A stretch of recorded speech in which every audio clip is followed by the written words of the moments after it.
It is May 23rd, 2023, 2 p.m.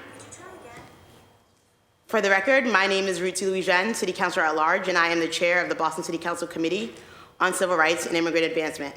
I am joined by my colleagues today. I am joined by Aaron Murphy at Large, Vice Chair of this committee, Council President Ed Flynn, District 2, Councilor Frank Baker, District 3, Councilor at Large Michael Flaherty, and I believe that is everyone for right now.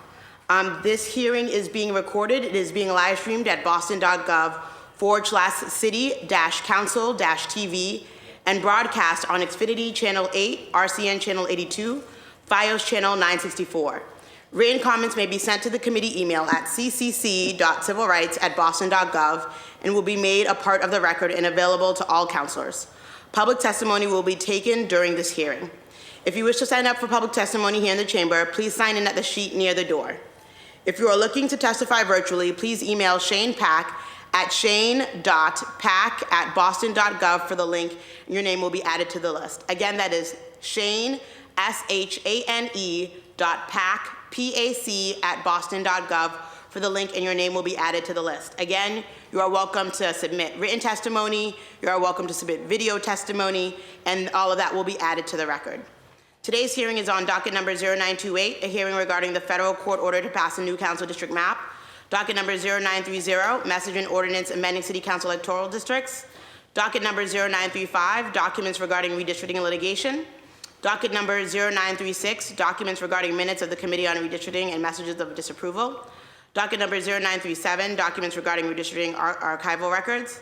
Docket number 0941, ordinance amending city council electoral districts. Docket number 0942, ordinance amending city council electoral districts. Docket number 0959, ordinance amending city council electoral districts. I want to thank everyone for being here, all who have signed up for a public testimony. The clock is ticking, and we need to vote on a map. I want to thank my colleagues for for their willingness to participate and to help us get to a new map. As the chair of civil rights, I know that we have a lot of work to do to make sure that we are putting voters first in all that we do. And our work here has been doing just that. And so yesterday we left off on a map that is currently up.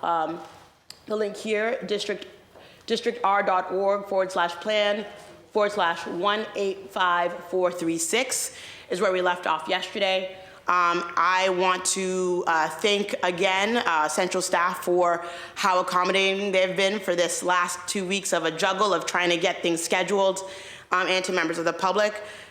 I want to turn it over to my colleagues to see if they have any opening remarks. Councilor at Large, Aaron Murphy, you now have the floor. Thank you, Chair. Just looking forward to continuing the work and hopefully get to a map that we can put forward tomorrow at the council meeting and vote on. So thank you. I'm here for the work. Thank you, Councilor Murphy. Council President Flynn. Thank you, Madam Chair and the Vice Chair, my fellow councilors, central staff, members of the public, both here and at home, watching this hearing. I also want to say thank you to Councilor Fernandez-Anderson for accommodating this and rescheduling the Ways and Means hearing.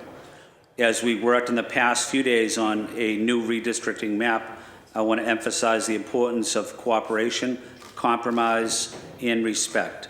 It's critical that we put all politics aside and work together. The redistricting process is one that will require compromise from all of us, and none of us will get everything that we want, but we have to work with each other and respect each other. Now is the time to put aside differences and come together to show positive leadership for the residents of Boston. We have seen compromise, give and take during this process already. It is possible to come up with a map that we can all agree on that will address the issues listed in the court decision. We all came here in the spirit of public service. I'm asking everyone to put politics and outside distractions aside and do what's right for the residents of Boston. Let's find common ground. Let's work together. Thank you, Madam Chair. Thank you, Mr. President. Going on to Councilor Baker. Thank you, Madam Chair. Thank you for chairing this, and I'm just here to work. Thank you. Thank you, Councilor Flaherty. Thank you, Madam Chair, and my apologies for my absence. yesterday. A great day, obviously, for the Fly Ready family. My twins graduating from college this weekend, but I was not able to participate in yesterday's hearing, but obviously I'm well-versed on all the matters. Did get some feedback yesterday, just for your edification as the chair. I happened to bump into some folks that live in Ward 20, Precinct 8, at the graduation ceremony, and they had some serious concerns that they would be being shifted from, I think, D5 to D6.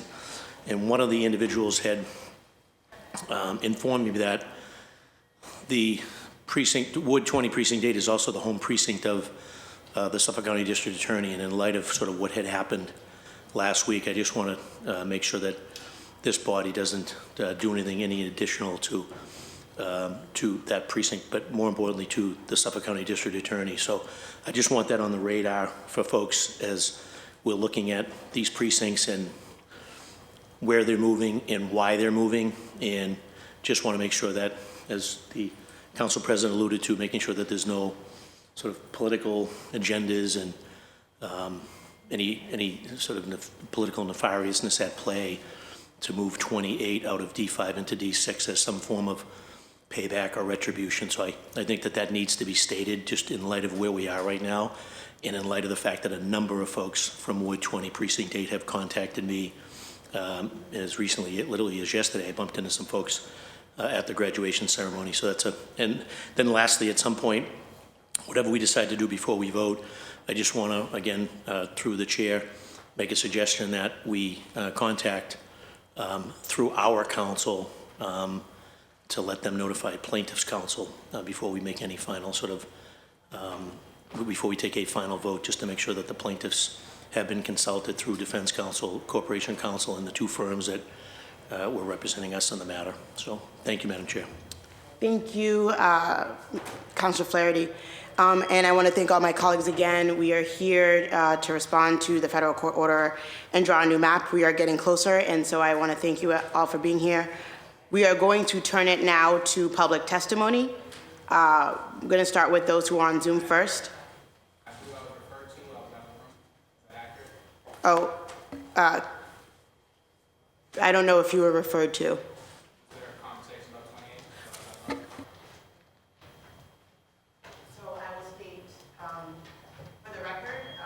We have been joined by Councilor Ricardo Arroyo for District 5 from District 5, Councilor Kendra Lara from District 6, and Councilor Brian Worrell of District 4.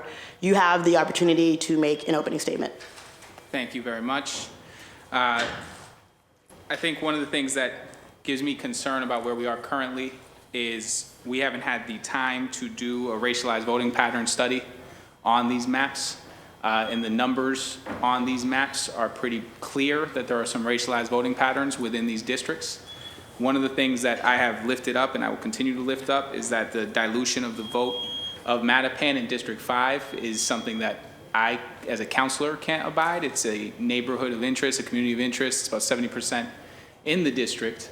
And when we are talking about racialized voting patterns, for instance, we have a situation here where in 1414, regardless of, and I just want to say really quickly that I will save most of this because this is opening and I want to let community comment happen, but if Madam Chair will allow me to come back to a more Yes. a more specific conversation about racialized voting patterns, that would probably be more appropriate than me using the opening to do that. And so I would just reserve the ability to address racialized voting patterns as it addresses 1414, 28, and other precincts, or the district as a whole under the current map. At a later time so that we can go straight to community comment if we have folks who are here for that. Thank you. Thank you. Councilor Latta, you now have the floor. Thank you, Madam Chair, and I'm glad that I arrived in time to make a statement about Councilor Flaherty's conspiracy theory about why we're moving 28. I am, one, curious as to what information I would have, what that matters to me, where DA Kevin Hayden lives, and two, why the West Roxbury Neighborhood Council will care. Or how that impacts at all unifying West Roxbury. And so if we want to have a conversation here that is one civilized, but also one that is based on fact, then I ask that we keep it like that because, again, we're talking about unifying a community of interest here. We're talking about making a change that's in alignment with the judge's ruling. Councilor Flaherty, you yourself funded the lawsuit that gave us the instructions that we have now. So let's stick to them and let's follow them so that we don't end up in court again. Thank you. Councilor Morel, you now have the floor for any opening statement.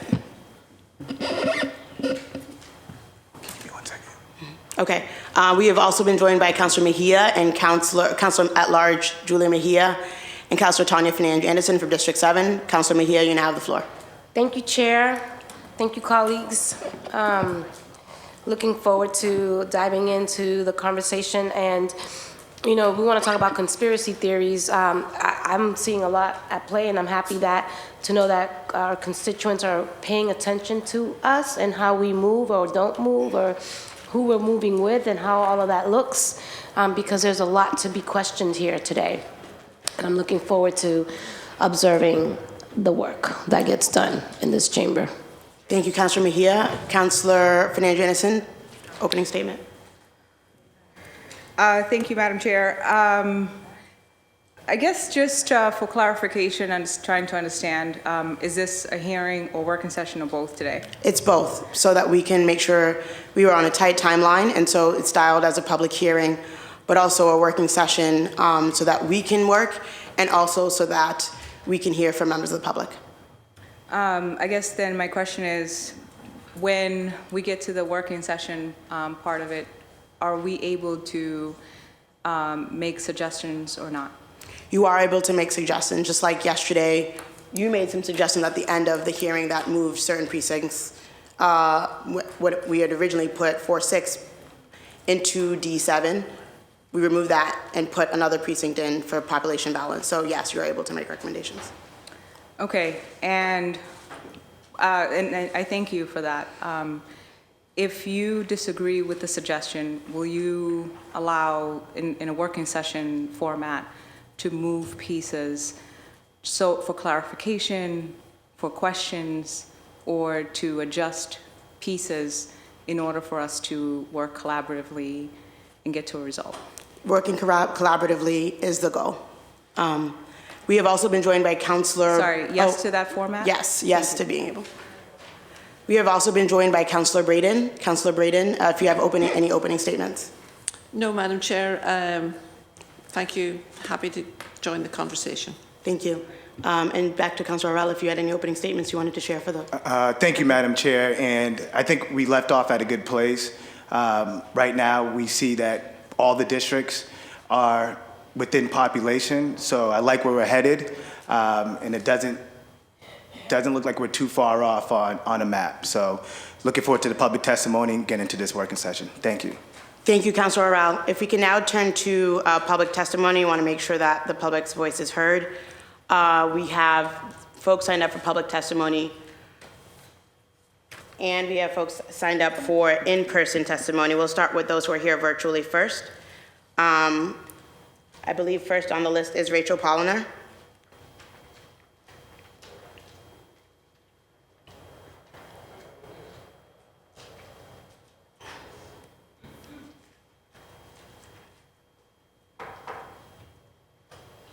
Thank you. I take it you can hear me?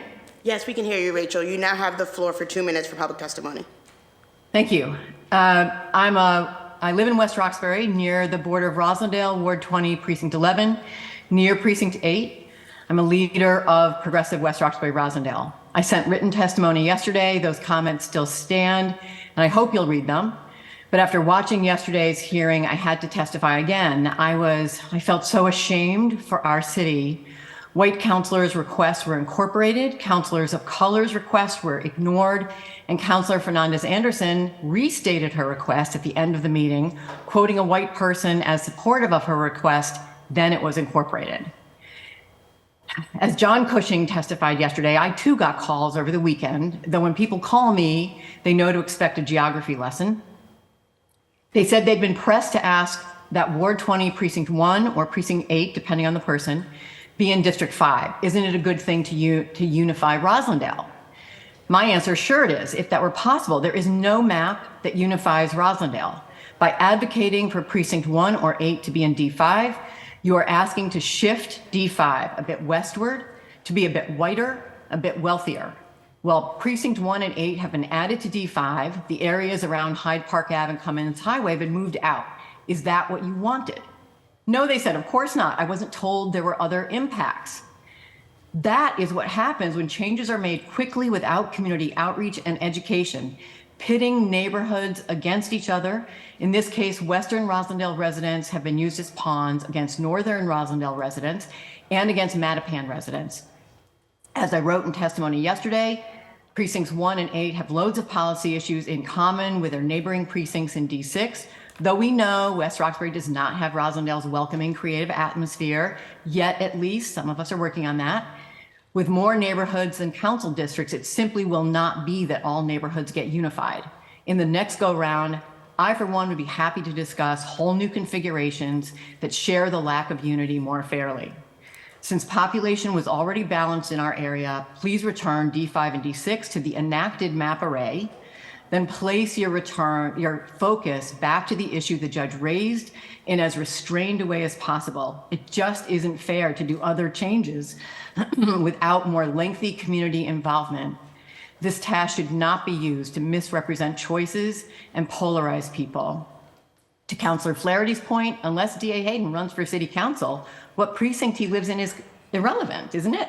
Mentioning him adds politics exactly as Councilor Flaherty asked that others not do. Thank you very much. Thank you, Rachel, for your testimony. Next, we have Cheryl Clyburn Crawford.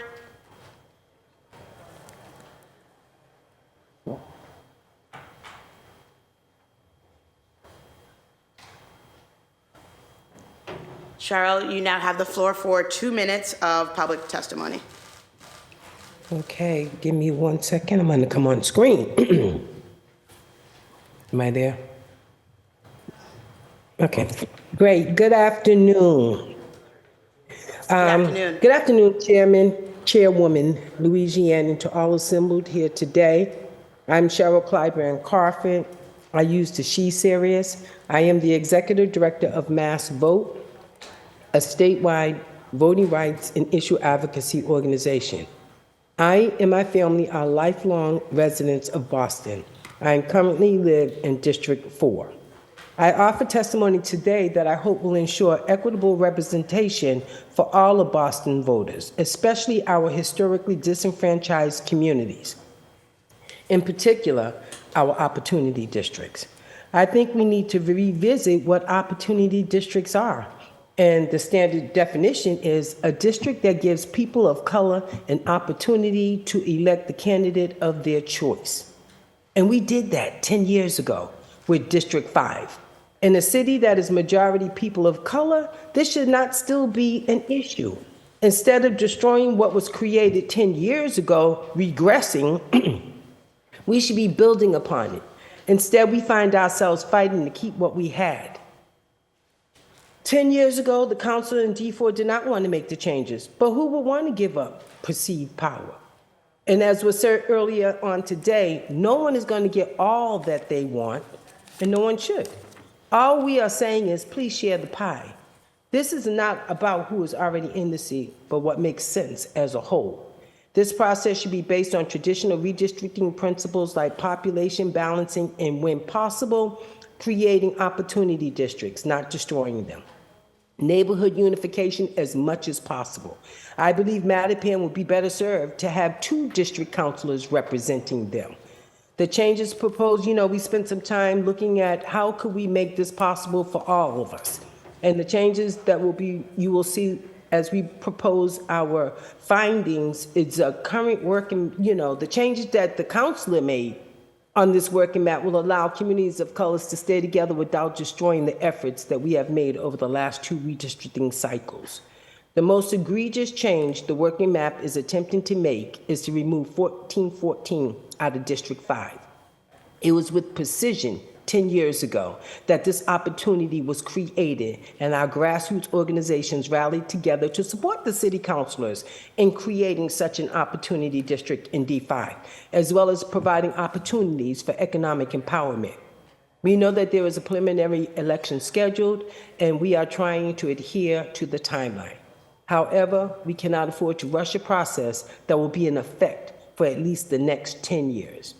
In closing, we believe in the coalition. The coalition has some suggestions which makes for a better map of Boston.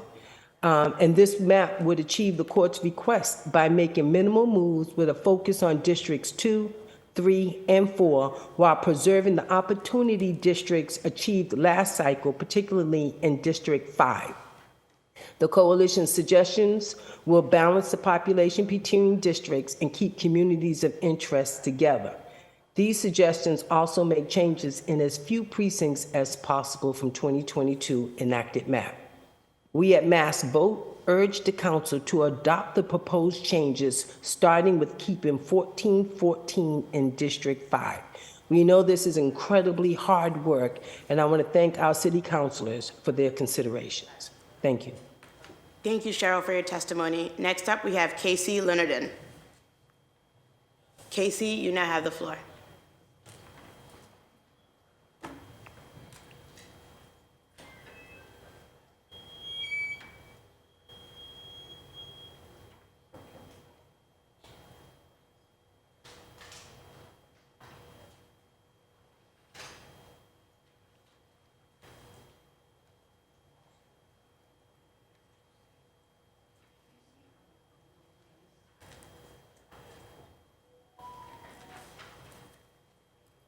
Can you hear me? Yes, Casey, we can hear you. You now have the floor. Okay. I'm actually on today to respond to Councilor Fernandez's request. I want to reinstate again that District 8, as a candidate that is running for District 8, District 8 right now do not have anyone sitting there as a city council to respond to or to defend District 8. So it will be absolutely unfair to have other councils from other districts to try to dissect or divide District 8. As you guys can remember, during COVID, there were several candidates that went to SJC to ask to reduce the signatures because of the pandemic. They were candidates, and they were heard. Their rights were heard. And we, as the candidates in District 8, it doesn't seem like we were heard yesterday. And we do have the legal right to still go back to the same judge to ask that since there's no representation in District 8, to leave District 8 alone until there is someone advocating and representing District 8 in order to be able to make a proper and fair, equal decision. Nobody should be making that decision when there is nobody to defend District 8.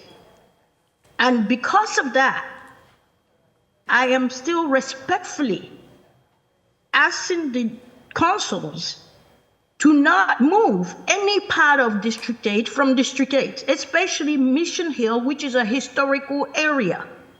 The idea of moving it because, it fits the type of people that are there, that is not what I heard from those constituents in Mission Hill as well.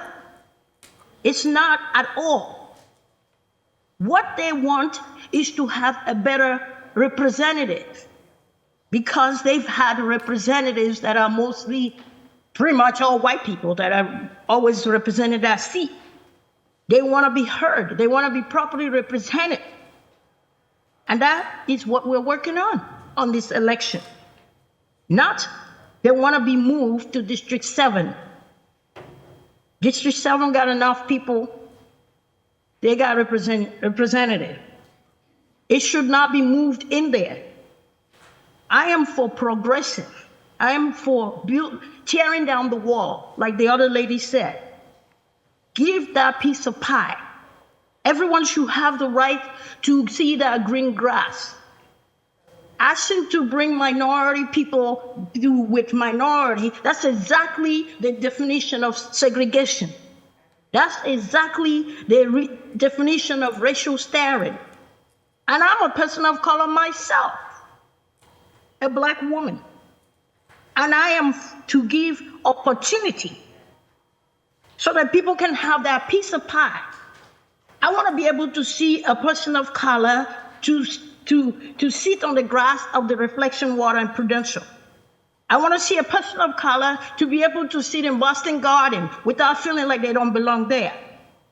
And the idea of cutting the people in Mission Hill, bringing them to District 7 is not what I stand for.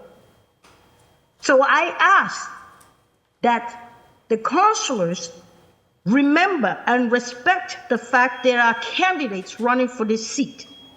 And those candidates, one of them will become the city council. If you guys don't want to consider these candidates, including me, on what we're saying, then we will be left with no choice but to go back to that same federal judge and ask for preliminary injunction to stay District 8 until we have someone to represent it. That is exactly not what we want right now. So I ask that that decision that was made yesterday to move part of Mission Hill, I ask to bring it back to District 8. Those Mission Hill people, what they're asking for is to be represented properly, is to have a proper council. Casey, not the other way around. Casey. Yes. Have you reached the end of your testimony? You were running, I gave you more time, but just wanted. Yes, I am at the end of my testimony, and I support Councillor Kendra Lara that we should stay with what the judge said, not trying to use a district because that doesn't have a representative as a kick around ball. That's all I have to say. Thank you, Casey. And just to clarify the record, yesterday's map, Mission Hill was not moved out of D8. And this map that we're still looking at, Mission Hill is still in D8. Just wanted to clarify for the record. Thank you, Casey. Thank you. Next up, we have Fatima Ali Salam.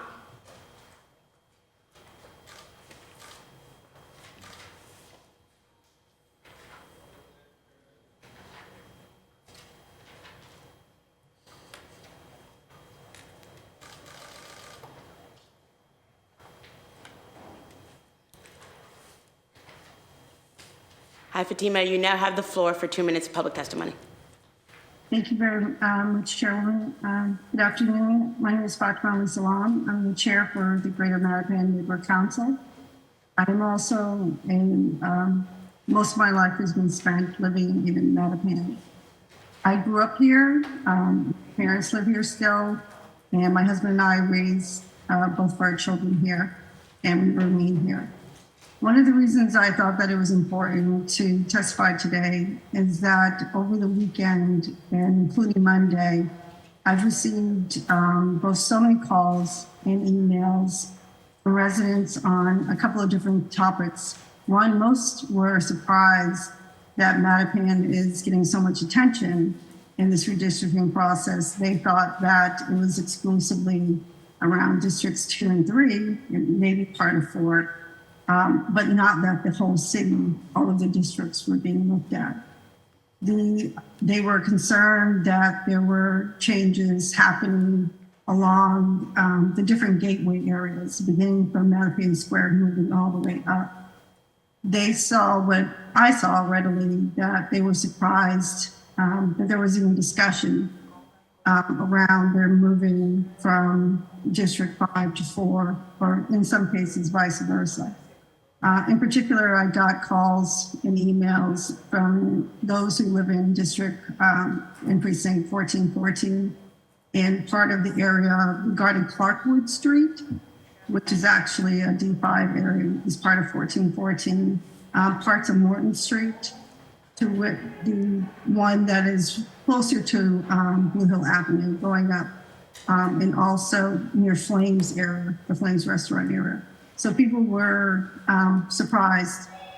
But the majority of people, I must say, they prefer that Mattapan has 2 districts.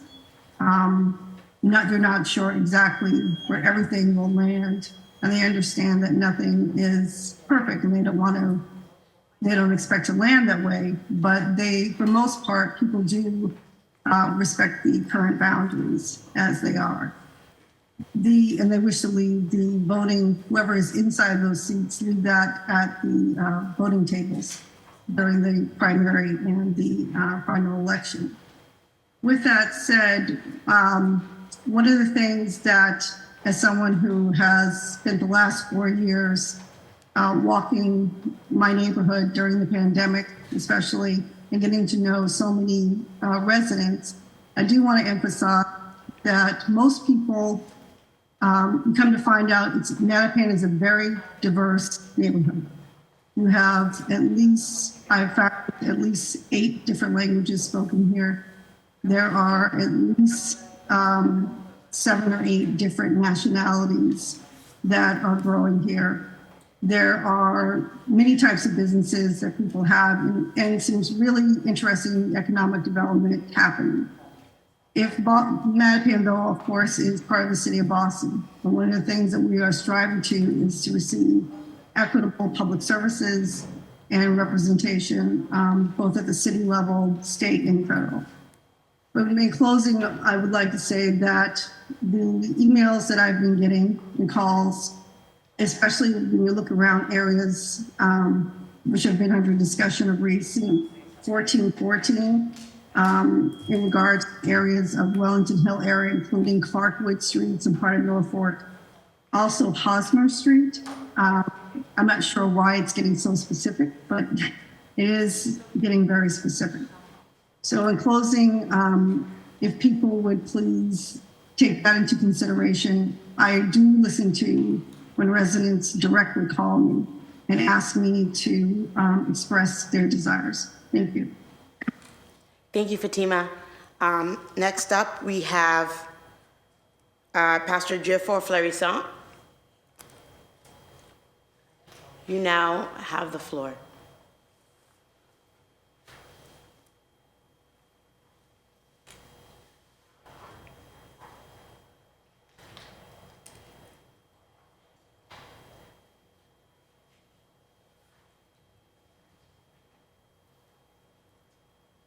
Sorry for my lateness. I was trying to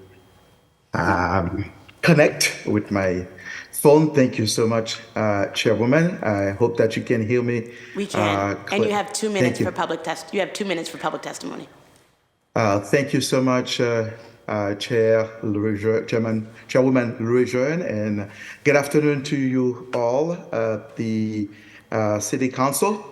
My name is Reverend Geoffroy Fleurisson, commonly known by Pastor Kiki with the Haitian community, Executive Director of True Alliance Center. And I would like just to bring my testimony in support of this democratic redistricting process that is basically very crucial for the Haitian community. I've received a lot of calls from many of them asking me what will happen, especially, Mattapan and Dorchester. Basically, we have a large Haitian population there, and so they're asking questions, where do they fit within all the discussions? But I reassure them that we support the leadership of Councilor at Large region to understand and to work with all the city councilors just to making sure that we Haitian community does not split, because that would definitely create just a nightmare basically for many families. So I totally understand how critical this democratic process is to build and protect power for communities that have been historically marginalized. I believe that over the past 20 years, elected officials and community advocates have worked together to create a more equitable map for all Boston residents. And communities of interest and neighborhoods across the city definitely must be kept intact. The Haitian community will not want to see any splitting among Mattapan and Dorchester, because that will definitely disenfranchise the communities and would not give basically opportunities for them to have someone of their communities to be elected. So we understand that the city council is as close right now to a map that will achieve the best outcome for all Bostonians, to keep communities of interest together and preserve the power to elect candidates of their choice. So therefore, I will definitely urge the city councilors to come up with a compromise to making sure that the communities of interest are being represented. And also, they'll be able to remain and live in their communities and to know exactly what is at stake for them, and they can participate in this democratic process. Thank you so much for having me. Thank you, Pastor Florissant. Next up, we have Jacob Love.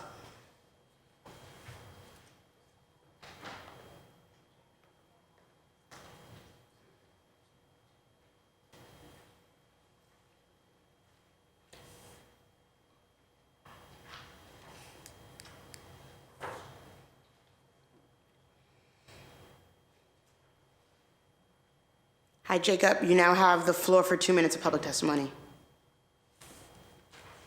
Thank you, Madam Chair, and good afternoon, everyone. My name is Jacob Love, and I'm a staff attorney at Lawyers for Civil Rights in Boston. As I stated before this body last Friday, I represent a coalition of community groups that seek to ensure equitable representation for all of Boston's voters, especially historically disenfranchised communities. That coalition has filed a motion in the ongoing federal court case seeking to intervene as full parties and emphasize important Voting Rights Act issues. The Intervenor Coalition today is proposing 5 precinct changes from the council's current working map. I want to make 2 important points about those changes. First, as others in my coalition will discuss in more detail, our proposed changes include moving one of the so-called boot precincts, 1713, from District 3 to District 4. The court's order decidedly allows such a change. In enjoining the prior map, the court took issue with the process that led to the map's precinct configuration. It did not invalidate the configuration itself. In more specific terms, the court found that the council's motivation for moving the boot precincts was improper, but merely moving those precincts was not the problem. Second, the court returned the process to this body with wide latitude to redraw the lines. Although the court order instructs the council to draw based on traditional redistricting principles, like population balancing and neighborhood unification, it does not dictate where any specific precincts must be at the end of the process, including the boot precincts. This all means that changes to the boot precincts are not off limits, and the council should not operate under that assumption. Those precincts can and should be moved to the extent necessary to unite communities of interest and balance population. And those are precisely the reasons that the coalition is proposing our changes, including moving precinct 1414 to D5. Our proposed changes keep Mattapan more unified in D5, which testimony has made clear is significant for that community of interest, and balance the population between districts. With all of this in mind, LCR urges the council to adopt the coalition's proposed changes, which members of the coalition will testify to in more detail. Thank you. Thank you, Jacob. Next up, we have Rita Lara. Rita, why don't we bring you up?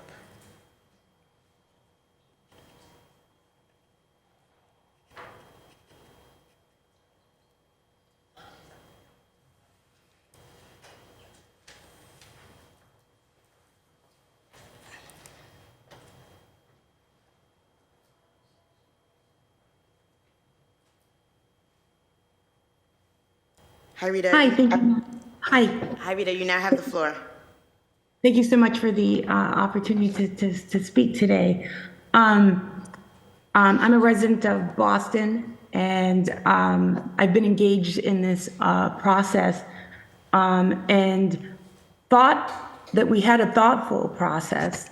And, you know, I'm one of the people who was gravely disappointed that we are here. And let me just remind all of us, we're here because a handful of counselors chose to invest in a lawsuit to stop a process and a map that was equitable and well thought out and created opportunities for people of color to elect candidates of their choice. And so I think we need to acknowledge that we're here because a process that was fair and equitable was challenged. I don't believe an opportunity for a reset. I don't believe it's an opportunity for a do-over, most definitively not in a short amount of time with very little thoughtfulness. I think what this is an opportunity potentially to disrupt what was actually a very good process that led to an equitable map. And I don't think that disruption should happen. I also, unfortunately, we're here also because we did not challenge or appeal the court order. So what I'm here to say is I don't think we should use this as an opportunity to reset or to disrupt something that was fair and equitable, simply because people don't want to see progressive change happen in the city of Boston. I think we should hold to the map that Councilor Lara has proposed, which alters the 3-4 border with minimal other changes, preserving the creation of more opportunity to elect candidates of color in the city, and in fitting with the redistricting legislation that has us here, and supporting the voices of people of color, of Latinos, of African Americans, to have more power to elect candidates that represent their interests and that represent the communities as they evolve, as we're evolving in the city of Boston. So that's all I really wanted to say. Thank you. Thank you, Rita. Next, we have Carolyn Chu.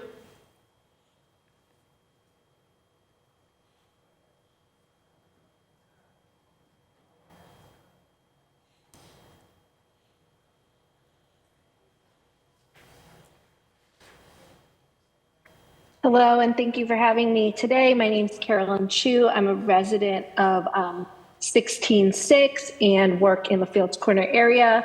Want to echo a lot of what Rita just shared, around really centering equity, centering opportunity districts in this conversation, and that we did a lot of really good work in the fall, and I don't want all of that to be lost.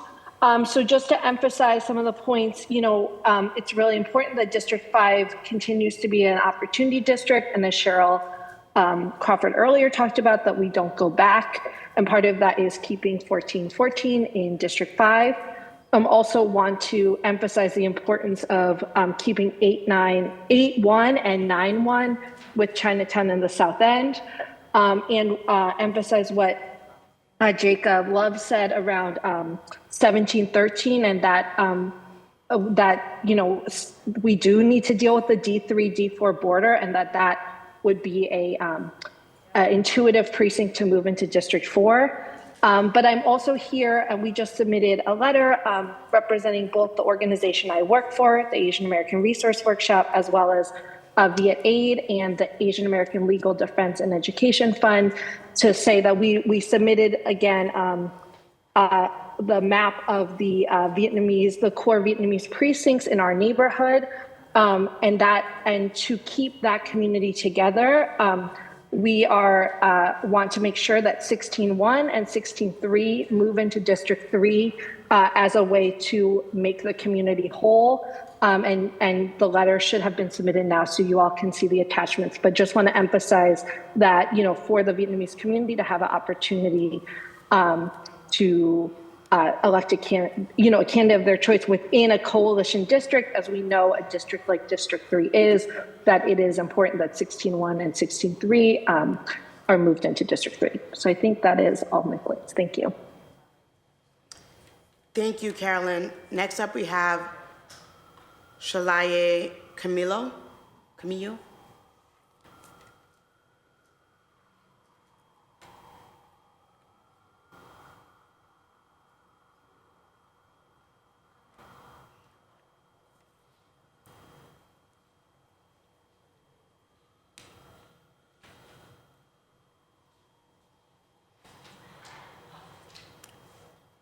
Shalaye, I'm not sure if I'm saying your name correctly, but you now have the floor for 2 minutes. How do you say your name?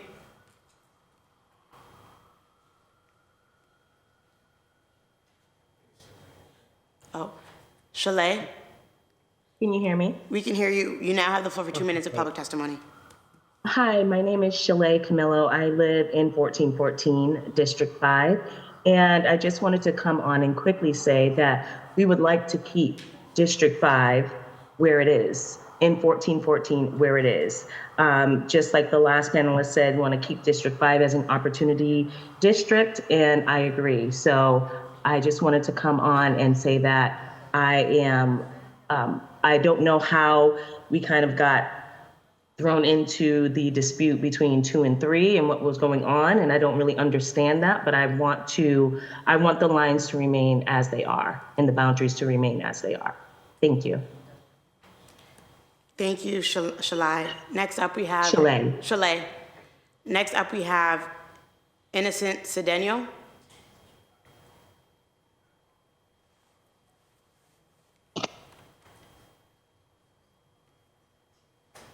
Oh, one moment, actually. We are going to... Actually, yep, Innocent Cedeno.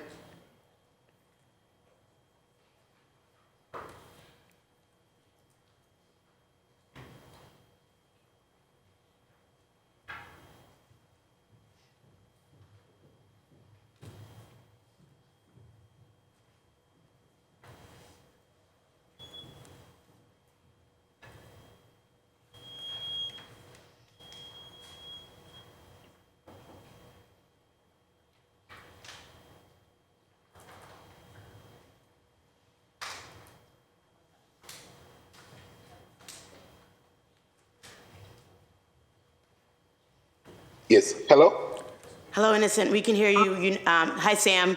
You have the floor. It's for 2 minutes of public testimony.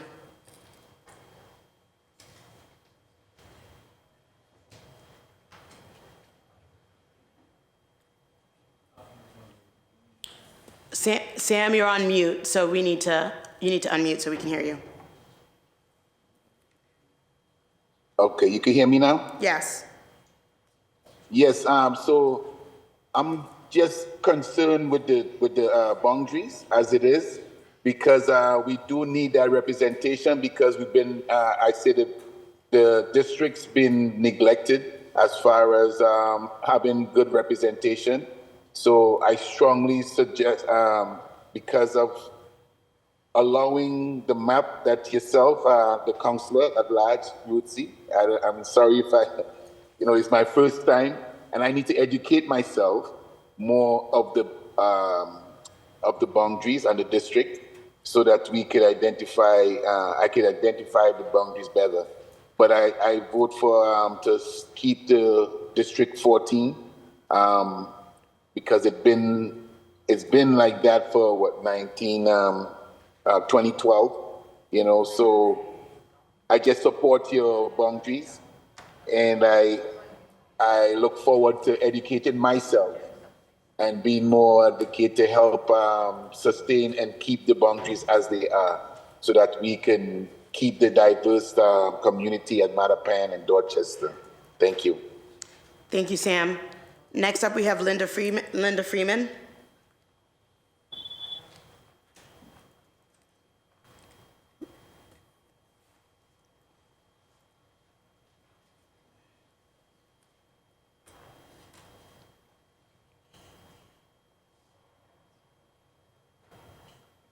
Hi, Linda. You now have the floor for public testimony. Hi, thank you, Chairwoman.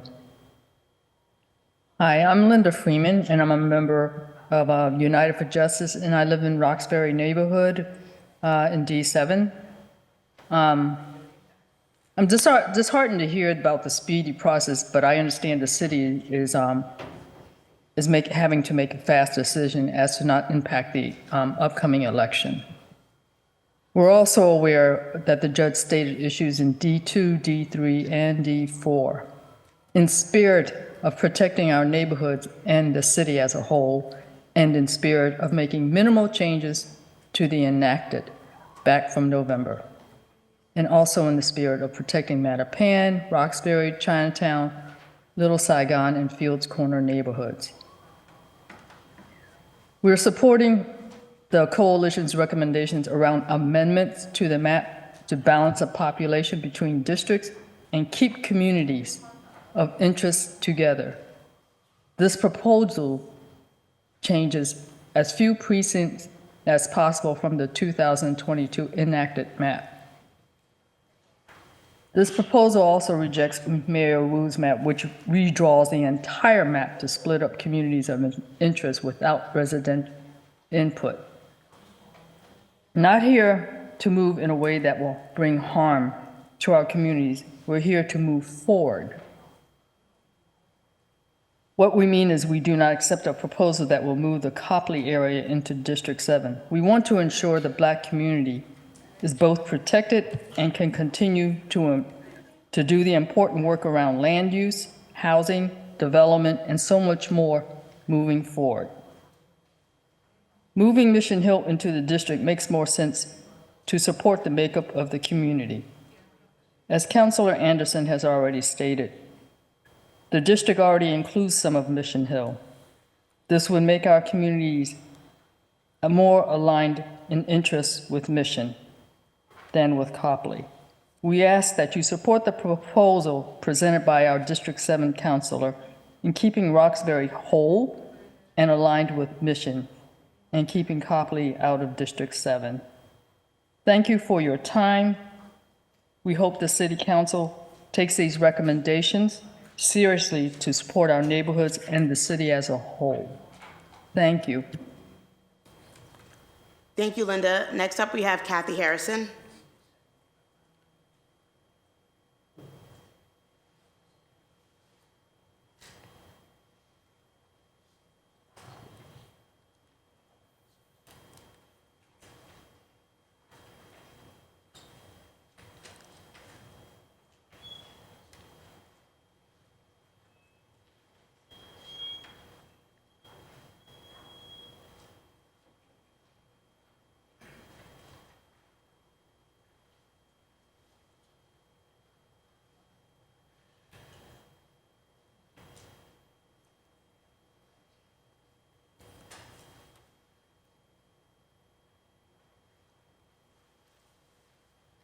Kathy Harrison, is she here?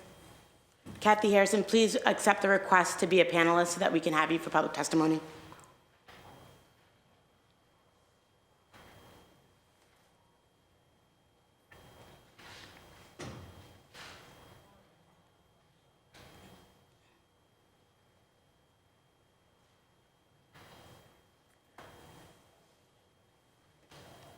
Kathy, you have 2 minutes for public testimony. Hello? Hello, Kathy, you have 2 minutes for public testimony.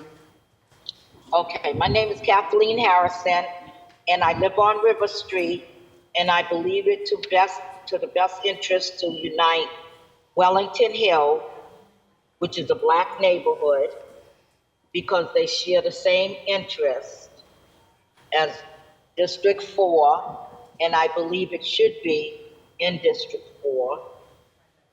And also, half of River Street belongs to another representative, which that doesn't kind of make sense. So I feel that 1414 and 14.5 should be within District 4.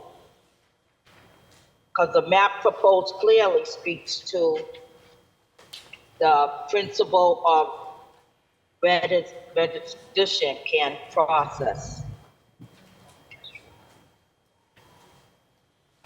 So I hope that 1414 and 14.5 does become into District 4.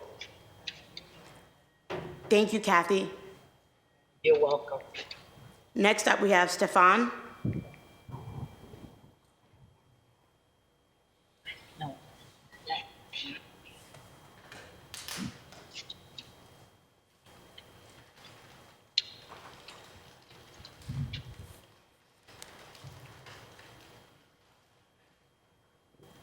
Hi, can you hear me? Yes, I can hear you. You now have the floor for 2 minutes of public testimony. Thank you. Appreciate the time. As a Mattapan resident, I believe we should be united in Wellington Hill, robust black neighborhood. That means moving precinct 1414 into District 4. Thank you. Thank you, Stefan. Next up, we have Omar South.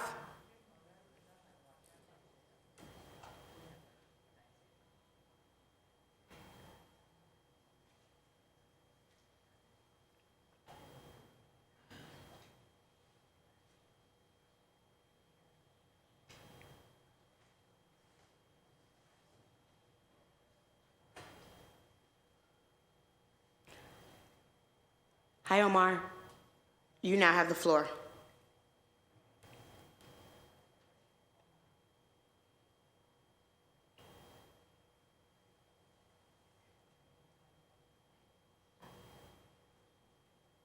Can you hear me? Yes, I can hear you. Hi, how you doing? Thank you for having me so I could share my opinion. I'm all for unity. I really don't like a whole lot of division. And everybody wants good representation. So I believe 1414 and District 4 should be together. It should be more, actually, but starting there is good for me. I think the more we unite, I think everybody have shared interests and everybody wants to have good living conditions, good economy, and equality. So I believe we should unite 1414 and District 4. Thank you. Thank you, Omar. Next up, we have State Senator Liz Miranda.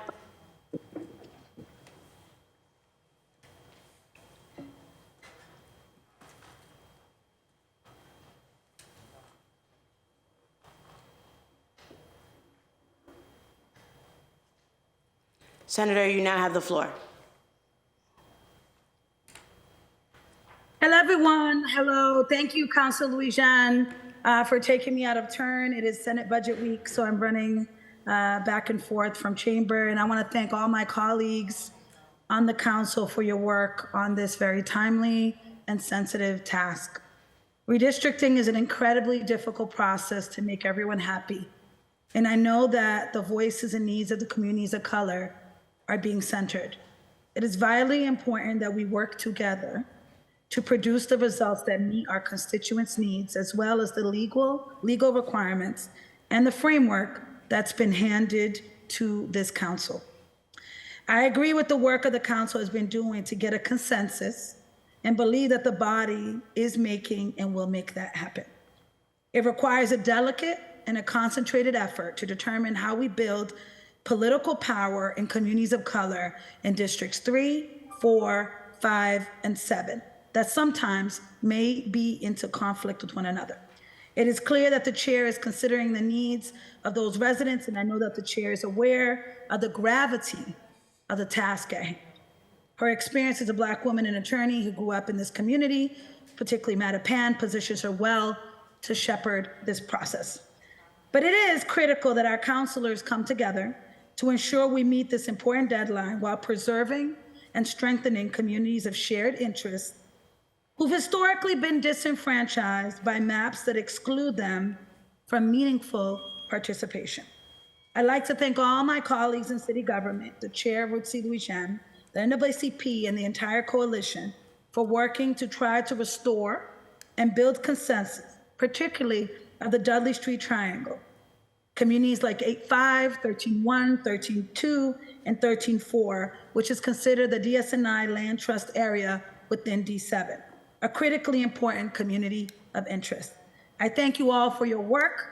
I want to commend you all, and we're going to continue to work together, and I look forward to our continued partnership. Thank you, State Senator. Next up, we have Davida Andelman.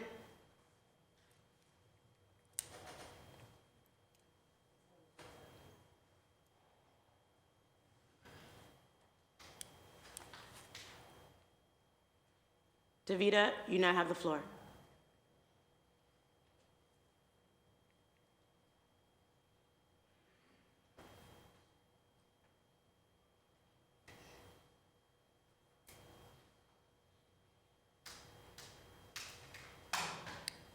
Hello?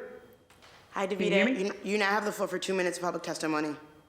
Okay, thank you very much. I am really concerned. Oh, my name is Davida Randleman. I live in 152 in Bowdoin, Geneva. For anybody who knows me knows that I have been obsessed about redistricting and about the process over the last couple of years. It's very disconcerting to feel that, and you are exactly in one district, one city council district, and then wake up one morning to find out that you have been redistricted out without any knowledge, without any information, and frankly, it has been very disconcerting. And redistricting has taken place one other time in between that time period and what we're doing now. So process is of the utmost importance. And I understand the importance of redistricting. I think it is important for the redistribution of how populations are reorganized, and it's important for the democratic process. But that process needs to be very clear. It needs to be timely. It needs to be done in a way that everyone understands it. We need to pay attention to diversity, equity, and inclusion in that process. So having said that, I will say 4 things that should happen. As I said before, an adequate amount of time. The process needs to be easily accessible and clear information provided. The community engagement process needs to be respectful of all residents and conducted in a way that people feel respected and they understand, and be done in a language that folks feel most comfortable with. And it needs to be done in a smaller setting. Having large citywide meetings is really not a good way to conduct the process. So I just, if lines need to be redrawn, I think it's more respectful if you just don't have, say, in the case of Ward 15 many years ago, you take out Precinct 2 and Precinct 5, and you put that in another city council district. If it's really critical that lines need to be redrawn, it makes much more sense. Say in the case of Ward 15, there are 9 precincts. You have 5 precincts in one city council district and 4 in the other. I think that makes a lot more sense. And also, finally, that this not be done in a untransparent way. It's a process I'm sure that a lot of folks don't find particularly interesting. However, today it has serious implications for how a truly democratic process will be preserved, or perhaps not. So thank you for the opportunity, and my comments have been submitted, and maybe they'll be in a little bit more detail than I've been able to say this afternoon. Thank you very much. Thank you, Davida. Next up, we have Zeba Kramer.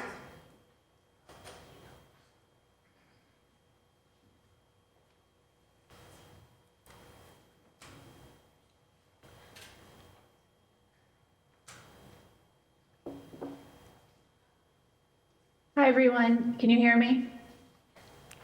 We can hear you. Hi, Zeba. You now have the floor. All right, thanks. Thank you for taking my testimony. I just want to acknowledge this has been a difficult process with a lot of puzzle pieces. I want to appreciate everyone who has done all the work that they've done so far, including my own City Councilor Lara and Councilor Lujan for chairing these discussions. I'm a resident of Jamaica Plain. I am also part of the steering committee of JP Progressives, and I'm quite active locally on elections, talk to a lot of voters, and we partner a lot with other organizations.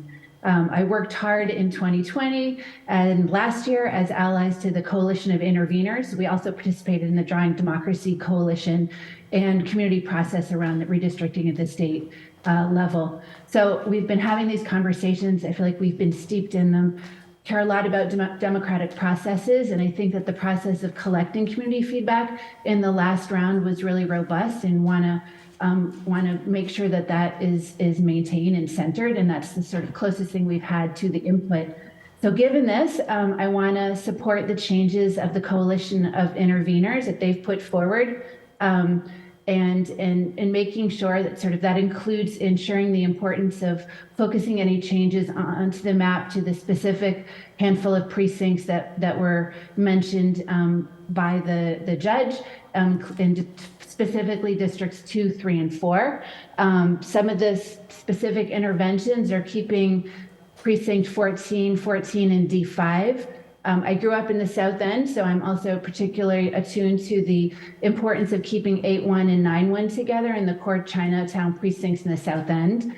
And then precincts 16-1 staying in D6, keeping Little Saigon together. And then the rest of the interventions that the Coalition of Interveners has proposed. I also want to encourage the council to keep Jamaica Plain and D6 intact.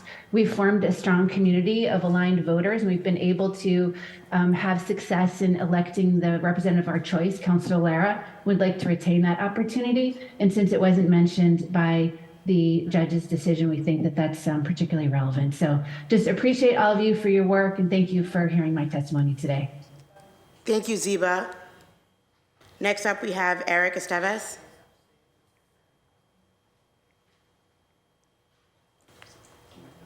Okay. All right. I think that's everyone for virtual testimony for now. We will now transition to in-person testimony. We have the sign-up sheet here. Ben Templeton, you are first up. I'm going to ask my vice chair to go through the list of public testimony in person. Thank you. Ben, you can come to one of the microphones. Thank you. And just please state your name and your affiliation, and you have 2 minutes. Thank you. Yes, my name is Ben Templeton. I have handouts explaining some of my points. I was told there might be a staff member to give them to counselors. We can do that. Thank you. Yeah. If you leave them right there, we can make sure we get them. Thank you. I'll leave them here then. Yep. Thanks. Thank you. I'm here to speak as a resident of Mission Hill, strongly against changes like those in Mayor Wu's map, but also against copying the status quo, both in District 8 and in all of Boston. During these hearings, we've heard counselors talk about the importance of uniting communities of interest, which is great, but I don't understand why people are acting like the status quo city council districts are communities of interest. I would understand if you were trying to follow the enacted map, which was created by an inclusive community process, or, since the judge suspended that map, if you tried to follow the spirit of that process by creating districts that maximize the opportunity for marginalized communities, especially those with low voter turnout, to have equal voting rights in Boston. Unfortunately, every map on the table goes backwards in the direction towards historical status quo inequalities. I know many of you agree that voters should choose their politicians, not politicians choosing their voters. But the reality is that right now, the city council draws the lines, and choosing the status quo is still making a choice. There is no way to draw electoral districts that is quote unquote not political. It is by definition political. And choosing the status quo is a bad political choice. In this city, on this map, choosing the status quo means choosing the politics of white supremacy and the dominance of wealthy interests in Boston politics, instead of choosing the politics of equality and community interests. There are 3 districts that I would believe need major changes to address the issues that communities have had with them. Those are my own District 8, as well as Districts 2 and 3. I've noticed that a lot of city councilors want to keep their precincts, which is understandable, but sometimes changes do need to be made. But I think it's fortunate that the changes that, in my opinion, need the most change are my own District 8, as well as 2 and 3, because 8 is vacant. I believe District 3's councilor is retiring, and District 2 needs to lose a lot of precincts anyways because of overpopulation. So my hope is that after decades and decades of status quo districts that have been opposed by communities of color, that we will have the chance to make the changes that need to happen. Just to start with my own District 8, most of the district lives in Mission Hill and Fenway, which are lower income, mostly university-centered districts that have very low voter turnout. A small portion of the district, or a small portion of the population, lives in Back Bay and Beacon Hill, but those have often over double the voter turnout and are much wealthier. That's why I would ask you to consider moving the Northeastern University area from District 7 to District 8, and moving the Back Bay Beacon Hill area from District 8 to District 2. Again, choosing the status quo is still a choice. And when there's a vacant district, we could be having someone for 10 years who is basically represented by like a millionaire and their friends who live near them, even if the majority of the population is voting for the opposite candidate, as happened in, for example, the 2018 governor election, which in Boston was quite polarized. It was roughly equal across the city, and in the current District 8 as it exists, the Charlie Baker won, despite the fact that the vast majority of the population lived in precincts that voted for Jay Gonzalez. I will try to be quick because I'm pretty sure I'm reaching my time, but basically, this makes District 2 even more overpopulated, but it does mean that you can unify all of the precincts in Chinatown and the South End mentioned by the Chinese Progressive Association. You can unify all of those in District 3 instead of District 2. And I know this, this whole problem was started by the split of Neponset between District 4 and District 3. You can unify that in District 4, which is still, by a large margin, a Voting Rights Act protected district. It would actually still be the most black district in the city, and it would not need to take areas, for example, from District 5, which is less black and would become even more white if it was removed, if so those precincts, like in Mattapan, were moved into District 4.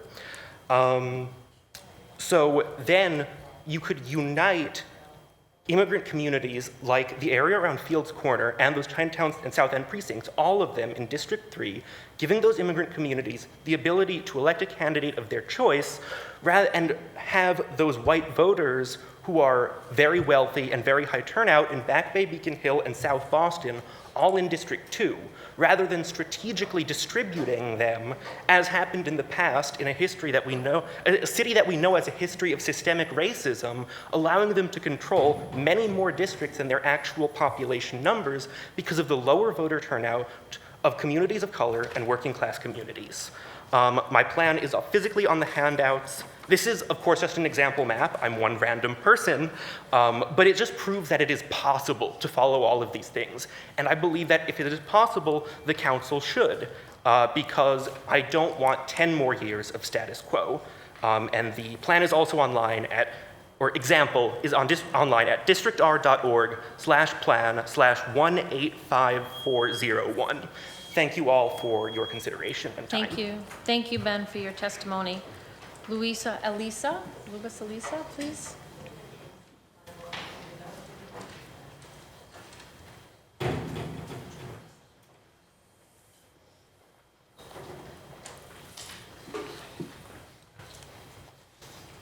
I'm leaning over, I guess. Can you hear me if I stand up?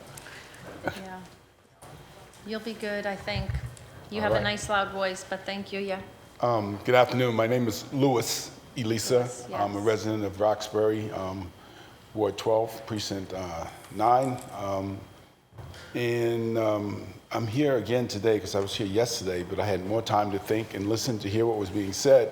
And I knew I was compelled to come back even though there were other things to do. I'm coming back basically to reiterate what I said, but with a more great understanding of the need to say that, one, we can't have a process that doesn't take into consideration reality.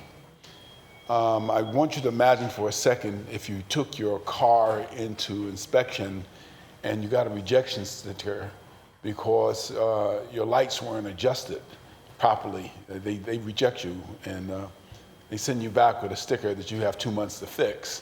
In this case, you don't have 2 months to fix this rejected sticker. But you take it to send it back to your mechanic, and when you come to pick it up, you find your engine on the floor and your your brakes apart and you find the windshield taken out and you find your catalytic converter sitting somewhere else and you say, I just needed to pass inspection because the rejection was because the lens of my lights were not adjusted properly. This is where we are on the situation with the ruling of the judge who said that we had 2 districts that we had to adjust. We had to look at, not that she said it was illegal, you've broken the laws of process, or that somehow we did not do the proper vetting in order to develop this map that became before the judge. People had concerns and they have right to raise those concerns. But when the judge says, you've got to adjust your lens, and then somebody decides to do a makeover for your car, you're basically saying, what is this going to cost us? I don't think that we can put together in the short period of time that we have a map that's going to be comprehensive to reach the needs of and concerns of everybody who was engaged in the beginning process. We went through months to get where we were. We went through a number of hearings, and I think that was being challenged, how the hearings were handled, but it was not your car fails to be roadworthy or your car can't be on the road. It was that you had to adjust the lens. What we're doing now does not give all the people who are engaged and involved an opportunity. And as you say, we have one district that doesn't even have representation for them to argue that maybe the steering wheel should not be in the middle, but it should be where it started in the beginning. I'm asking that we think about what we're saying here. I think that it's ridiculous to say we're not going to talk politics because we're in a political setting. It's absolutely ridiculous not to say politics has nothing to do with this situation. It's ridiculous not to take in consideration that all interests can't be taken as a separate item as to how we get to a point where we have something that works. But what is important for us to look at is there was a process. A number of people and communities and groups were involved. It took some time to get there. The process was challenged, and the person who did the inspection said there was some minor adjustment that needed to be made. What we're doing now seems like people are trying to take this car and turn it into an airplane or maybe a boat, but it's not coming out for the benefit of the process that we're trying to establish, which is equitable access to politics and to people who represent us in the various communities throughout the city. If there are problems that we can adjust and fix and get back so that we can pass inspection, we should do that as quickly as possible.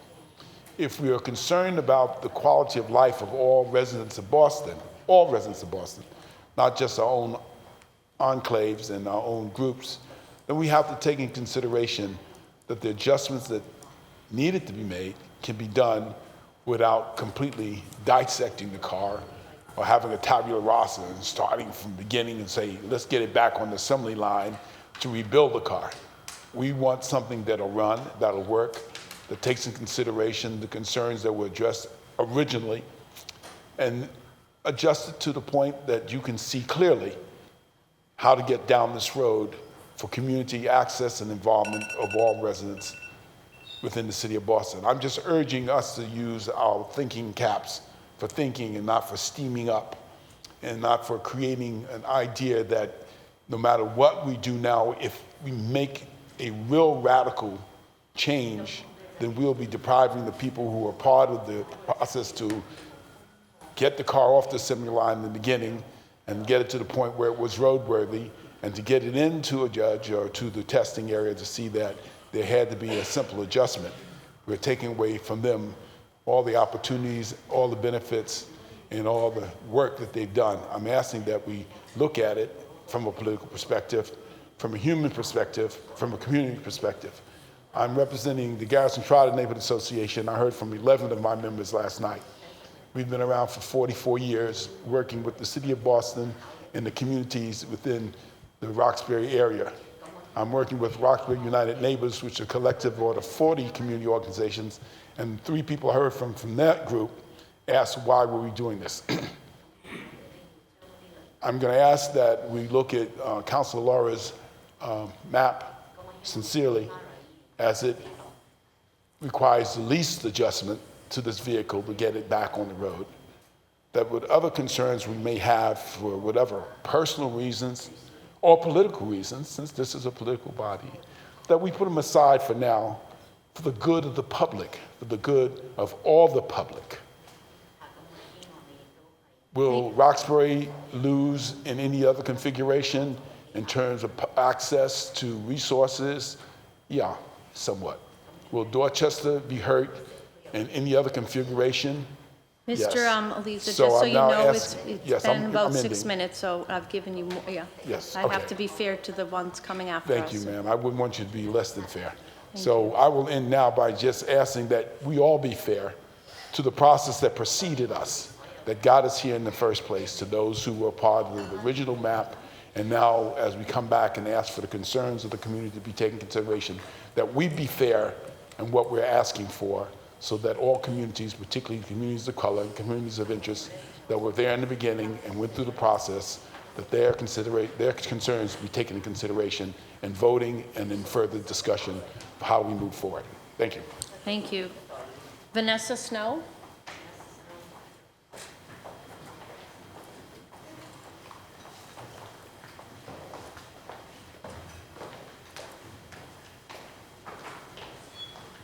Hello, I'm Vanessa Snow, Hyde Park resident and the Policy and Organizing Director at Mass Vote. And I'm testifying with our coalition of interveners represented by Lawyers for Civil Rights. That consists of NAACP, Boston Branch, Chinese Progressive Association, New England United for Justice, Massachusetts Voter Table, along with a few of other ally, neighborhood, and civic associations.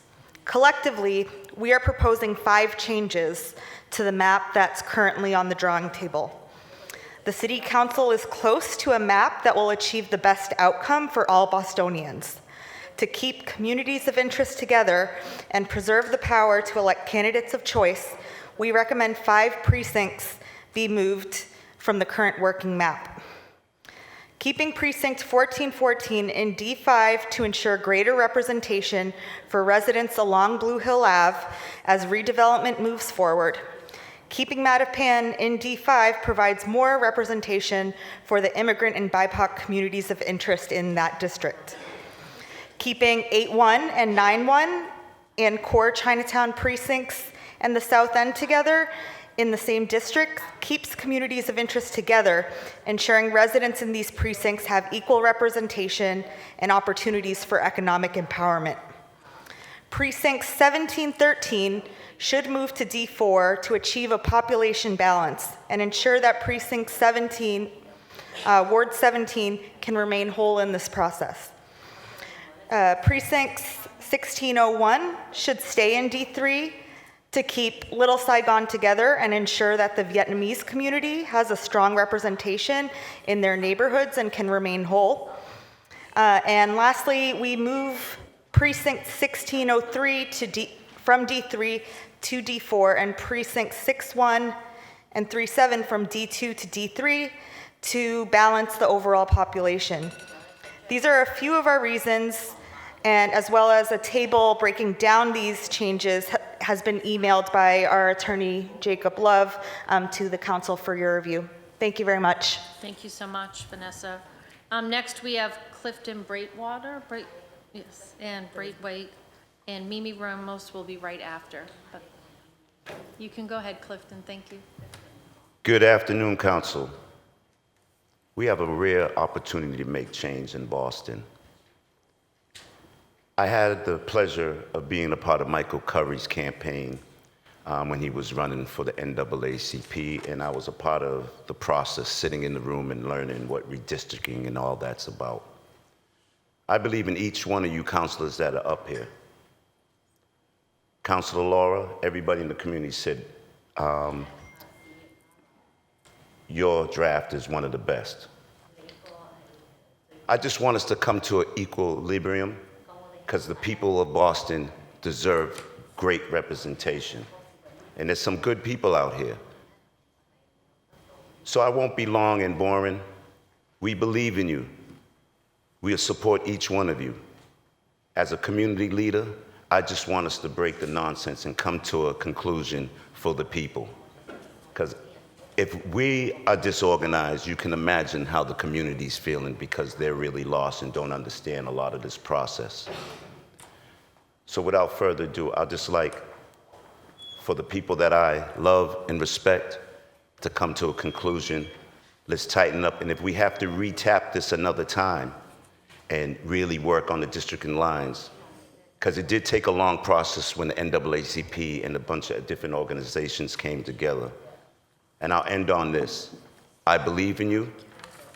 I hope we can make that change because Boston has come a long way. To look at this council and see so many different faces that represent our city, I'm just asking you guys, please, let's get to the business in hand. Let's put our feuds to the side because on ending, Boston has come a long way and we have a lot further to go. So let's do what we have to do. We believe in you, and let's just make it happen, all right? Thank you. Thank you. Mimi? Thank you, councilors. Good afternoon, everyone. My name is Mimi Ramos. I'm the executive director with New England United for Justice. We're a 13-year-old grassroots empowerment organization with over 800 members that live in Ward 18, Ward 17, Ward 16, Ward 15, and Ward 14. For over 13 years, we have been a part of the fight for democracy, civic engagement, and civic empowerment. And much of our work has been focused on housing justice, on the fight for good jobs, and making sure that communities, in particular Black and brown neighborhoods in Boston, have a seat at the table. I think folks know that New England United for Justice is here to stand with the coalition's recommendations, but I want to be clear about exactly what we are asking this body to consider. One, you've heard on a number of occasions that we are standing up in support of protecting and fighting for 1414 in District 5. Keeping 8-1 and 9-1 and the core Chinatown community together is a priority. Precinct 1713 should move in to District 4 to achieve population balance. Precinct 16-1, it is imperative that we keep Little Saigon and the Vietnamese community together in the Fields Corner neighborhood. And we are here to support Precinct 6-1 and 3-7 from D2 to D3, also to balance overall population. But I want to talk about something a little different. We went through an extensive process as community over the past several months, and the community is exhausted. And our residents and members don't get paid for their advocacy. I am very fortunate that I'm elected by the community to be a paid executive director, but our community is not. It is unacceptable that these hearings continue to be at 2 in the afternoon, where community who is working and picking up their children do not have access to these proceedings. Let me say that again. We keep saying, let's take City Hall out of City Hall. I'm not seeing that put into practice. The second thing that I want to say is, while we're looking at the lines in our communities, I want you to remember that there's a heartbeat there. And it's a heartbeat of our neighborhoods. We are not here to go back. We are here to move forward. We have elections this year. And it is our responsibility on the ground as grassroots organizations, as civil rights leaders, as well as this body, to behave in a manner that can move our communities forward, to have healthy debates, but to listen to the heartbeat of our neighborhoods. You trusted community during the height of the pandemic, when the city did not have enough hands to do the hard work to make sure that our communities were fed and that our residents were housed. But you are not trusting that same community to step in to talk about what is needed for our neighborhoods. And this will impact Boston for the next 10 years. 10 years. And I would argue even longer. So take the time to walk the streets, talk to community, listen to what the neighborhoods have to say, because we are taking this issue very seriously. And I'm sorry that Councilor Worrell had to step out when I was speaking, but I'll make sure to send my notes into the councilor as well. This is not a debate over who got the best map in line, but we have to be okay with having healthy debates so that we can talk about what our communities need to keep our communities whole. We will not divide the Black, Brown, and API communities in Boston. We are talking with each other. We have a right to organize. We have a right to talk with our counselors. But the behavior of this body has been an embarrassment. And I hope that moving forward, we can take all of the conversations and dialogue from community into consideration. Thank you for your time. Thank you, Mimi Ramos. We're going to go to virtual testimony. We have a few.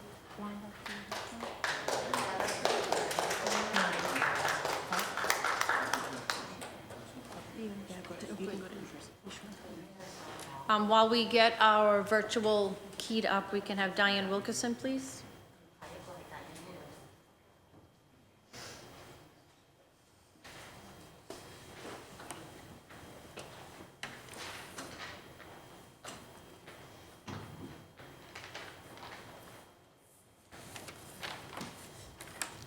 Good afternoon, Councilor, to Chair and the members of the committee. For the record, my name is Diane Wilkerson, resident of District 7, that is Roxbury. I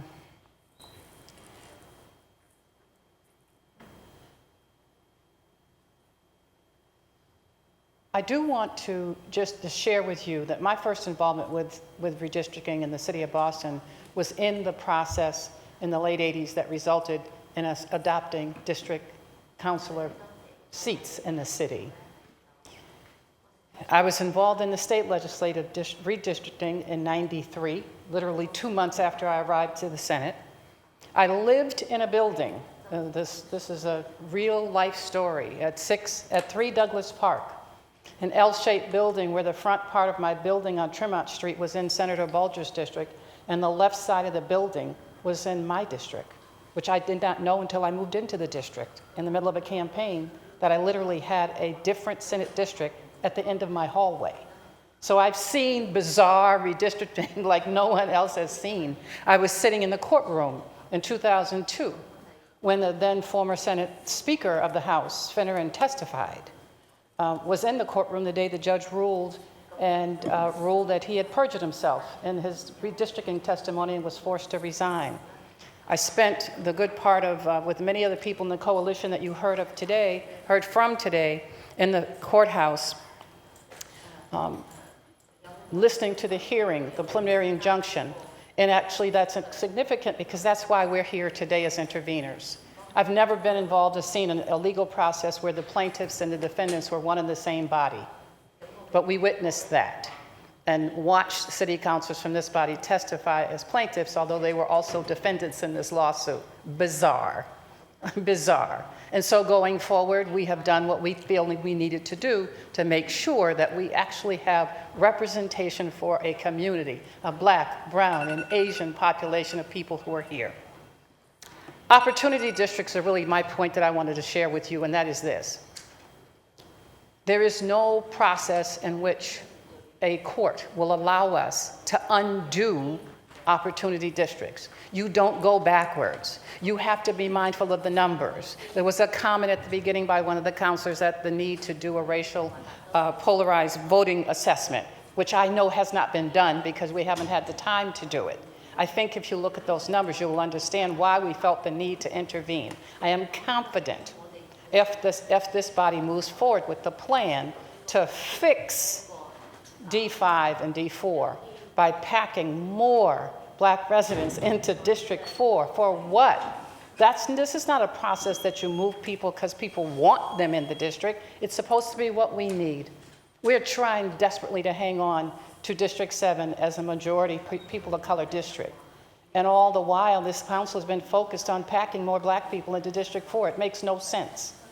That was a very fragile line process that we did to get to the opportunity districts D5 and D3.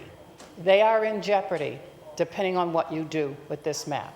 And it's more than just numbers, and I'll just wrap up to say this. More than just numbers, you have to look at the racial polarized voting, and you have to look at the voting age population. If you do that, you will understand why we feel so strongly that you have it in your power to undo 3 decades of progress simply by moving Ward 1414 out of D5. And it's not about unifying. 70% of Mattapan is in D5. If you wanted to really talk about unifying, you'd be talking about moving the rest of Mattapan into D5 instead of the other way around. That's a fact. And so we're watching. We hope that we can come to consensus, but we are more than prepared and ready to do what is necessary if we shall not, even if it means delaying an election, because speed should not be our goal here. We have to get this right. I thank you for the opportunity to testify, and thank you for your time. Thank you. We have 2 online Zoom testimonies we're going to go to now.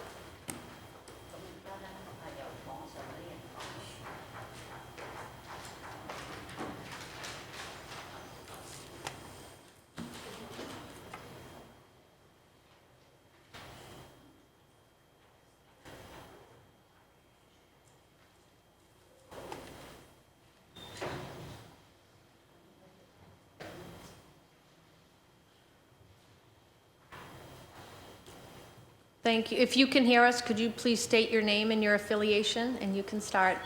Thank you. You can Hi, my name is Eric. Yeah. Go ahead. Yep, please. Hi, my name is Eric Esteves, and I've testified regarding redistricting before, at least a dozen times. To start, I'm in full support of the 5 suggested map amendments that have been put forth by the coalition. That have been at the forefront of pushing for equity and representation for all Boston residents. But my comments are less about the details of precinct moves or the bigger picture, the forest. I've mentioned before that precincts and wards are the building blocks of city council districts, just like they are for census tracts.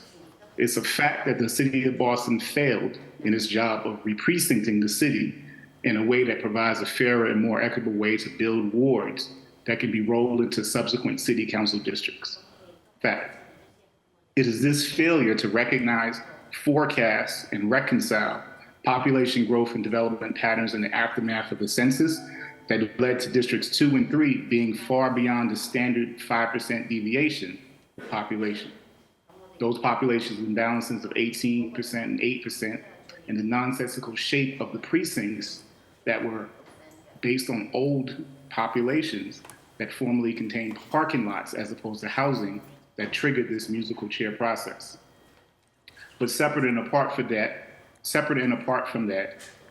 re-precincting must also be done with consideration to many factors, which not only includes race, but also population, voting age population, effectiveness, cracking, packing, racially polarized voting, which, as our Professor Duchin from Tufts indicated, racially polarized voting was only exhibited in District 3 previously, contiguity, communities of interest, and several other factors. The map that was approved in the fall offered the best option to balance all of those factors while offering a reasonable opportunity districts for communities of color to elect their candidates of choice.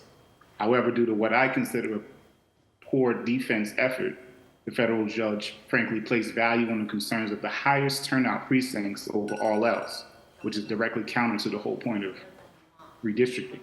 And it says a lot about the concerns around democracy and representation. So that leads us to today. We should not back down from the opportunity to place value on those who have historically been the least likely to vote. Some people take issue with the notion that Boston is a racist city, yet nobody in my neighborhood even blinks at that suggestion. So I urge us to recognize that systemic inequity is often not seen, but we can smell it. When you can't smell it, you can hear it. When you can't hear it, you can feel it. The map enacted in the fall should not drastically be adjusted, because doing so would be a regression of the progress towards equity and community that many advocates have made. So again, I'm in full support of the coalition's recommendations. And then lastly, I also urge all of those who are concerned and who have tapped in for this process to hold the city accountable in the next few years as well. and push for both re-precincting, but also to move this redistricting process into the hands of an independent body that can oversee the process so that incumbency is no longer the silent factor that allows us to get in our own way. Thank you. Thank you. Up next, we have one more person on Zoom.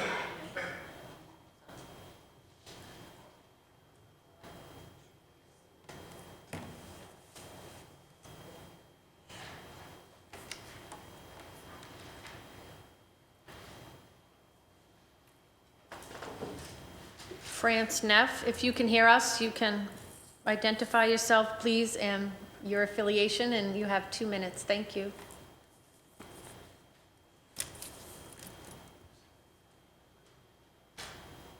Good afternoon.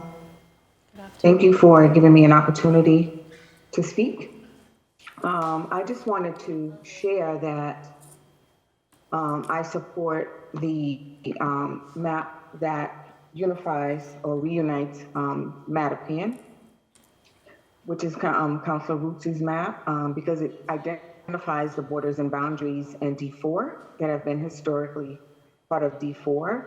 And those neighborhoods share the same interests as the neighborhoods in D4 currently. I also want to share that it's important for, as we make these decisions that affect the community, that we're really focusing on the community and not necessarily our own gains. And so with that, I just want to share that I definitely support the map that reunites Mattapan. Mattapan is a large community of color, and oftentimes it is neglected, and things don't get done the way that they should get done. And so I just wanted to say that, that the map that reunites District 4 speaks to the principles of redistricting process. Thank you for listening. Thank you, I appreciate it. Thank you, France, and thank you to everyone who has offered public testimony. I want to thank you for taking time and making your voices heard. This has been a really quick process that we have had to draw this new map and trying to do so with all speed. So I appreciate everyone for giving their time. I just want to go over, just based on some comments, I just want to go over a bit what this map does and where it is. First of all, responding to the federal court's order to make sure that we were not impermissibly engaging in a constitutional violation with 3 and 4. And also, there have been several comments made about 16.1 and 16.3. They are united, as we heard advocacy for, united in District 3. A lot of this map, a lot of effort was made to maintain Roxbury's borders. So you see those have been and remain the same in this map. Also want to address a comment about District 7 and the changes that were made. There was a comment yesterday about 4-6, and we had, I had spoken to the counselor briefly about 4-6 and about that being part of D7. There was a conversation that was had about what else could possibly work. I had not actually done the numbers to see if there was potentially another precinct that could work. And so another precinct was added instead of 4-6, and that is, just that I'm right here, 4-7. I know that there was some discussion at some point about Mission Hill. I do believe that if we are moving, and this was some of the problem with some of the other maps that we saw, if we are moving neighborhoods in and out of districts, that requires a larger community process. And also, there's no city councilor right now for District 8. And so big changes to District 8 are discouraged. And so I wanted to put that on the record. Obviously, there's also other changes once you account for the potential constitutional violation. District 4 needs population. And so some of the historical relationships that D4 had exist in 1414. And 1414 was placed in D4. I know that there are other comments, and I want to cede it to my colleagues for any comments on this map and any changes, because I believe this map meets a population variance, It listens to some of the communities of community interest. Particularly, we have 8-1 and 9-1 that are together in D2. We are respecting the Roxbury line. We have 16-1 and 16-3 together in District 3. And so wanted to make sure that I just started with that and put that on the record. That's where this map is. So Councilor Arroyo, I see your light is on. You now have the floor. Thank you, Madam Chair. I'd like now to address one of the major issues that I have with this map. But I want to begin by thanking the community for taking the time to come here and to advocate. I know it's difficult when people are working, and these are held during 2 to 5 hours for our communities, especially for folks who are significantly disenfranchised, to make the time or to even know that these things are happening. And so thank you for that. I want to refer to, for my colleagues, what has been submitted previously. It's under Docket 0935, and I want to refer to the federal ruling, specifically page 10, where they make reference to Dr. Lisa Hanley in her report. They summarize it, and then I'll go into the report. They say, Dr. Hanley stated that an opportunity district is a district that provides minority voters with an opportunity to elect their candidates of choice. Determining if a district allows for minority voters to elect their candidates of choice is a functional district-by-district analysis that requires an evaluation of recompiled election results and voting patterns. We haven't done that here. We don't even have plans to do that here before we vote on this. And so I just want to go into what she did find in the report we already did. For my colleagues, it's submitted as Docket 0935. Its title is An Analysis of Voting Patterns by Race and an Assessment of Minority Voters' Opportunities to Elect Candidates in Recent Boston Municipal Elections. I'll just read some of the highlights. I was retained by the City of Boston to conduct an analysis of voting patterns by race and Hispanic ethnicity. I was also asked to conduct a district-specific functional analysis to determine which districts under current City Council plans, the 2012 that we were all elected to, City Council District Plan, and to provide minority voters with an opportunity, whether those provide minority voters with an opportunity to elect candidates of their choice to the council. She also, for folks who are wondering, Dr. Lisa Hanley has 35 years of experience as a voting rights and redistricting expert. And she makes clear, and I think this is really important because we keep talking about things like it looks kind of funny or it does this or that, and those aren't really traditional, really, the compactness, every single one of these would probably be arguably compact as they were created in 2012, and so the idea that something looks kind of funny isn't really a fundamental redistricting principle. What she makes clear is, and I'm quoting now from the report, the Voting Rights Act of 1965 prohibits any voting standard, practice, or procedure, including redistricting plans, that result in the denial or dilution of minority voting strength.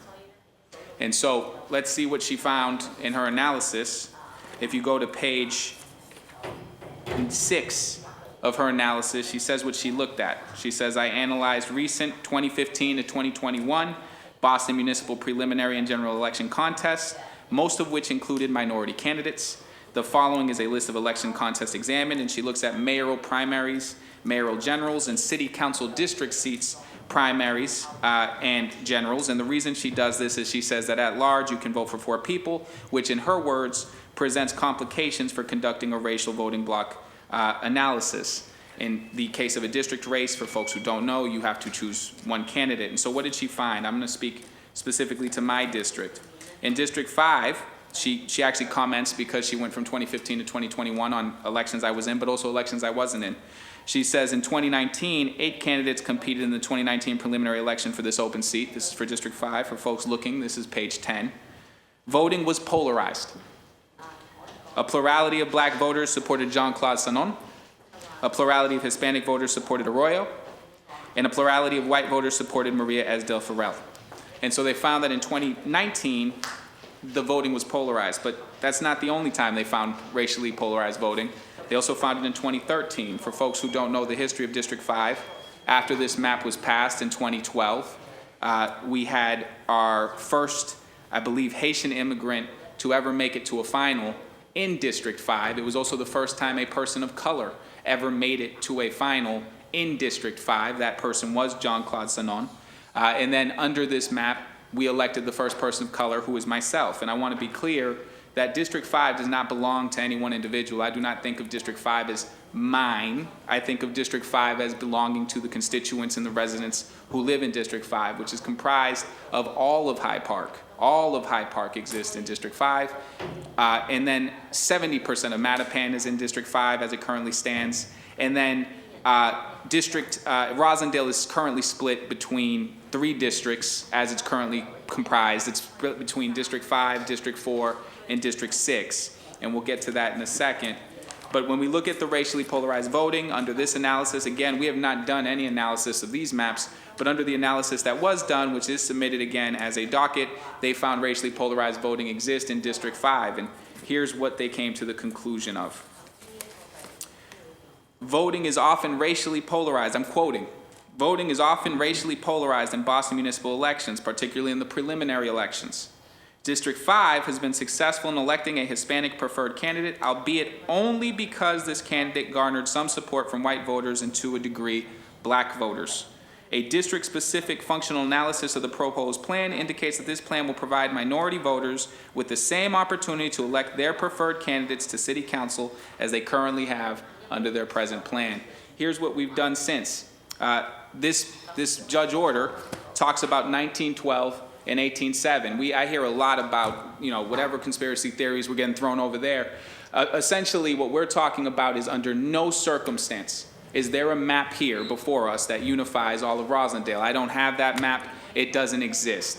1912 and 1807, which were both in the enacted map that has since been enjoined, but have also been, I believe, are in Councilor Lara's map, and I believe is also, to some degree, in Mayor Wu's map. Those actually add those Rosendale precincts back in. Right now, this map doesn't add those precincts back in, and when you look at racial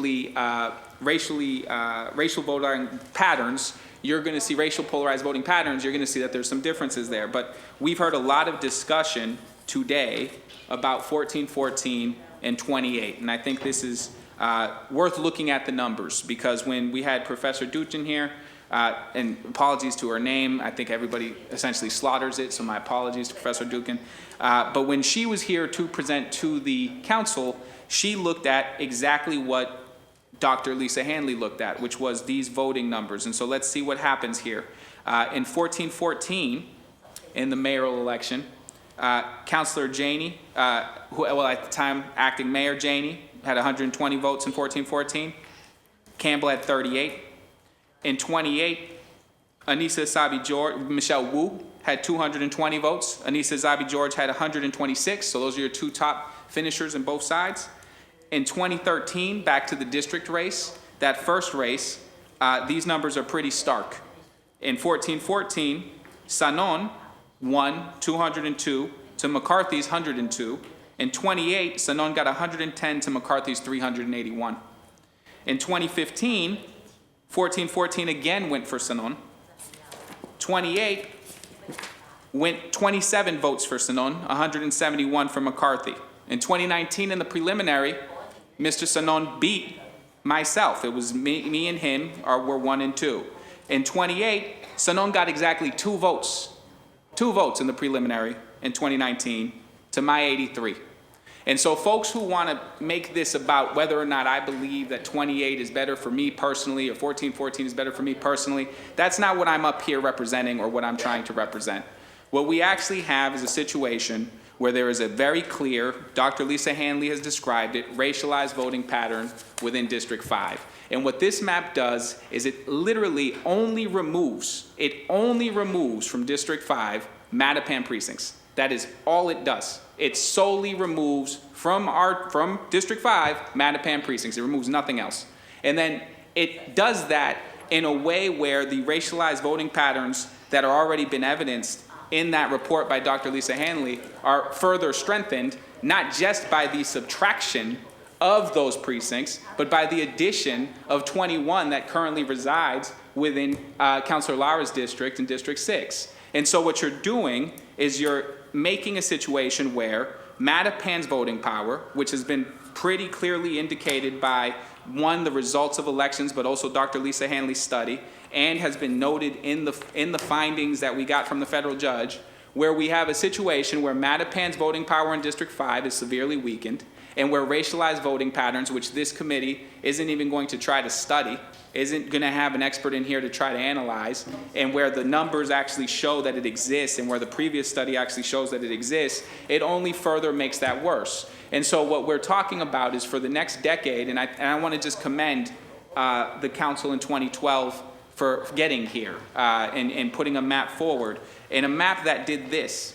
One of the major aspects of difference here is that under the 2012 map that was passed, under that map, Mayor Janey at the time defeated Michelle Wu in District 5. Michelle Wu lives in 1810. She lives in District 5. Under the map that we currently have, no changes, period, just the map that we were elected to, Michelle Wu loses to Kim Janey in that map. Under this map, Michelle Wu beats Kim Janey by nearly 500 votes. And so when we're talking about racially polarized voting, that is what we're talking about. When we're talking about what Lisa Hanley is talking about, when we're looking at the actual data, you are somehow flipping a district that under the last enjoined map, Kim Janey continued to win. Under the current map, Kim Janey won. And then under this map, suddenly the black mayoral candidate is down 500 votes. And it's because you've removed only Mattapan precincts, and you've continued to add precincts that have demonstrated racialized voting patterns based on the study by Lisa Hanley. And so I would ask us, because I don't believe that this council is going to bring in an expert to break down all of these things in time for us to pass a map to not move the election date, but I would say that if we can't get to agreement on not harming District 5 in that way, that we do delay an election because it's that important. What I would say is, if we can't do those things, we should do our best to minimize these harms, because the way in which this came about was so that we could essentially have a lawsuit that, in the judge's words,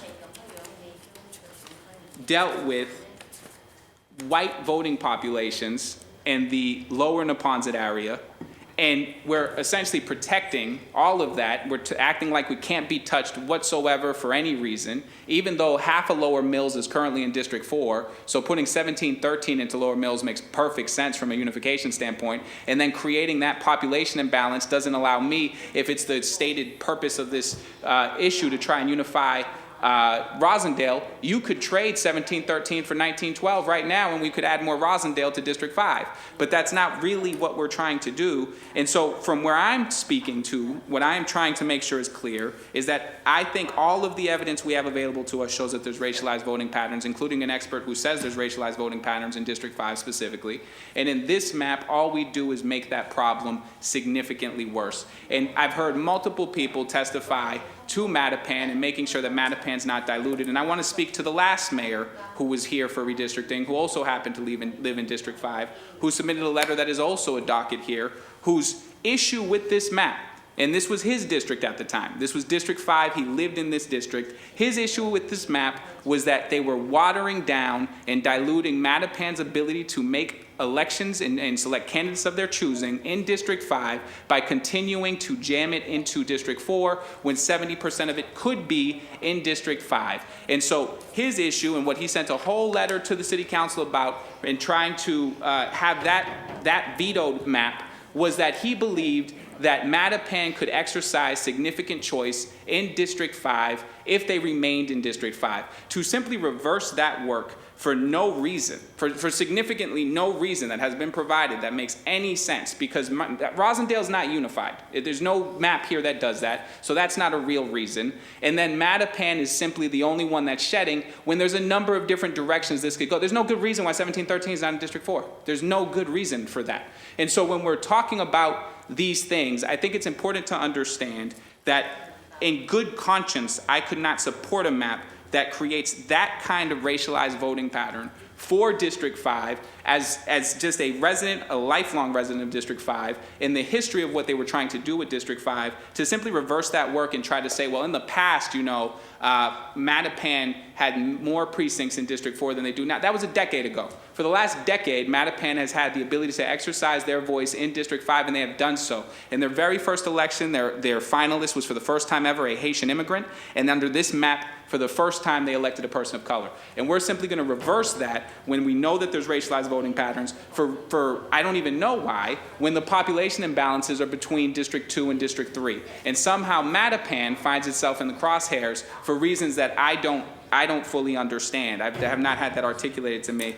And I'll just close by saying that as we talk about these precincts, specifically number by number, I'm not sitting here trying to advocate that we don't need to unify Rosendale. In fact, the enjoined map unified more Rosendale while preserving a Mattapan majority in District 5 than this map does. Councilor Lara's map, which I have supported, does both of those things, gives us more Rosendale while supporting and preserving Mattapan's voice in District 5. This map does neither of those things. And so as I sit here right now, I can't figure out why I would get to yes on this map, knowing what I know. And I would just say, as we have lawyers for civil rights, as we have these folks calling in, lawsuits go two ways.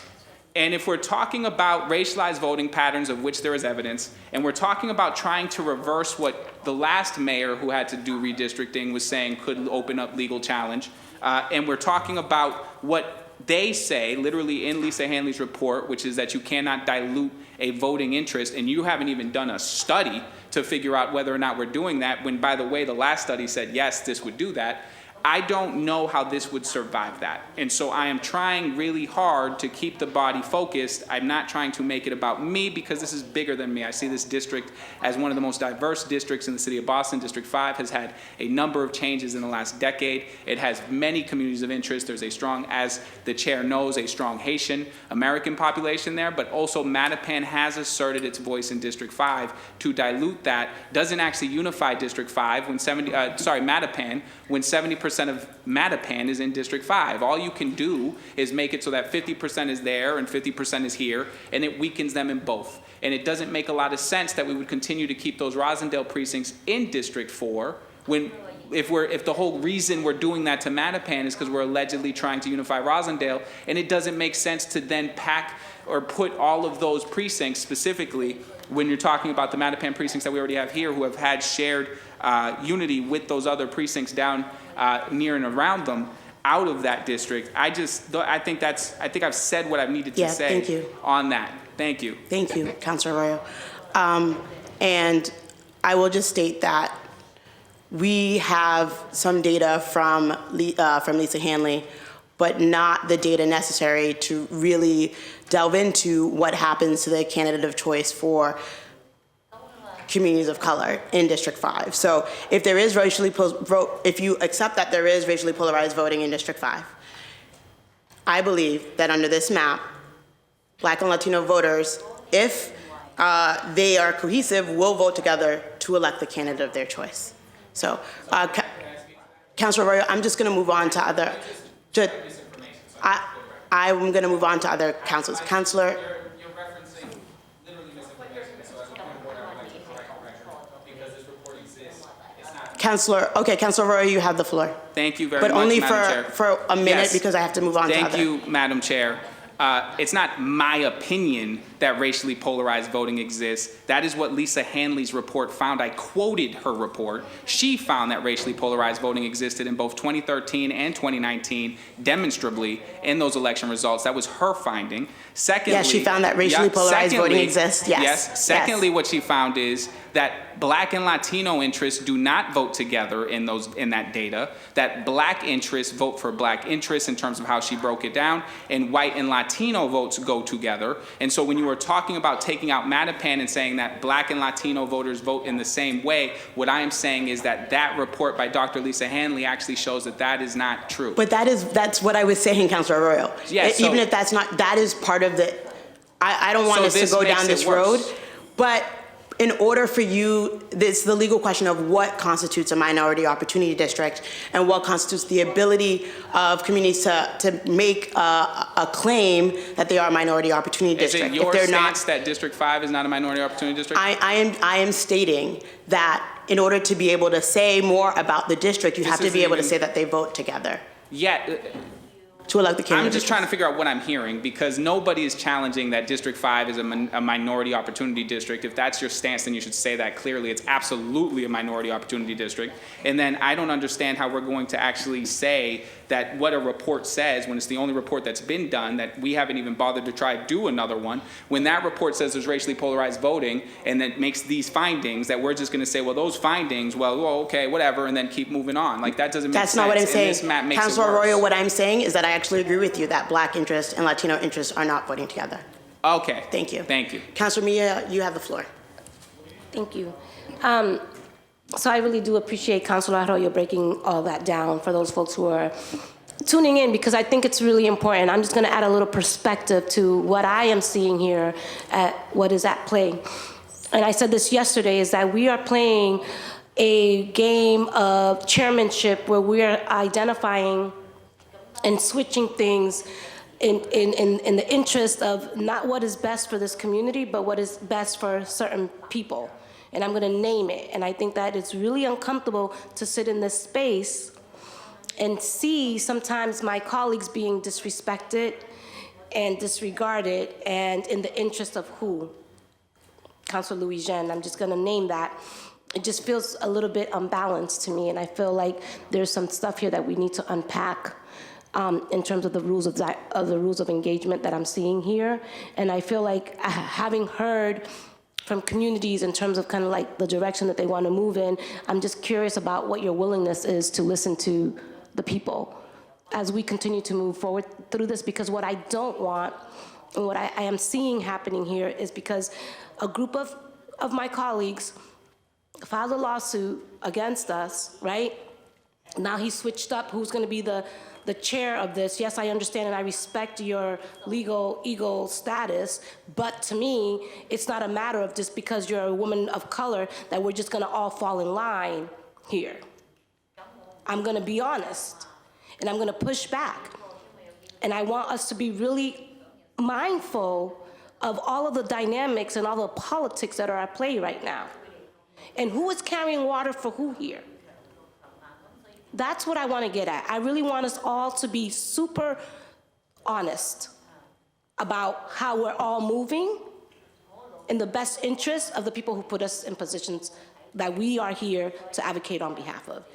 And right now, I need you to tell me, who are you listening to? Well, thank you, Councilor Mia. First of all, I'm listening to all of you. I would not be in this position to be doing the new map if a majority of my colleagues here did not believe that I would be in the best position to do this. So that's who I'm listening to. Councilor Lara, you now have the floor. But your mic, Councilor Lara, you now have the floor. Councilor Mejia, I will go back to you after Councilor Lara has spoken. Thank you, Councilor Lujan, and I think in the interest of finishing Councilor Mejia's statement, I think what she was trying to say is that the majority of your council colleagues voted to move that ruling to civil rights under the impression that we were only moving the ruling and not the redistricting process. And so that, I think she wanted to clarify the record that that's not how it happened. So a couple of things, and I know that this is not typically my role, but to bring the temperature down a little bit here. I think the temperatures, I think everyone's okay. Yeah. I think we're all good, right? We're all good. So based on Councilor Arroyo's comments and based on what we've heard from public testimony in the last 3 days, I believe that we can get to what folks are requesting if we do not use the map as it is now, but if we use the map that I submitted, that we can get to what everybody is requesting on here by singularly moving 6 precincts. I think that we can get it done there. Now, if we move 514, 41, we get to 9-1 and 8-1 into District 2. And we can listen to the organizations that have been advocating to keep Villa Victoria and Cathedral there. If we move 6-1 into D3 from D2, and if we move, and this is pending Councilor Fernandez-Anderson's approval, of course, 4-7 into D7. Now, if I would like to have people take a look at it on the screen. If we start from the District R plan 8 184-700. It unifies 6-1, and this is what it does if we do this. This is just from the map that was submitted, 6 singular precincts. And then we can kind of see if there is any like around the edges, but I think that this actually meets all of the needs that have not only been brought forward by my council colleagues, but that have also been brought forward by the community. It unifies 6-1 and 6-3. Oh, yes. Councilor Fernandez, you have the floor. Sorry. Do we have the right map? I can't see that well, and I don't have the links. Right now, this is the current map that's up, but I'm listening to Councilor Lara. Yeah, I think, are you asking for a visual representation of what Yes, because I'll be able to see the whole map, and I personally would like to make decisions based on how it impacts everybody. So if I see it, it's better for me. Just asking you if it's okay to see it. We can see it, but I first want to hear what she has to say. Okay. Thank you. Great. So one, it unifies 6-1 and 6-3 in Little Saigon and unifies the Bowdoin Geneva neighborhood. Can you, Councilor Lara? Sorry. Yes, I talk a little fast. Can you start from the beginning? From the beginning. So if we move 514, 41, 91, 81, 61, and 47. Okay, you have to go, yes. Yeah, those are the 6. Sorry. 514, 41, 91, 81, 61, 47. It helps us unify 6-1 and 6-3 in Little Saigon, unifies the Bowdoin and Geneva neighborhoods. It helps unify what in Little Saigon? 16-1, 16-3. Okay. Yeah. In what district? In District 3, Okay. as planned. Unifies the Bowdoin Geneva neighborhood, which we heard people testify about today. It maintains Adam Village and Cedar Grove in District 3, as was a concern of my council colleague, Councilor Baker. It unifies West Roxbury. It has Rosendale in 2 districts instead of 3. It keeps 70% of Mattapan united in District 5. Public housing in South Boston is unified with public housing in the South End. And I think one of the other concerns that Councilor Baker had were particularly about what we've been considering the boot. And I just want to reference Lawyers for Civil Rights comments about 1713 and 1714. So I've been making the case that 1714 and 1713 are actually both considered to be lower mills, and that by unifying 713 and 714, we can unify that community of interest in Lower Mills, and secondarily, when making a decision between moving it to District 3 to District 4, we can ultimately also unify Ward 17. I know that Councilor Baker was concerned about doing that, but I think Lawyers for Civil Rights is correct that we were told that we couldn't use race as the predominant reason to move the boot, but they didn't say that we couldn't move the boot. And I think that when we're following the traditional principles of redistricting, unifying 1713, 1714 as Lower Mills and unifying Ward 17 holds up legally in court for why we are moving the boot into District 4. I think in addition to that, Councilor Baker also had concerns about District 3 sprawling up into the South End. And if we move 514, 41, 91, and 81 into District 2 to unify 8-1 and 9-1, as we've been hearing from folks in D2, that it kind of solves some of that problem. It takes District 3 out of the South End. If Councilor Fernandez-Anderson is okay with taking 4-7, I think that we can listen to the feedback that we've gotten. We can listen to the coalition and the feedback that they've gotten. That feedback that they've given us is reflected here. We can also listen to the feedback that we've gotten from our council colleagues. The population deviation, if we do this, is 4.26. And the difference between the lowest populated district and the highest populated district is 8.5%, which is within the allowable limit of 10% as well. I know that 6-1 is a South Boston precinct, and I know that that doesn't necessarily put South Boston, unify South Boston whole, and I know that Councilor Flynn has talked about wanting that the police station is there and that he wanted that part of his district also to be unified in South Boston, but unfortunately I don't think that we can both keep 6-1 and unify the public housing in District 2. And so I think that that's part of the conversation that we should have. I would like to show folks what it looks like, because I think that it does all of that with still only keeping the changes to the districts that we were directed to by the judge as well. Thank you, Councilor Lada. And Councilor Lada, do you have a District R number for that? Or can you send a District R number for that? Yes. Okay, get the district, and we will put it up. Should I send it to Shane? You can send it to Shane. Okay. Councilor Flynn, you now have the floor. Council President Flynn, you now have the floor. Thank you, Madam Chair, and I've heard testimony from the public and from my colleagues about putting 8-1 and 9-1 into District 2, but that's exactly what I've recommended. I've recommended that. I listen to my constituents.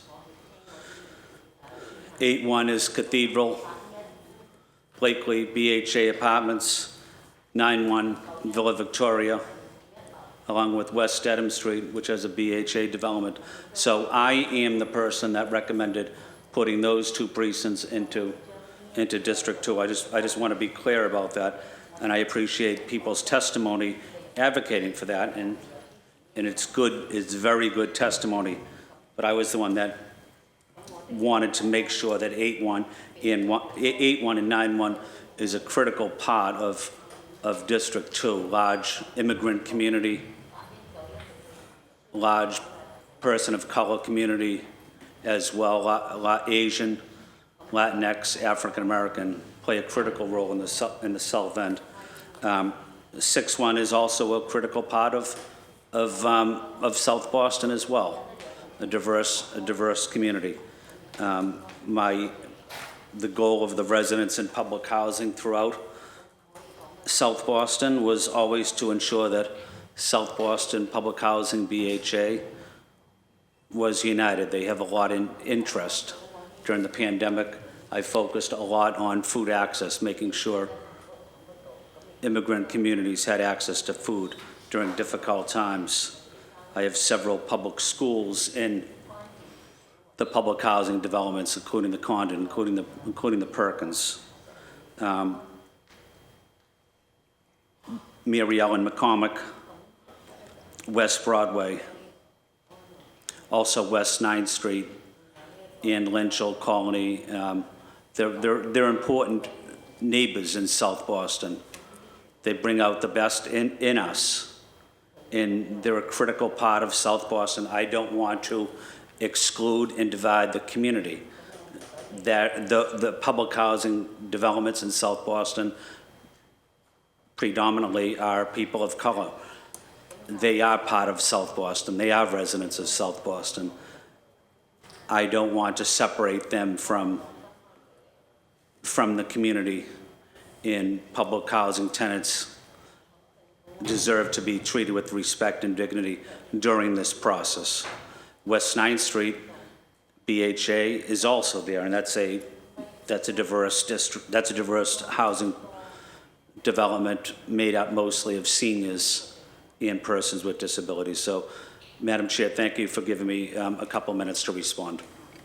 Thank you, President Flynn, and I also just want to state that on this map, that is still up, that 4-7 change is made. 4-7 is actually in D7 here, and the 16, again, just so that folks know, in this map, 16-1 and 16-3 are together in District 3, and 8-1 and 9-1 are together in District 2.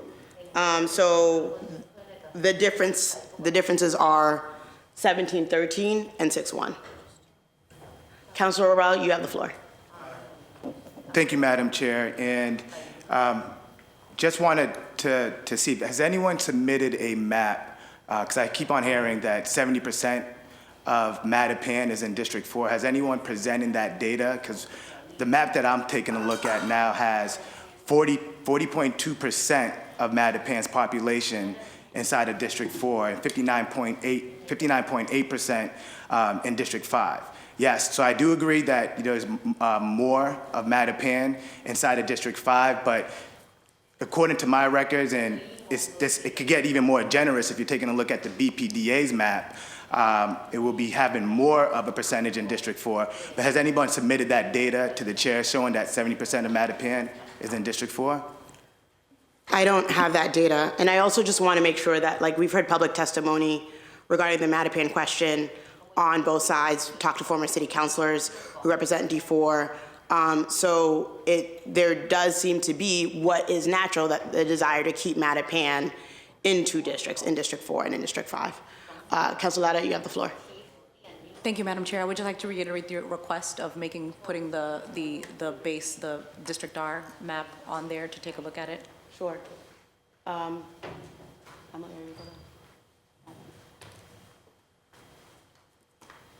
Oh, you can just put it, yeah.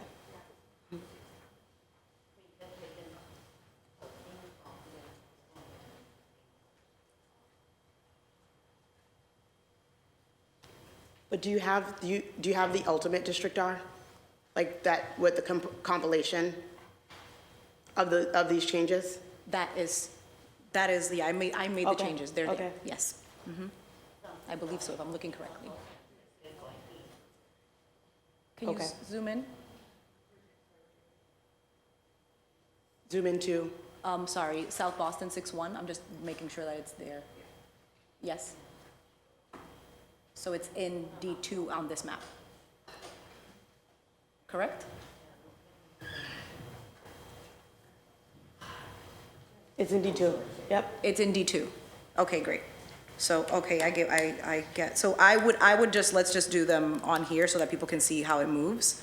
I think that if I just save it on here, maybe it'll change it for the link that I've sent. But I can go through just for the purpose of the public who is watching to see what the changes are. Shane, are you making the changes or is Emily making the changes? Okay, thank you, Emily. Sorry, I don't mean to make a request. So for moving in, as it is now, moving into District 2, 514,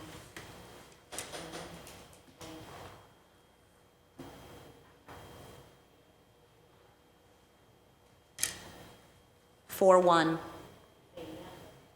9-1, 8-1. Moving into District 3, 6-1. Moving 4-7 into District 7. Okay. It is already there. Let me send. Yeah, I was like, no, I think it's not. I was like, I don't think so. The population's not balanced. There we go. So when you make those 6 changes,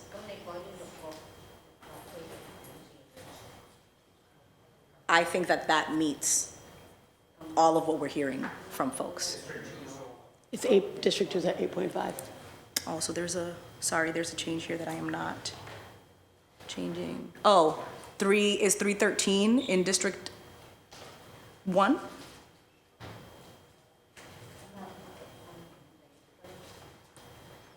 It's in District 2. Hold on, let me do this. Okay, I'm gonna send you the actual one. That's what I had requested before, so that we're not building. Yeah, I didn't know that I hadn't pressed saved when I sent it to Shane, sorry. Okay. That was absolutely my fault. You can There we go. just close this one out. Yep. I've saved it and it gave me a new number now.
Okay, there we go. So I think one, for example, right, I think that Councilor Lujan and Councilor Worrell have been, like, I think you're right. You've heard testimony about Mattapan from both directions. The argument that I am trying to make is because the border of 4, right, this is population balance, right? The border of District 4 and District 5 was not identified as an issue area in the ruling from the judge. And so we've heard testimony from both sides. And so for me, if we're gonna make changes right at that border when it's not necessary, when we're balanced by population, I wanna make sure that the reasoning is being made in alignment with the traditional principles of redistricting. And so Councilor Worrell made a question about, you know, where do we have those numbers? Councilor Arroyo's not here. He certainly has those numbers. I did the math myself and I don't have it in front of me, but there are, as it stands, only 3 precincts for Mattapan in District 4 and 6 that are in. So I know he has the numbers. I don't want to speak for him, but I'm sure that that can be given to the body. There's, I want to say like 15,000 people or something of the sort. And that was only for the precincts that are all of Mattapan. So we didn't even count the precincts that were partially Mattapan, but mostly Dorchester, because we didn't want to like inflate the numbers. So I do, for me, I think that, right, there's Councilor Baker has his light on, and so I know that there's concerns there, but I do think that keeping 1713 and 1714 is legally defensible by making the case at court. We keep the public housing, Villa Victoria, 8-1 and 9-1 together, District 7, District 6, District 5, and we make the minimal amount of changes. I do think that some of my council colleagues want to give feedback, but I do think that this puts us in the best place to get to something that everybody can vote for tomorrow. Thank you, Councilor. I also thank you for this offering. I wanted to also state that my original map had 1713 in District 4. And part of this is in working together with colleagues in determining what map we can have. I think changes are legally defensible, but we also know that we as a body have to agree on a map. And so I'm going to turn it over to Councilor Baker for any. Thank you, Madam Chair. One of the comments that the judge said when we established the baseline map, she said in the city lawyers that we all paid for, I paid on that side also as a taxpayer. The city lawyers could not answer the question if District 3 only needed 1,600 people based off the baseline map, 1,600 people to get to the minimum where we needed to be. Why are you down on the southern border taking precincts from District 3? The city's legal team, which we all paid for, the city's legal team, couldn't answer that question. So again, we're going down to 1713 to take, and I would say, and I would prefer, and I would rather, and I think it would be more of an opportunity district if District 3 got all of Lower Mills back. 1713, 1714, 11 and 4. In 2011, when I ran, there were 2 females of color that come out of those precincts. Andrea Campbell comes out of that precinct. That would also get me out of the South End. So if we're going to start talking about reuniting, give me my district back to where it was 10 years ago, and give me Lower Mills, St. Greg's Parish, by the way, for anybody who's wondering, St. Greg's Parish. So how much? I've heard people complain about 1 and 2 changes over here. Now here it is, I've got 7 new precincts up in the South End and places like that, which are great, but don't necessarily jive with Fields Corner and St. Mark's and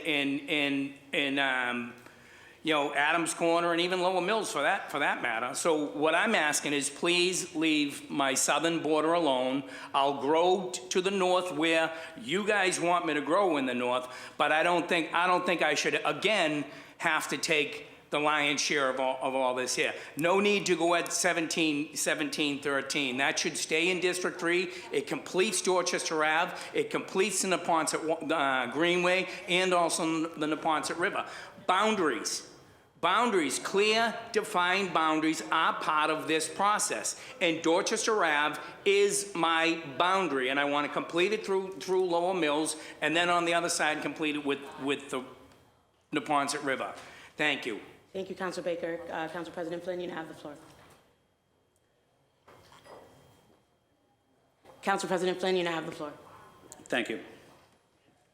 Madam Chair, yesterday when we were working on this map, we were very close to having something in good order.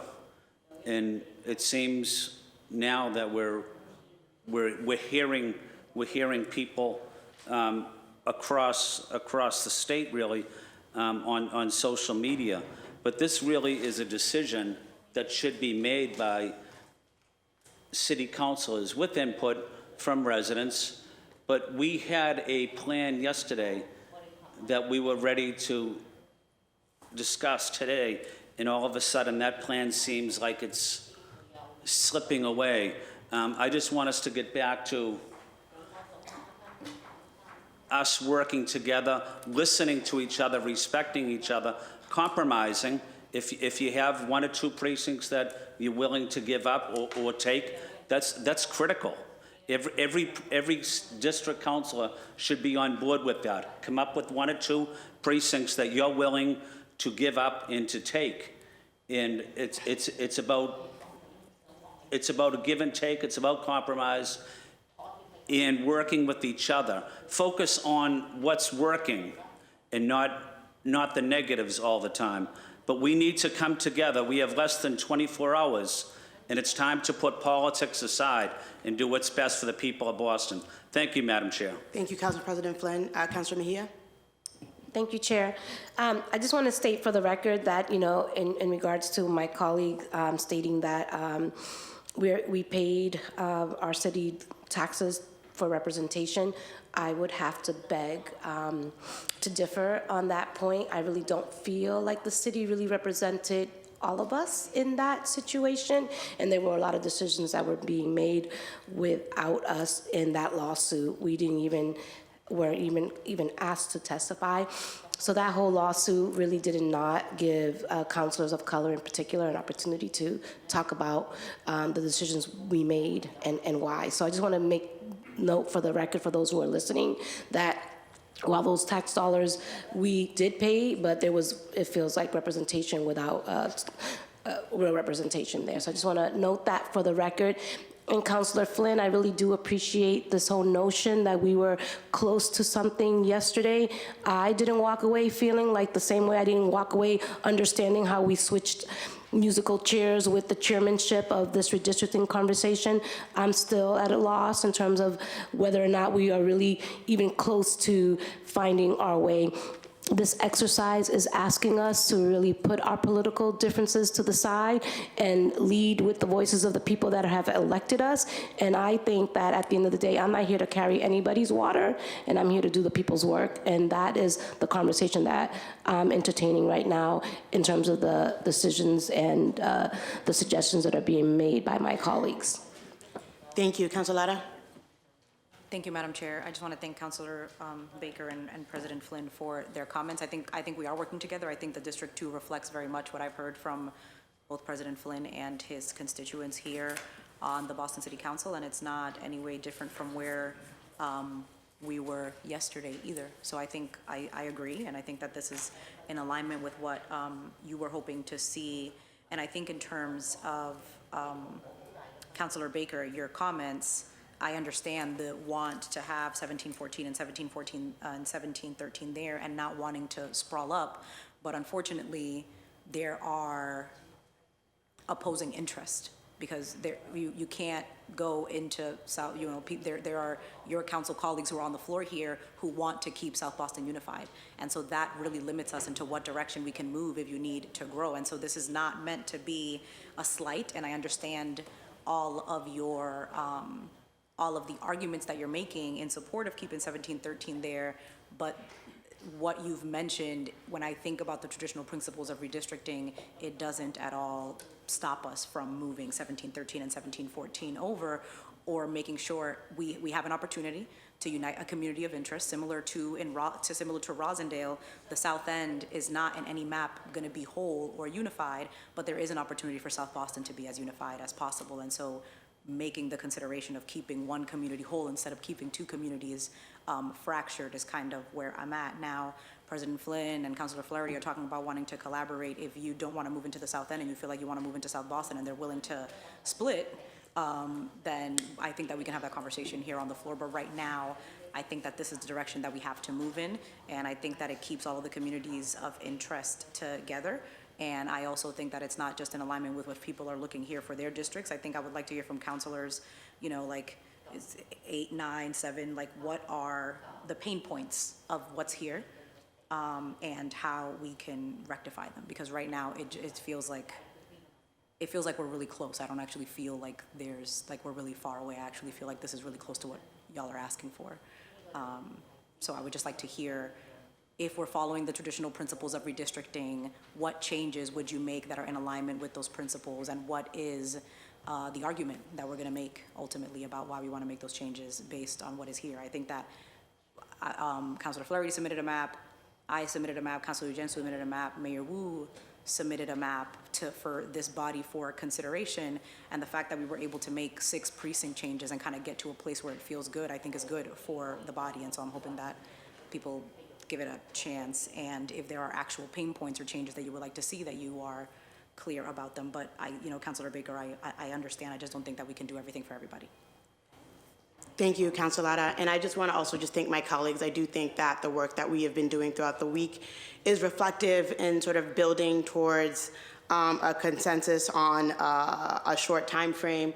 I see here the differences are the differences that we've seen the biggest discussion on: the 14, the D4, D5 line, and the boot, and President Flynn, who has expressed a desire to keep public housing united. So I thank you for this offering.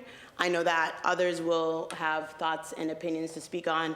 At the moment, I do want to go back to the map that we have been building on, so that we can take a look at that now. Again, I just want to reiterate that a lot of the communities of interest that we have heard from 8191 are together in D2 here. And this map, at the end of yesterday's hearing, when we moved 4-7 into D7, that's where that was first offered. And so we have that reflected here. Again, there's disagreement on that 4-5 line, and negotiating what makes most sense.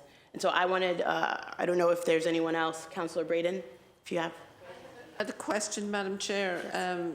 In the enacted map, and then on your first iteration of your map, 18-7 and 19-12 were in District 5. Why did they move from District 5 into District 4? 1912 and 1807. Yeah, they're on the, it's like a toll. Yes, well, those were, I think, again, when we were thinking about how do we make this work population-wise, how do we take into consideration what councilors are looking for, 1912 and 1802, is that right? 1912 and 1807 were on baseline map part of District 4.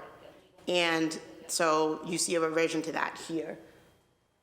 So I think the question then is, if we're trying to preserve District 5 as an opportunity district, then we're removing a significant portion of the Black population from those 2 precincts. Yeah, she's talking about 1912 and 1807. Okay, Councilor Rao, you have the floor. So Councilor Braden, those are my current district lines, 1912 and 1807. That's currently in my district. Yeah. And 1912 is Jamaica Plain. And 1807 is a small portion of Mattapan, but also Jamaica Plain as well. And those, 1912 is predominantly white population. 1807 is a combination of both. And I don't think moving those back into my district where they're currently at are affecting the competitiveness of District 5. Very good. That was just to clarify why that move was made. I think just looking at what voting age population that we have, just the moves that we're making, we just have to be very careful that we don't actually, as many have already stated, that we don't make District 5 an opportunity district. And we remove that capacity to be an opportunity. District 3 is not technically, Dr.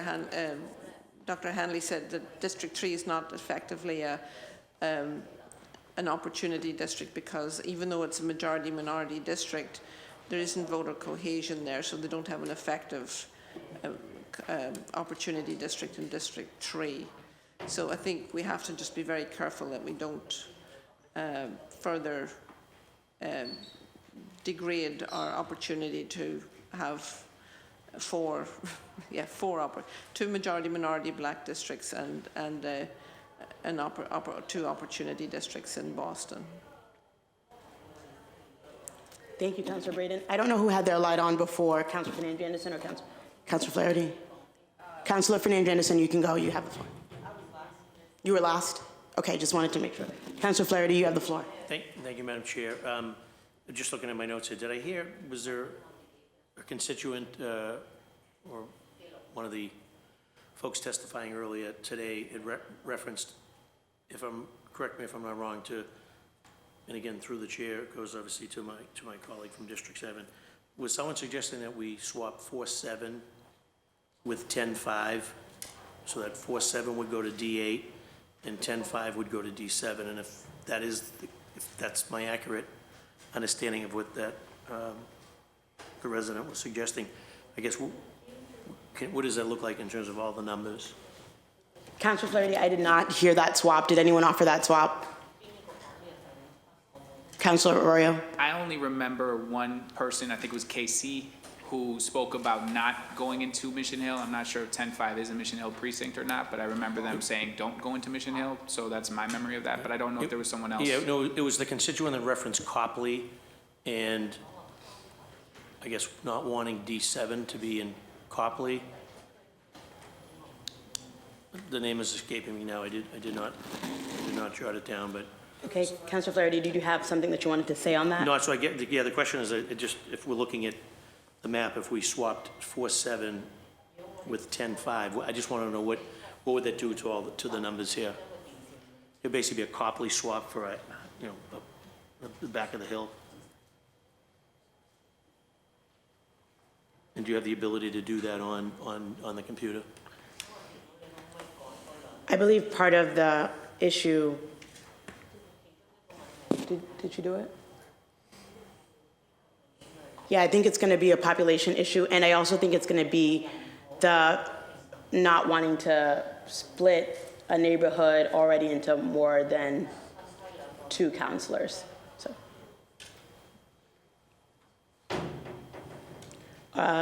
did you? Okay. So it works, but I think it's a split question. Okay. So, can you change it back? Thank you, Madam Chair. Thank you, Councilor Flaherty. Councilor Fernandez-Anderson, did you have something that you wanted to state?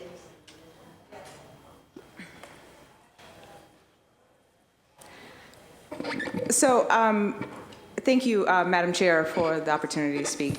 I've tried to be as patient as possible because I feel like the entire process is one that you have to look at in a domino effect. So one district propels into the other or impacts the other. And in the interest of working together and putting together a cohesive map and getting to a solution, one that is equitable, one that follows the judge's recommendations as well as the protocols that we're supposed to follow here,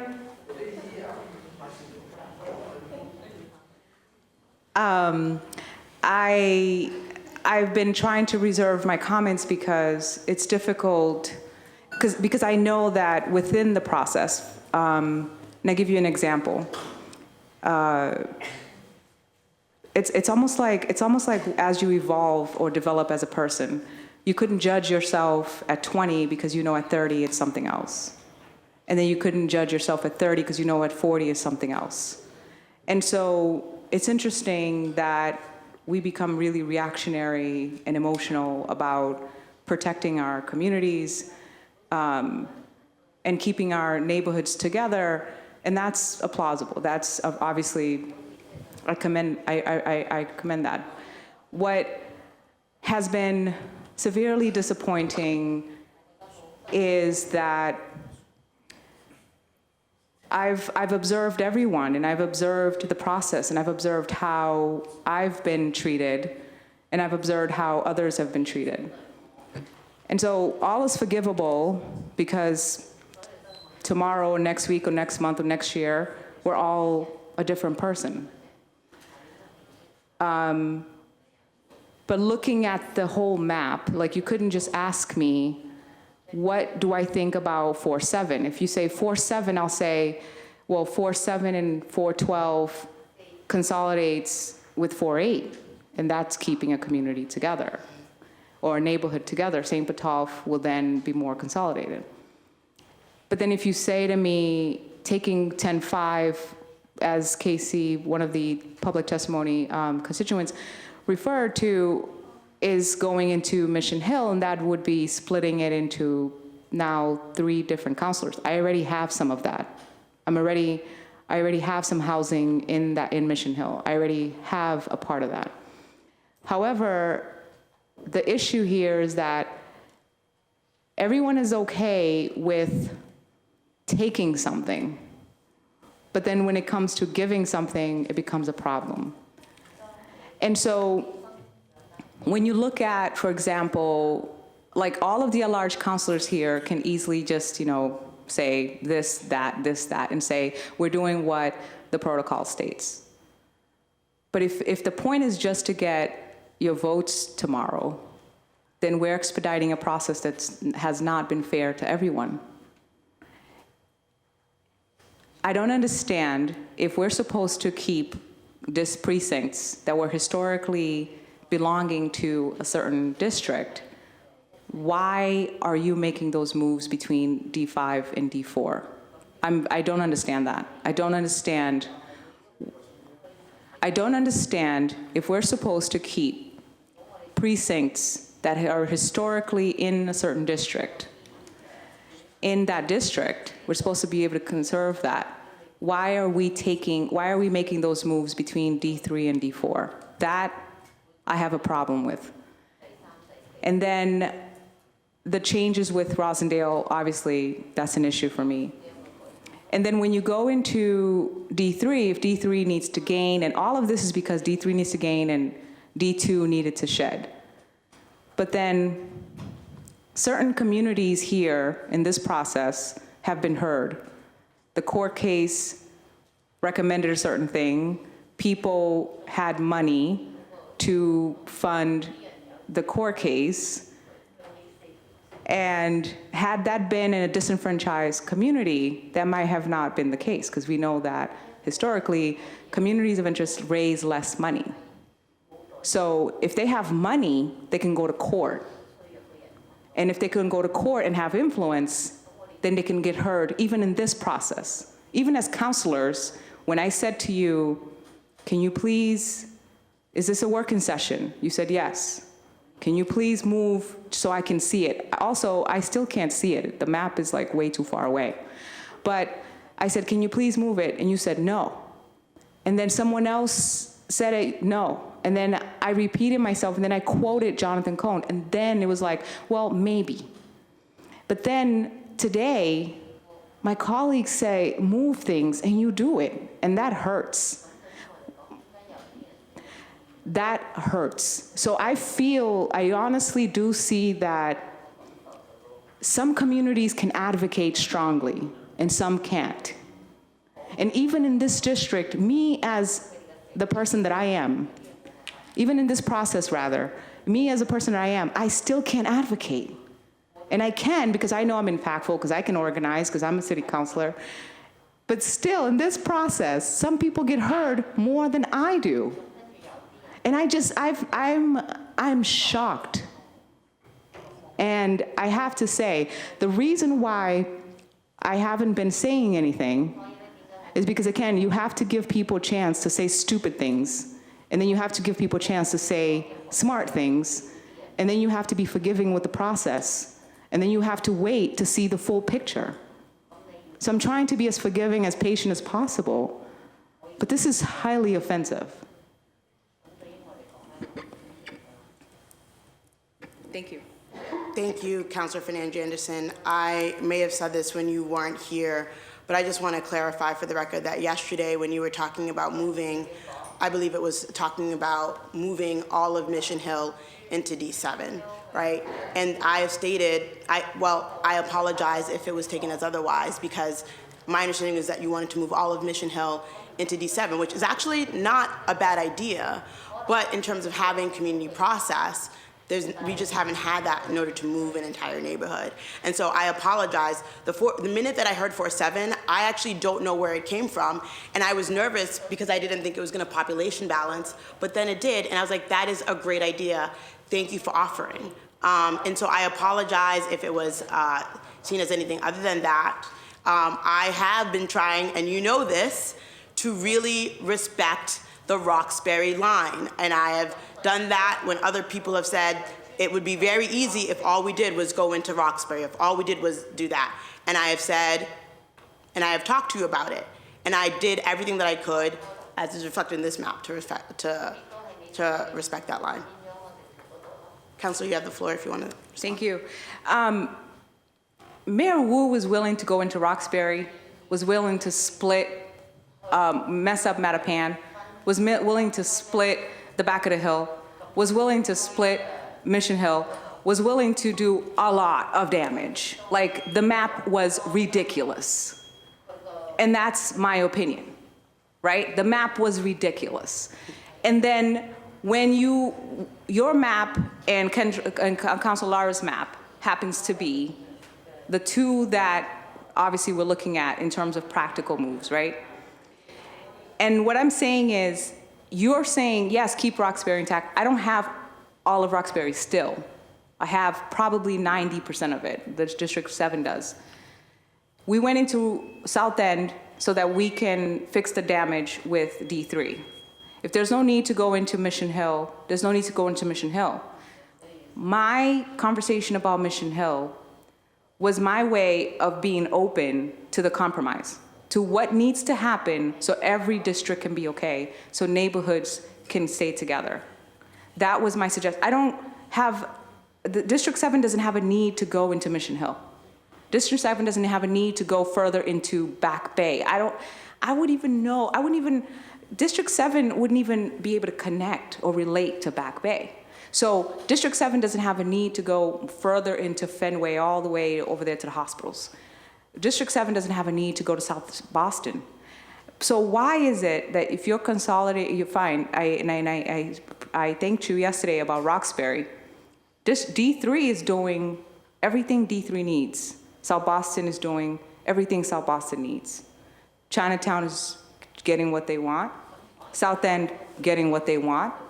So why would anybody even suggest not keeping Roxbury together? So thank you for that. But then I'm saying to you, in terms of the overall map, and I'm sorry, this is the first time I'm talking, like really talking. And so hang tight, be patient. Yesterday I was being rushed. So like, to my colleagues, if this bothers you, don't weaponize our conversation. Don't start talking about how we are being negative, because everybody's talking in a civil tone. Everyone is just voicing their position. But when you start talking, when our colleagues start talking about their position, no one is weaponizing them and saying this is negative, this is this and this is that, or this is a clown show. No one is talking about our colleagues like that. If you've given D1 what D1 has advocated for, and you've given D2 what D2 has advocated for, you've given D1 what D1 advocated for, you've advocated what D2 wanted, you're giving D3 what D3 wants, you are consolidating, you're keeping Roxbury together, I thank you, I'm grateful. You're giving D8, and they're advocating, they're not even here. And then you're giving D4 what D4 wants, But when it comes to D5, it's like, that's the sacrifice. Even if D7 goes all the way up to 80,000 people, and D5 and D4 will be at 71,000. So of course I wasn't going to be able to even have a rational conversation with you on that, because it just didn't make any sense. You're going to balance things off based on the fact that everyone else, the counselors, were getting precincts that they were advocating for. So then D7 had to compromise. And D5 definitely has to compromise. And D4 will stay at 71. It didn't make any sense. So here I am saying, the reason why I reserve a lot of my judgment and I allow the room, the dynamics to take shape, is because we won't know until we get very far into this conversation. If we have to rush it to vote for tomorrow, that's obviously the problem. Like, be kind to yourselves. This is a rushed process. And how are we gonna get there? It's not like we have 10 months. I think Council Baker alluded to this a couple days ago. This is like a week or so. So be kind to yourselves. Stop being offensive and stop weaponizing people's responses. Give people a chance to respond. Give people a chance to be human. Give people a chance to advocate without weaponizing them. We are in a rush process, and so far, the only issue that I see is between D5 and D4. And I'm asking, you cannot just give D1, D2, because you gave D1 something that wasn't even there before. And so now it compromised the numbers. If you moved it around, D7 wouldn't have to go all the way up to 80,000 people. So the reason why that's happening is because somehow this body has to collect votes in order to vote tomorrow. And that's just not a fair process. Either we take more time, or tomorrow you will vote with 7, and then you risk it possibly being a lawsuit, or we have a conversation and you let's be brave and ask each other, open up a little. Let's look at D5. If that's really a bad compromise, let's try to work so that we can make D5 okay too. And I'm just asking everybody, take a deep breath. At the end of the day, my goodness, it's a job. Thank you, Councilor Fernandez and Councilor Mejia. Thank you, Chair, and thank you to Councilor Anderson for inviting us to be vulnerable and to be fully expressed here in this process, because this is a very emotional exercise. We're talking about people's lives here for decades to come, and I think the decisions that we make today will have a lasting impact. And I'm still really struggling with the compromises that we're making and who are the casualties of the decisions that are being presented. And I'm still struggling when I look at the dynamics about where people are lining up. And you know, we're encouraged not to talk about the dynamics of race. However, if I'm looking at who it is that we're lining ourselves up with, you know, considering Councilor Coletta's D1, Councilor Flynn is D2, just like really looking at the color dynamics about where the situation is moving towards, it feels a little bit like I'm not sure who it is that we're really here to, you know, what that looks like. So I'm just going to ask again, like I did last week, I'm going to ask again today, why are we leaning into District 5? I still have not yet understood your reasoning for bringing us back to the status quo of what I heard some of my colleagues here mention. I'm just still so confused as to what is at play. If you could just clearly, for the record, help me understand why we are messing with District 5. Thank you, Councilor Mejia. There's a population issue when you address the constitutional violation, and so you go back to the historical nature of where District 4 was, and so that's why we all know that District 4 and District 5 is where the conversation is. and there's Mattapan on both sides. So I hope that addresses. No, it doesn't. I'm sorry. And maybe I'm a little bit slow, so I really need you to unpack it a little bit further. Well, I'm gonna. No, because it's not fair. If you want me to make an educated vote and an educated decision, it is your responsibility as the chair to help me understand the process. So I don't think it is fair for you, again, to shut down my mic because I'm asking questions for me to be able to understand the dynamics here. Thank you, Councilor Mejia. So District 4 and District 5, they share Mattapan.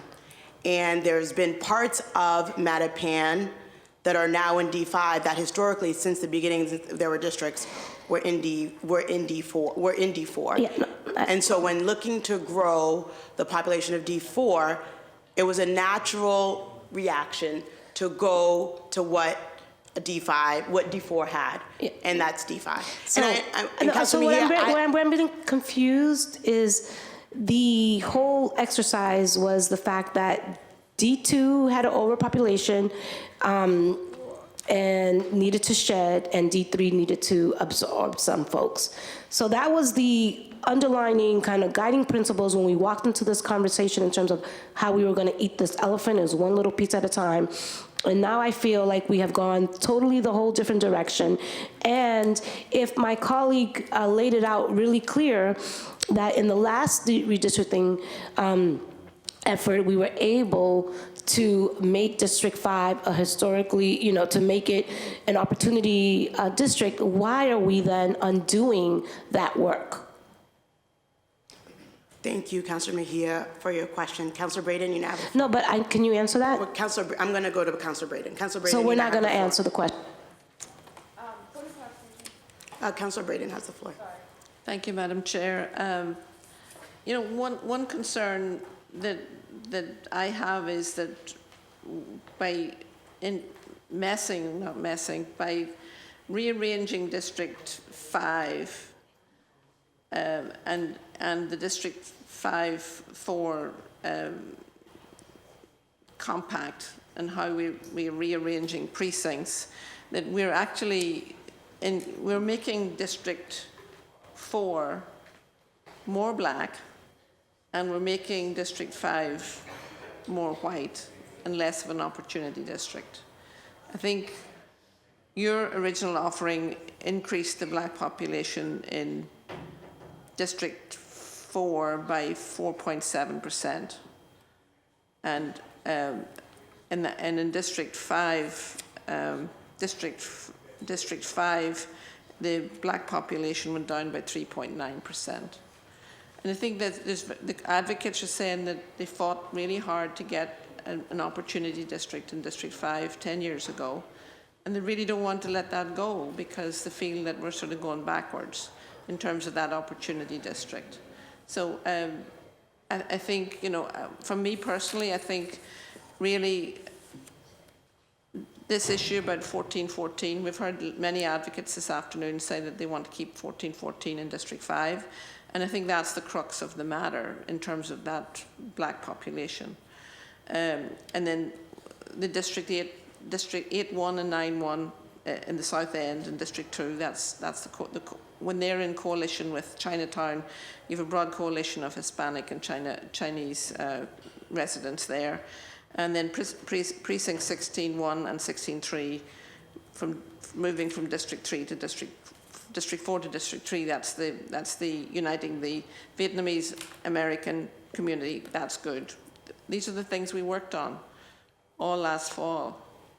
And then I don't really want to speak to the precincts, but we had a conversation yesterday about Precinct 4-6 at the Prudential Centre, that it should be in District 8 as a way to redistribute population out of District 2.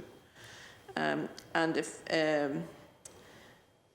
District 7, I'll leave it to my colleague, Councillor Fernandez-Anderson, to see if she needs to pick up any population, but there are some precincts in that area that wouldn't disrupt the situation too much. I just feel we are so close, and if we try and stick to the ideas of making as few changes as possible, I think the suggestions of the advocates and the folks that weighed in this afternoon were very valuable. And we're not that far away. 14-14, 8-1, 9-1, 17-13, 16-1, 16-3. And we're pretty close to getting to where we need to be. Thank you, Councilor Braden. I agree. I think that we are close. I think, Councilor Lara, you have the floor.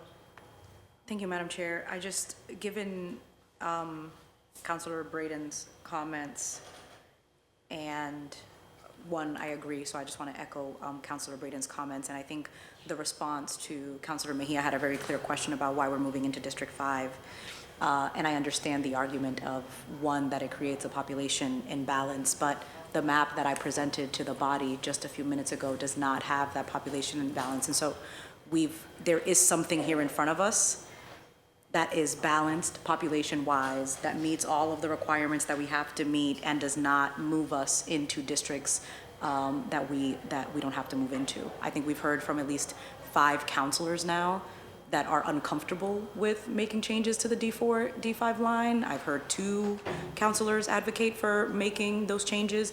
There is an option in front of us that shows that you can balance population without touching that line. And so I am calling on us to go back and revisit, given we are here, as you said, this is something that we need people to vote for and to get in line for.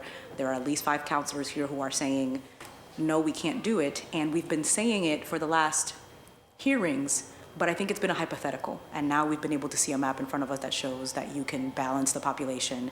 You can make the changes that you need to make following the judge's ruling without actually touching the District 4, District 5 line. And I think that we should consider it. Thank you, Councilor Lara. Councilor Mejia? Thank you, Chair, and I just want to echo my colleague in terms of, like, I believe that we all have to have a can-do attitude, and what this moment calls for is for us to do everything in our power to reach consensus. It would be a really bad look to have all of the councilors of color on one side and all the other councilors on the other side. So I think that in the interest of really finding some consensus, let's all roll in the same direction on the best interests of our community. And I have yet to really fully understand, and while I do appreciate, you know, your response, those folks who do follow me, just like me, I bring my people along, so we're all learning. You might be a lawyer, you might know more than all of us, and I've never no, I'm just about that. We appreciate your credentials, but at the end of the day, there's still a lot of folks who still are trying to understand why we're tapping into D5. If there's a pathway towards a resolution that is the least disruptive and that gets us to where we need to be, just curious about what the resistance is to consider it. Thank you, Councilor Mejia. There's no resistance. I'm like listening to everyone, and as chair, we are going to get to a map that we can vote on. Councilor Fernandez-Anderson, you have the floor. I think Councilor Rowe was first. You have the floor, Councilor Fernandez. Thank you. No, I was going to clarify, Councilor Mejia, I appreciate you wanting information, but it's actually not her job to explain to you or to me, to teach us. But I thank you for clarifying, even though you didn't have to. But I'm going to ask that from all of us, that we not interrupt each other when we're talking, that we are able to finish our points. But for myself, I will not interrupt you when you're speaking. And I'm asking that of my colleagues as well, not to interrupt the chair, but also, Chair, please don't cut her off when she needs to finish a point.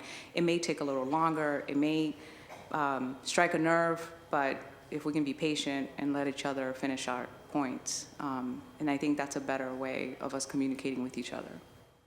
Thank you, Councilor Fernandez-Anderson. Councilor O'Reilly, you have the floor.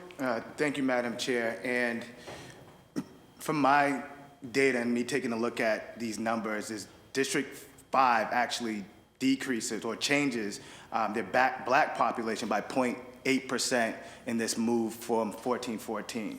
And one of the reasons why District 4 has to grow is we've all come to the consensus that 1601 and 1603 is a community of interest that we're moving back into District 3. The other thing that I want to just highlight is we're moving 2 precincts out of District 5. We had no problem moving into the most historical black district here in the city of Boston, 1, 2, 3, 4 precincts into District 4. And we're only moving 2 precincts The other thing that I want to just draw everyone's attention to is District 5's change in census over the last 10 years. There was an increase of the Black population, an increase in the Latinx population, an increase in the Asian population. In District 4, there was a decrease in the Black population.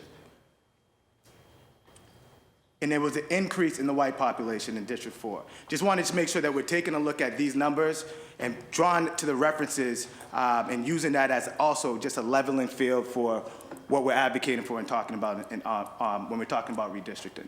Councilor Arroyo, did you want to respond? Yes, thank you. I just want to touch on a couple things. First, it was asked about the Mattapan and 70% of Mattapan being in District 5, and so I just want to do really quick exercise, which is that in District 5, we currently have 14.5, which is Mattapan, 14.14, which is Mattapan, 18.2, which is Mattapan, 18.3, which is Mattapan, 18.4, which is Mattapan, 18.21, which is Mattapan. That is 6 precincts in District 5 currently that comprise Mattapan, for a total population of 15,682 people. The total population for Mattapan is 22,617 people. And so if we're going to talk about data, you know, numbers don't really lie. When we're talking about D4, we have 3 Mattapan precincts, 14.8, 17.14, 18.1, which comprises about 6,805 people. The numbers aren't even close to the same. And when we're talking about, I don't know what that was, about 0.5% of my population, the Black population is down. I'm somewhere in the baseline map around 45 to 46% Black population in District 5. This would get me down to about 41% if this map passed this way. But most importantly, and I really just want to stress it because there's been a lot of conversation as we go around, this only removes Mattapan precincts from my district. And when we look at the racialized voting pattern study, I really don't think this would hold up to the scrutiny of diluting Mattapan's vote. I think that this does that. I think the argument is frankly weak in terms of why we would do this. And I know somebody said something about core retention because core retention is important.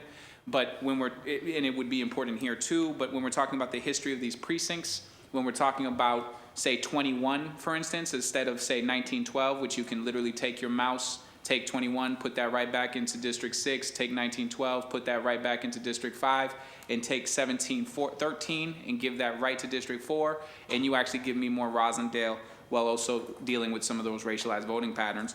But beyond all of that, in 1983, 1912 and 18.7 were in District 5. In 1993, 1912 and 18.7 were in District 5. In 2002, they removed 1912 but kept 18.7. And it wasn't until 2012 that 18.7 was removed so that Mattapan would have a larger voice in District 5. And I just want to be clear on this point. When that vote was taken 10 years ago, this council looked very different. We have the most diverse council in the history of the city, and it came from that map that was passed. When Ayanna Pressley, Councilor Arroyo, Councilor Jackson were all pushing for this map, when Mayor Menino was sending letters saying things like this, over concentration, I'm quoting, the concentration of Black voting age population and non-white voting age population in District 4 is of particular concern. Under the map passed, almost 70% of the district's voting age population is Black and almost 95% is non-white. In a city where diversity is found broadly, I ask that you endeavor to avoid over-concentration of minority voters. And my concern here is that what you're really doing is under this idea that we're quote-unquote unifying Mattapan one way or the other. Let's tell the truth. Nobody's unifying Mattapan on any of these maps. 70% of Mattapan exists in District 5. All you can do when you remove Mattapan precincts from District 5 is actually dilute Mattapan. That's literally all you can do. Nobody's unifying Rosendale because none of these maps actually do that. The only thing that you can do is essentially keep Rosendale at about the same percentage of neighborhood. But when you do that in tandem with the decrease of Mattapan's vote share, the decrease of Mattapan's interest, then what you're actually doing is creating a third leg that isn't able to stand on its own in District 5, which was exactly why this letter was sent and exactly why this was vetoed. And it's not Ricardo Arroyo talking about this, it's Dr. Lisa Hanley who talks about racialized voting patterns, who makes the point that District 3 isn't actually an opportunity district, but District 5 actually is, and that District 5 actually has racialized voting patterns, and that those voting patterns were exhibited not just in 2013, but in the election that first brought me to the council in 2019. And I think it should just be noted, when we're talking about these issues, I did not win these Mattapan precincts. John Claude Sanon won these Mattapan precincts. This isn't a situation where I'm trying to advocate for my own personal interest. What I'm trying to make sure is clear is that we have racialized voting maps and racialized voting patterns, and that those things are real. Not only are they real, they are part of the Voting Rights Act, and not only is that real, dilution of voting power for minority people and for specific communities of interest is a legitimate concern. These are legitimate concerns. I see it as my responsibility on behalf of Mattapan as the person who was elected to represent Mattapan, 70% of it, to ensure that we don't pass a map that dilutes their voting power, that causes them long-term harm, and that makes sure that what we're doing in this is reversing a decade of work that led to a body that looks like this. Thank you, Madam Chair. Thank you, Councilor Arroyo, and I just want to repeat that I agree with you on the numbers that you stated with respect to you know, what Jean-Claude Sanon carried and what you carried. I think that's really important. I'm going to go to Councilor Rao. Thanks, Madam Chair. And I would love to make sure that we're doing an analysis that we're not hurting black voters in District 5. But one thing I would love to do is kind of take a look at the map that you're looking at, also Arroyo, Councilor Arroyo, on where the Mattapan lines lie, to see, you know, how you're doing that breakdown. What do you mean the current breakdown? Okay. Yeah, but Mattapan, the neighborhood. Like, where does Mattapan, the neighborhood, fit into all the precincts? I think that it's not arguable that those are Mattapan precincts, but I hear you. Right, so I would love to see that, because I feel like we have, well, District 4 has more than 30% of Mattapan. The other thing that I want to just point everyone, like, this is not about uniting Mattapan, this is about uniting the neighborhood in Wellington Hill. And 1414 is currently split into two districts, District 4 and District 5, and it does a weird circle around the neighborhood. And all I'm saying is, if we're going to be uniting neighborhoods, and I know we're not uniting all the neighborhoods across the city of Boston, but where we have the opportunity to unite neighborhoods, let's do so. And this is an opportunity to unite a black neighborhood in 1414 in our district that was historically inside of District 4 since 1983. And this is all I'm saying. I need a growing population. We have an opportunity to unite a black neighborhood in District 4. Let's do so. Thank you. Thank you, Councilor Worrell. Councilor Fernandez-Anderson. Isn't that neighborhood already in D5? No, it's split. It's split. Right. And isn't the point that the majority is in D5? The majority of what? Of the neighborhood you're talking Asking. Asking. I see. If you're not sure, you're not going to take that risk, right? Of splitting and taking from where the majority is already. That's why I said united. So you would unite it, right? Right. But you wouldn't take the risk if you don't have the research. You just said that you don't have the research. You don't know exactly where the majority of that neighborhood is. That's what you said. What I'm saying is that opportunity to unite. Would you take a risk if you didn't know where the majority was? I'm not sure. I'm not understanding. For example, I have an apple, you have green, I have red. You want to unite the green, and I have a bigger portion of the apple. I guess what I'm saying is, But you don't know. You don't know if I have a bigger portion. District 4, it unites the neighborhood. But you don't know. You said you don't know. No, what I'm saying is that unites it. I understand, but you don't know if you're hurting it, because you said you would not hurt a community. I said to run the. All right. In order to do that, right? So you want to run the numbers because you don't know. Yes. So let's run the numbers. Thank you, Councilor Fernandez-Dennison. Councilor, I think it was Mejia or Lara, I'm not sure who was first. Councilor Mejia. Sorry, thank you. I'm so glad that everybody is paying attention to how we all are navigating this. So I think everybody tuning in, buckle up. I really do appreciate Councilor Anderson's notion that, we should be educated on this. And I just want to be really clear for the record, I'm trying to understand the chair's dynamics around your decision-making process in regards to District 5. That is what is still unclear to me, and that is what I'm trying to understand for those who are following me so that they can understand your intentions. And I still don't feel like it makes sense to me when we have a colleague who has already presented a viable path forward when you, as the chair, are going to entertain such a recommendation so that we can move in the direction that we need to go to. Thank you, Councilor Mejia. Councilor Lara? Thank you, Madam Chair. I just wanted to make a point to reiterate again that I hear Councilor Worrell's argument in terms of uniting Wellington Hill as one of the micro neighborhoods of Mattapan, but I don't think, given the information that has been presented to us by the experts about racialized voting patterns and given the information that has been shared with us by Councilor Braden about what we're doing to the Black population in D4 and D5 by making that move, I don't think that it is in alignment to move to unify a neighborhood if the risk is weakening a district that is an opportunity district, right? And so I think we have to weigh, we can say, hey, we want Wellington Hill to be together, and we usually, when we're talking about communities of interest and unifying communities of interest, it is for the purpose of growing their power.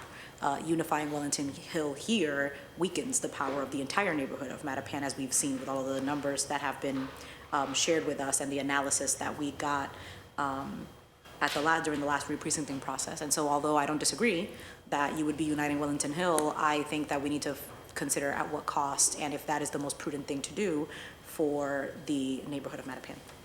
Thank you, Councilor Lara. Councilor Coletta?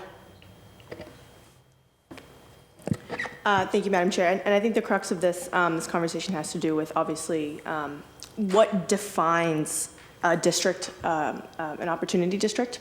So are we, by moving 1414, are we therefore not allowing for District 5 to be an opportunity district? Will that one precinct make a difference?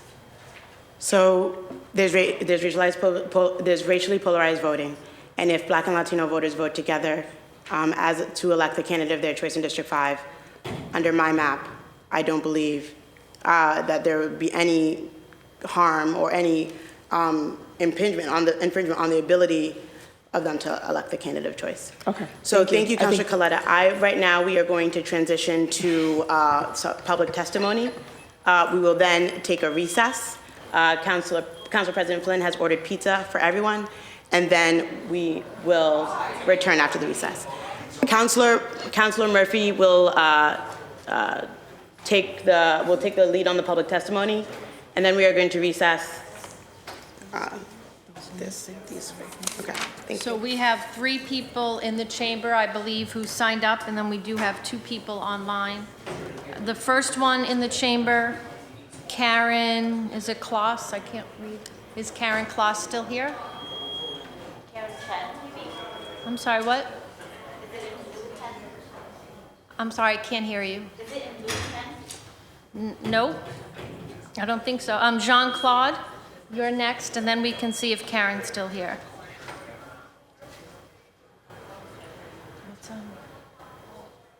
Thank you, Jean-Claude.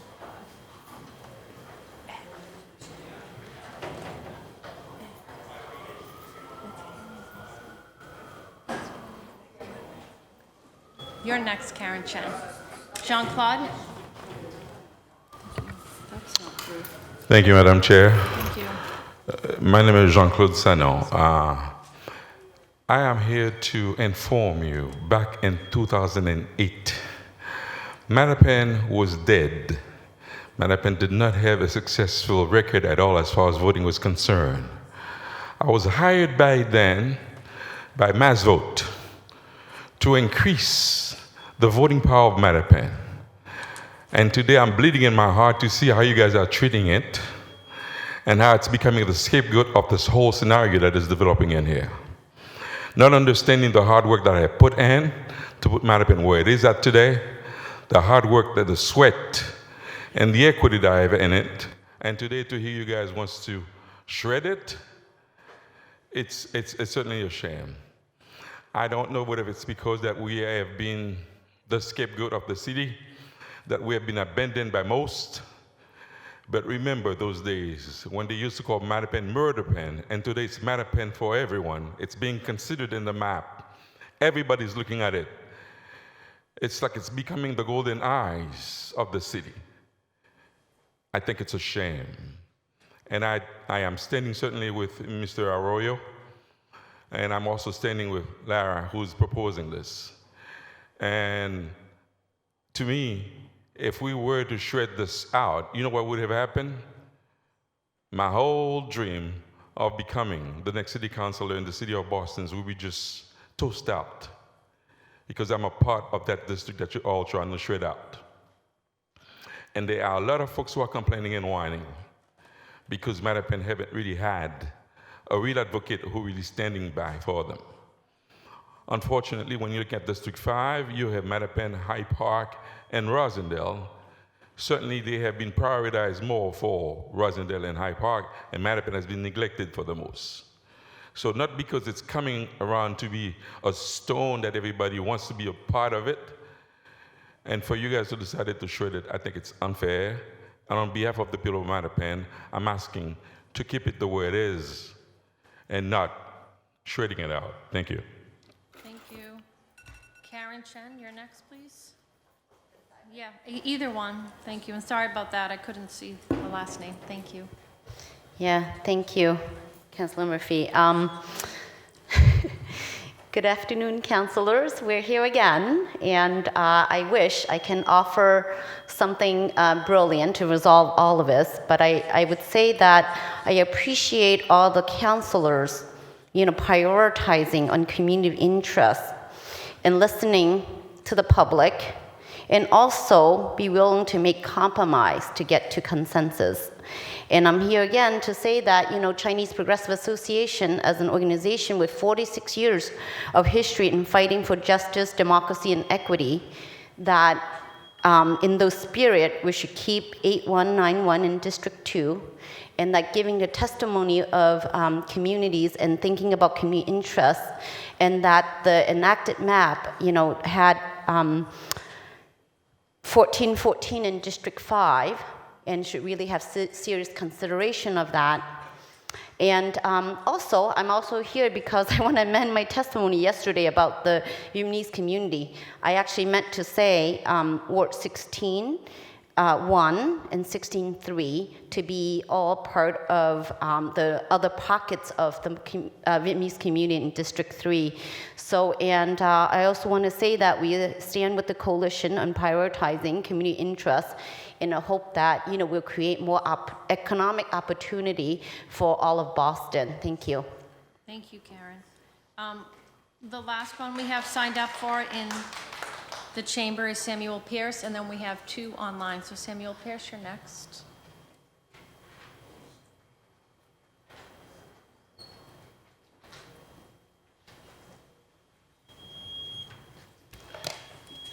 Good evening. Thank you very much, Vice Chair Murphy, members of the City Council, members of the public. I am actually happy that I'm hearing a lot more balance, and it sounds like continuity on some of the changes we've talked about. Just to be clear, it sounds as though now we're going to keep Mattapan a little bit more whole, and we're going to keep Mattapan Square specifically in District 5. So that is good to hear. I do believe that we don't want to be distracted, because we're talking about District 2 and District 3, as well as District 4, which were the 3 districts that the judge had mentioned.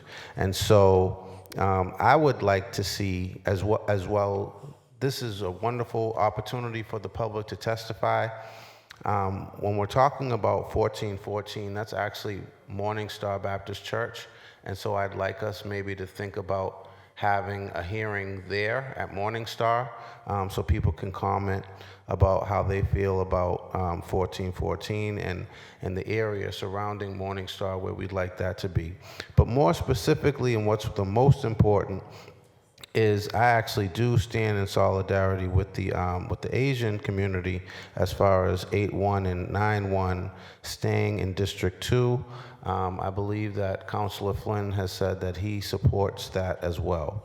I think that talking about 3-7 moving to District 3, I think that was from District 2 to District 3 to keep the balance of the population.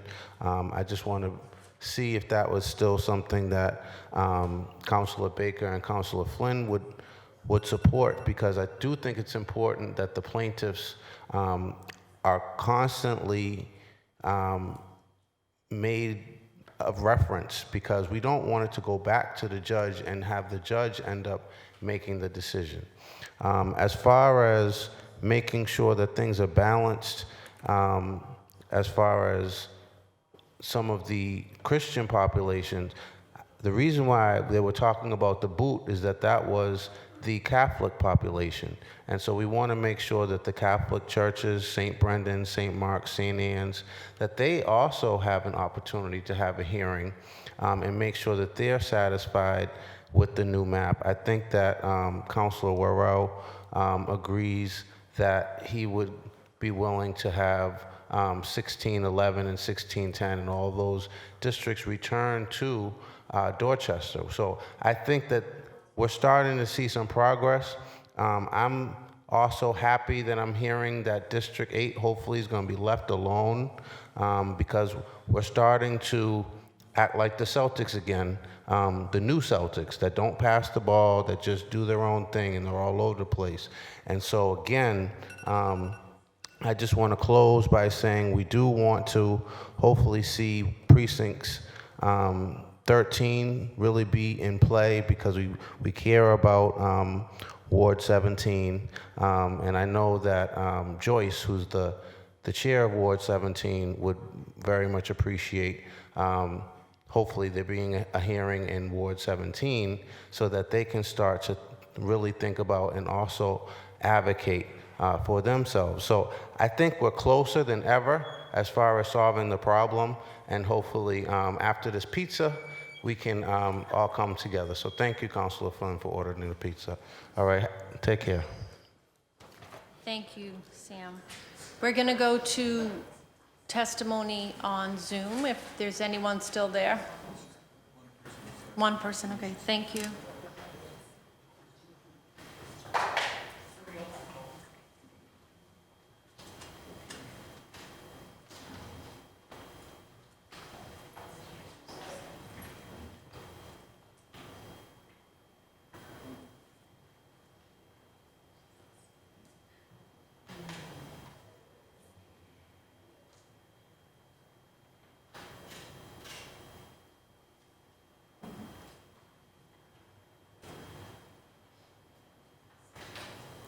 Just trying to connect.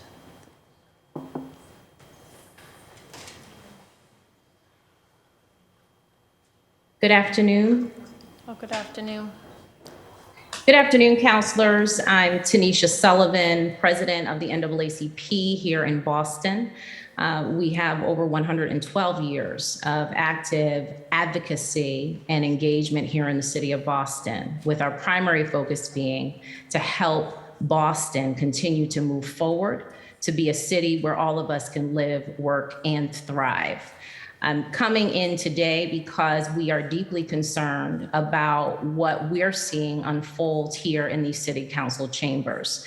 Last week, as you've previously heard, the NAACP took the action to file a motion to intervene in the current federal district court case because our concerns are that grave. The fact of the matter is that for generations, we have worked alongside elders, advocates, in our community to ensure that voting rights are protected for those communities that have been historically marginalized in this city.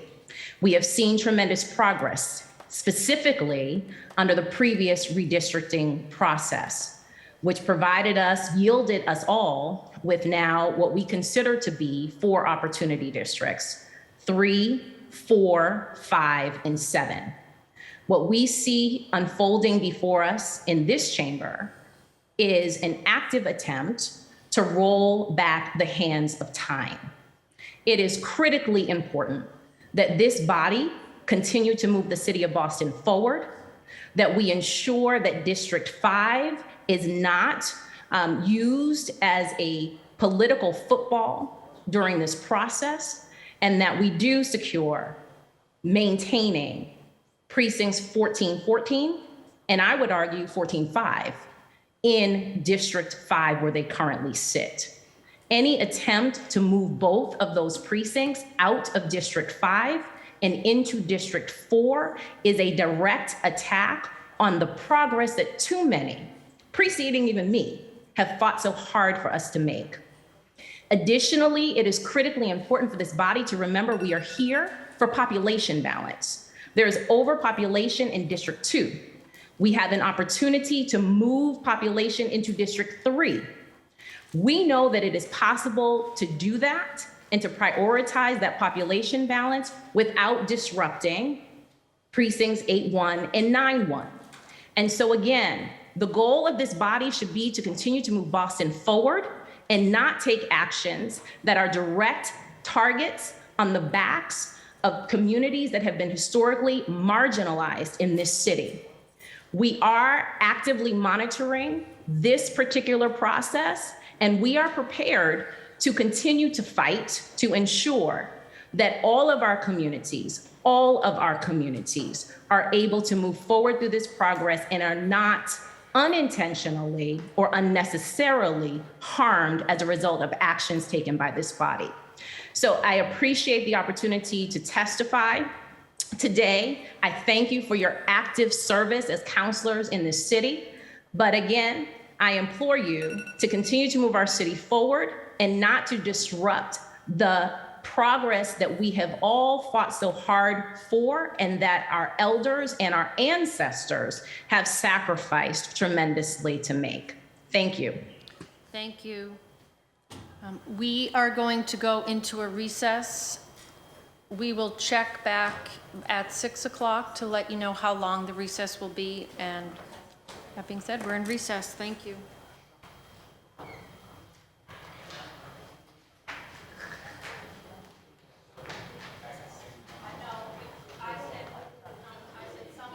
Back at 6 o'clock to let the public know, how long, but we do not have to come back. Knowing that the rule does say you can only have a recess for so long or the meeting will have to end. And I'm not sure if the pizza's here yet. It might be several minutes away, I heard. So 6:20 is pizza, so I know that it may be too long for that, so.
Good evening. I am just giving an update that we will be in recess until 6:45. We'll be back at 6:45. Thank you.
Thank you.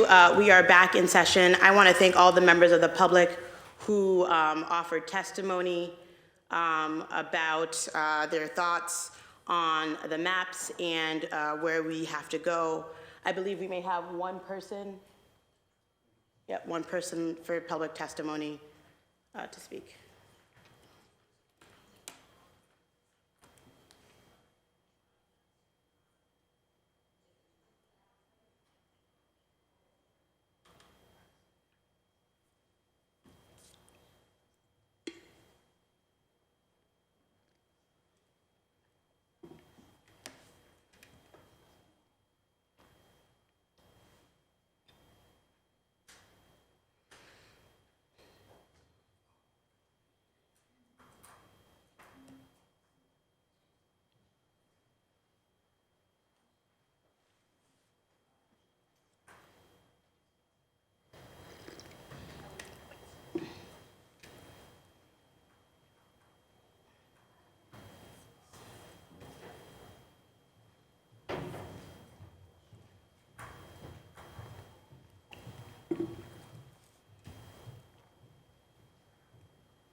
Counselor, can you hear us?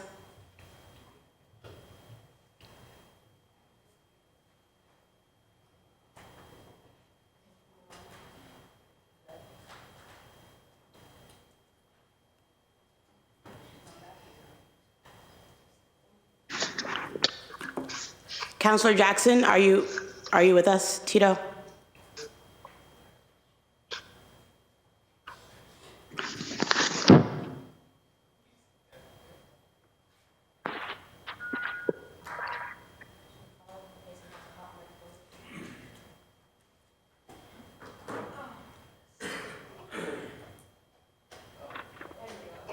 Counselor Jackson, welcome back to the chambers. You now have the floor.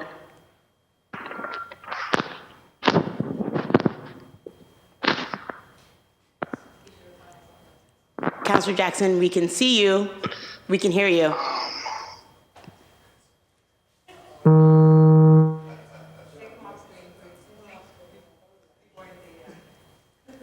Counselor, we can see and hear you.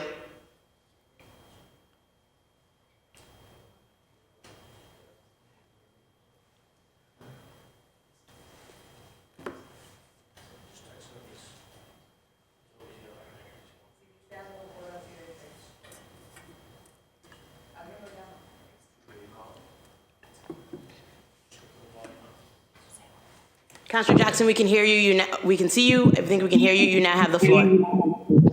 Okay. Thank you so much. I want to thank all of you for this important process, and I apologize. I actually just have wanted to jump in. I want to serve as a resource. The map that we are currently under is my 2012 map. I also, so if there are any things that you want to ask that may not be necessarily apparent about the past, why we did certain things, how we did them, and the like, I would love to serve as a resource. But one of the things I just want to say to all of you is I want you to understand that this is one of the most important things that you will do. It is literally the work, the most important work as a city councilor, because it really does set up what democracy looks like over the next 10 years. And what we have seen from the map that was previously passed is that we have made progress. And so I would submit to you that we need to make sure that we are always moving forward and that we are never moving backward. And so that we need to continue to push to ensure that there is equity and opportunity in terms of people's ability to have their voices heard through this democratic process of voting. I would also submit to you, this hurts because you are all making decisions that are basically, do I take my thumb off or my pinky toe off, in this case, my big toe, or the like, because you are all voted in by the current folks that you are representing. But what we all need to do is to turn, as my former boss would say, turn to each other and not on each other in this difficult time. Because really each of you come to the table as folks who have a great deal of love for the city, as well as a great deal of love for the constituents in which you serve. This is a very imperfect making of the sausage or any other analogies, but it is the most important job that you will do. It will also be the part of your job where no one will feel completely happy or feel as if they got everything that they wanted, needed, or deserved. But that is the difficult part of the process as stands. And so I would just encourage each of you to lean in, to make assumptions around intentions that are good, and do what needs to happen, do what needs to be done in order to move forward and ensure democracy in our city. I have confidence in each of you to step forward and do this work and and I would note, you guys are less than 10 precincts apart. And so although it seems monumental, you are literally less than 10 precincts apart. Obviously, there's well over 200 precincts. And so you are much more close to one another than you are far apart. And so I would submit that when we're listening and we're out here having conversations, that what my expectation would be for people to be putting forward solutions and figuring out how we can move forward. So again, I thank you for your work. I thank you for doing the hard work. I know what the blood pressure feels like because I have been there, and I will know when we did this over 10 years ago, we spent one whole calendar year on this. I fell into this rabbit hole and literally ended up a year later with this. And so I encourage you and thank you in advance for doing this work. I will also provide whatever input I can if you have questions about any of the decisions that we made in the last go around. Thank you so much to this august body. Know that you continue to do the most important work in the city and get it going through this very difficult process. But each of you is a critical part of it, and you are interconnected in this process. And know that it can and will get done. And I am confident that you will work together to get this important piece done for the people of the city of Boston. Thank you, Councilor Jackson. Appreciate your testimony. Want to also say again, thank you to the members of the public. Like Councilor Jackson stated, this is what we do every 10 years. It's gonna be hard, it's gonna be contentious, a lot is at stake for people. And so I acknowledge that. I wanna thank everyone who's given input on the map, and to hear from my colleagues if there are anything else that they would like to state or put on the record.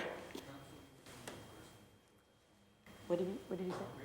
Oh, we have one more person for virtual testimony, so we will go to them for their virtual testimony. Thank you. Jennifer Christie.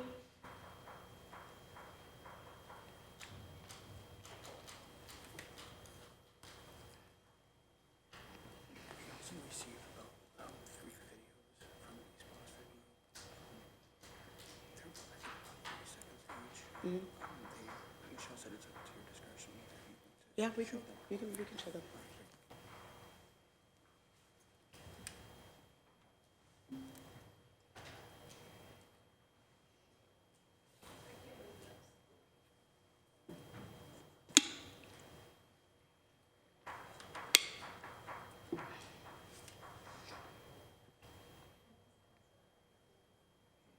Can I be heard? Yes. Okay, wonderful, thank you. You now have the floor for 2 minutes of public testimony. Thank you. Thank you for providing this opportunity to speak. My name is Jennifer Christie of the Wellington Hill community. I understand this is not a simple task, but I do want to say a movement of wards 14-14 and 1802 from District 5 into District 4 dilutes the Black vote within the Mattapan neighborhood while reducing the community of Wellington Hill's effort to demarginalize the economic advancements of the Black community with the influx of all the developments that are occurring. Councilor at large has not shared her reasons for why she is suggesting to unify Mattapan as a whole in one district, while setting us back in what seems to be an attempt to weaken our voice within the city. And as your constituent, we have the right to understand your decision as we deem it is not warranted. Being a person who's ethnically representing both the Black and Latino community, comprehending decades of racial gaps when it comes to funding, education, healthcare, and housing in our communities, this council has the chance to vote to provide opportunities of growth that impacts us for the next 10 years. Instead of retracting our strides of progress, all we request is to not be held back. We do not grow just by standing together in unity, but also grow by spreading our reach. I must add that Councilor Laura's map is the closest, in my opinion, of consideration for the city as a whole. Thank you for your testimony. Shane, do we have anyone else lined up for public testimony? Okay. So I will now turn it to my colleagues. Councilor Murphy, you have the floor. Thank you, Chair. I was going to say before the break, some of our colleagues were referencing the process the last time we went through redistricting, and Councilor Jackson brought up how he could be a resource. I do just want to remind us that Councilor Flaherty has been on this council for over 2 decades now, but Councilor Baker, you were here, and you were one of the voting members, the line drawing body last time too, so I do want to make sure that we're leaning in on our colleagues that are here on this council too, to make sure we're getting the historical background of how we ended up adding District 5 as a opportunity district. And Councilor Jackson mentioned it, and I know that's what I had heard also, that the process was over a year long, a lot of community input. Yes, hearing from advocates, but the advocates did not need to force it onto the council. The council knew their task, that census data from 2010 told them more than just what we needed to do. We just need to adjust population based on the data that we have from this current census, but back then they needed to also add another opportunity district.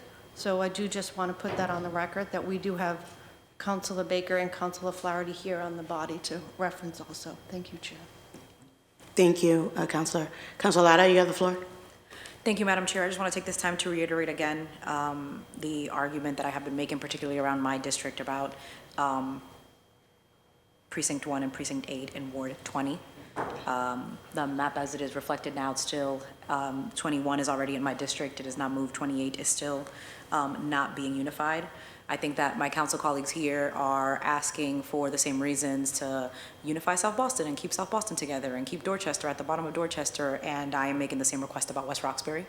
What is happening here right now is that we are again bifurcating Rosendale and also breaking up West Roxbury without moving the 20s.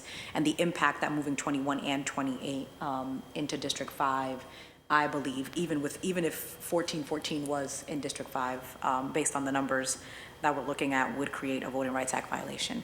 The people in West Roxbury have been very clear with me. They have been supportive. I met with every chair of the neighborhood associations and the West Roxbury Neighborhood Council before coming before this body making this request for 28. I presented them my map. I told them why I wanted to unite West Roxbury, and they sent emails and letters and support to bringing 28 into District 6. 21 is already there. Now, again, everybody's asking to unify their neighborhoods. I'm asking, we're talking about one precinct. We're able to unify an entire neighborhood by making one precinct change, by moving 28 into District 6 and leaving 21 as it is, both precincts that have West Roxbury and Rosendale in them, moving them into District 6. Again, District 6, as Seba Kramer testified earlier today, they've done a lot of work to ensure that this district is able to elect the candidate of their choice. And when we're looking at 21 and 28, putting that into District 5 harms District 5's ability to do that. Even when you keep 1414 there, it switches from a district where basically the black candidate, Kim Janey, won the election. It actually switches that. And I believe that creates a VRA violation as well. And so I'm asking my colleagues to support not only the reunification of West Roxbury, but also maintaining District 5 as an opportunity district. This benefits District 6. It keeps a community of interest together, and also doesn't create a problem on the other side by moving 28 and 21 into District 5. Thank you, Councilora. I take that you've met with leaders in West Roxbury, and we have received emails from folks, and I've had conversations with folks about 28 is where it is, and including folks who work here for the city, who are here every day in City Council, who live in 28. And 28 has been in District 5. And 28 is Rosendale. There may be a minority of West Roxbury in 28, but the reason why it was in District 5, and the reason why it is in District 5 is because it is predominantly Rosendale. So I take your point, I hear you, and I'm going to, Councilor Mejia, do you have your mic on? Okay. Councilor Arroyo, you have your mic on? Yes. I'm assuming this is like final comments, so I just want to note one of the things that I want to just reiterate is when we talk about the study by Dr. Lisa Hanley, one of the things that they take into analysis is how the mayoral preliminary played out and how people finished. And if folks remember when Moon Dukin came in and did her presentation, one of the things that she looked at was whether or not changing these lines changed the outcome of those preliminary results. And moving 14.5 and 14.14, well, keeping 28 and bringing in 21 changes that result pretty dramatically. It takes a Kim Janey win into a 500 vote loss. Even if you put back 14.14 and leave 21 and 28, it doesn't solve that particular issue. It doesn't necessarily solve the voter dilution because you still removed Mattapan in that framework. I think there's probably ways we can work around that issue, and so we're sort of coming down to the wire. And so my hope is that as we move into tomorrow, these kinds of framework issues of how potential VRAs are going to be addressed is something that we talk about. I also just want to take a moment to say that I appreciate how difficult it is to have these kind of hearings and be the chair during these hearings, and so I want to commend you for how you have attempted to manage this without going too high or too low emotionally. So I appreciate that from you. I wanted to make sure I said that as well. Thank you. I'm a lawyer, and so I'm used to a lot of people and their different temperatures. I will state that I have not stated a lot about this, but you stated, Councilor Arroyo, that in your own election, Latino voters and Black voters had a different candidate of choice. That is going to make it very difficult to meet the second prong of the jingles requirement, of the three requirements that the minority group or groups, which is an outstanding question in the First Circuit of whether coalition districts are recognized, can elect a candidate, are cohesive enough to have a candidate of their choice to elect. And so I know that this is complicated. The Voting Rights Act is complicated. Thinking about these issues is complicated. But that is one of the reasons why, if you make a decision based on race and you are not meeting the jingles factors, you are going to land in trouble before a judge. Councilor Arroyo, you have the floor. Thank you very much. Again, you keep trying to iterate that I am stating things. I am not stating things. I'm literally reading what Dr. Lisa Hanley, who is the redistricting expert, has written down. And what she has written down is that in District 5, there are racial polarized patterns. I agreed with you. I know, let me just, yes. That's not, we're not disagreeing on that part. What I am saying is not that black voters, I'm saying that that is what the analysis of this came down with, was that black voters had a very specific choice. And what we are talking about is when you take out 2 precincts that are essentially combating in this report, that dilution of essentially combating that racial polarization that makes it so that it's an effective opportunity district. If you dilute Mattapan, then you are causing an issue where that racialized polarized voting is very evident. It's in this report. And frankly, we haven't done a study. There's no study to go off of. We only have one report that was conducted within the last, I think, October of last year, so relatively recently, that made the finding that in 2019, 2013, and 2015, there was racial polarization within District 5 and how it votes. And what essentially this map would do is it would remove Mattapan. It only removes Mattapan precincts. That's all it does. And so you are diluting black voters. That's a significantly black precinct, both of those black precincts. Nobody is saying that the predominant factor here is race. There's a shared neighborhood there. It is Mattapan. It is all of these different things. But one of the analyses that comes into effect is racially polarized voting. If you're making a voter dilution claim, it is based on I am not saying that I'm race. going to be making the racial dilution claim. I'm not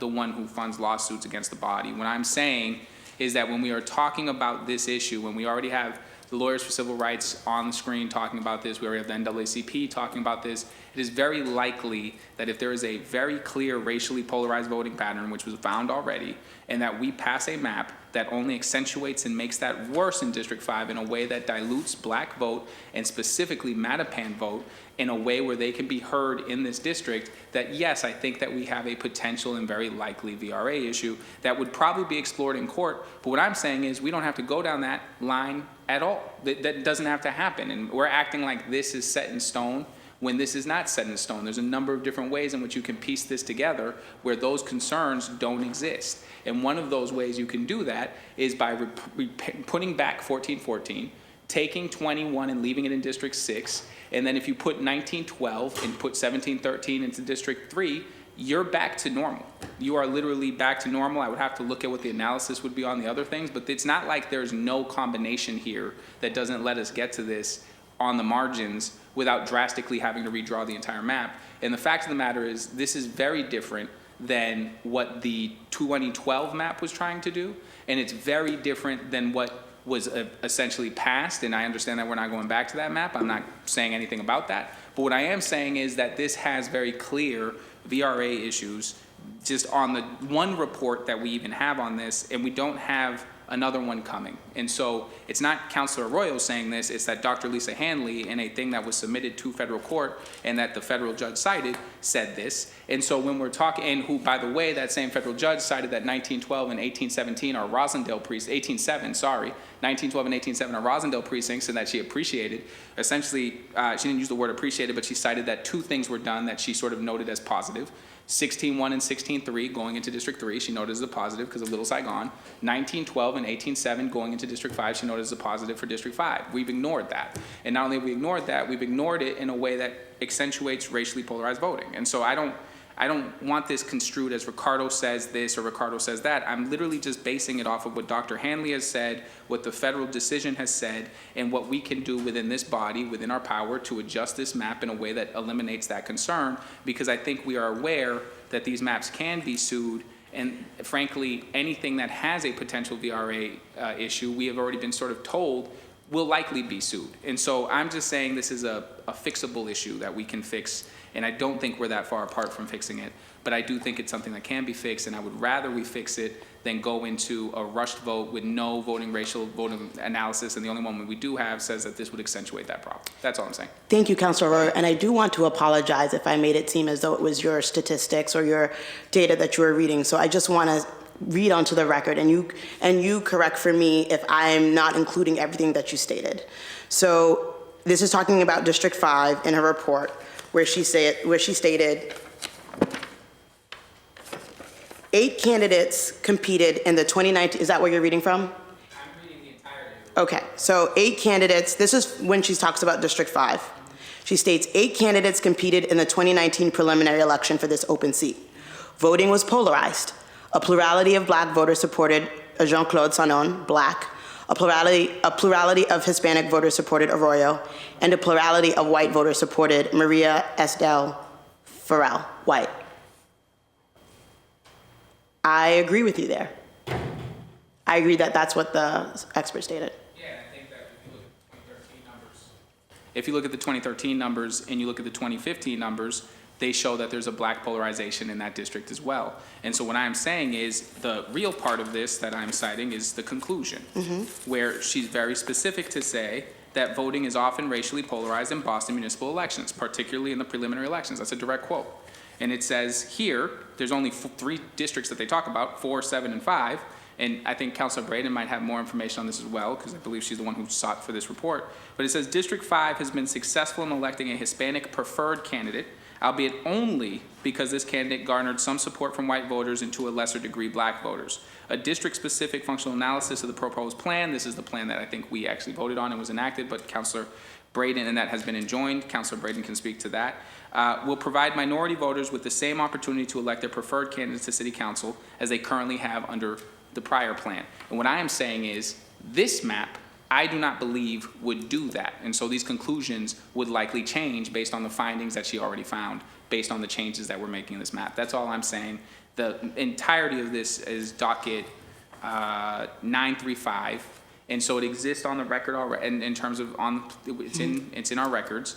And I think it also speaks to the concerns that the last mayor that we had during redistricting, who also lived in District 5, had raised about the dilution of Mattapan's vote and the dilution of what that does. And I think it also is important to note that the history of this district, after those changes were made, in 2013, we had the first Haitian immigrant to ever be a finalist in a city council race, and the first person of color in District 5, and the first person of color to be a finalist in District 5, and we also had the first person of color elected to District 5. And so reversing those changes, what I'm saying is we don't have to do it, but not only do we not have to do it, it would likely create a real issue for us. And we can banter back and forth about whether or not we opine that maybe it does, maybe it doesn't, and maybe a judge will have to decide that. But what I'm saying is this report makes clear that she finds racial polarization, that she found the last map in which 1908, 1912, and 1414 were in District 5. 28 and 21 were in District 6. That's the map that she's comparing it to.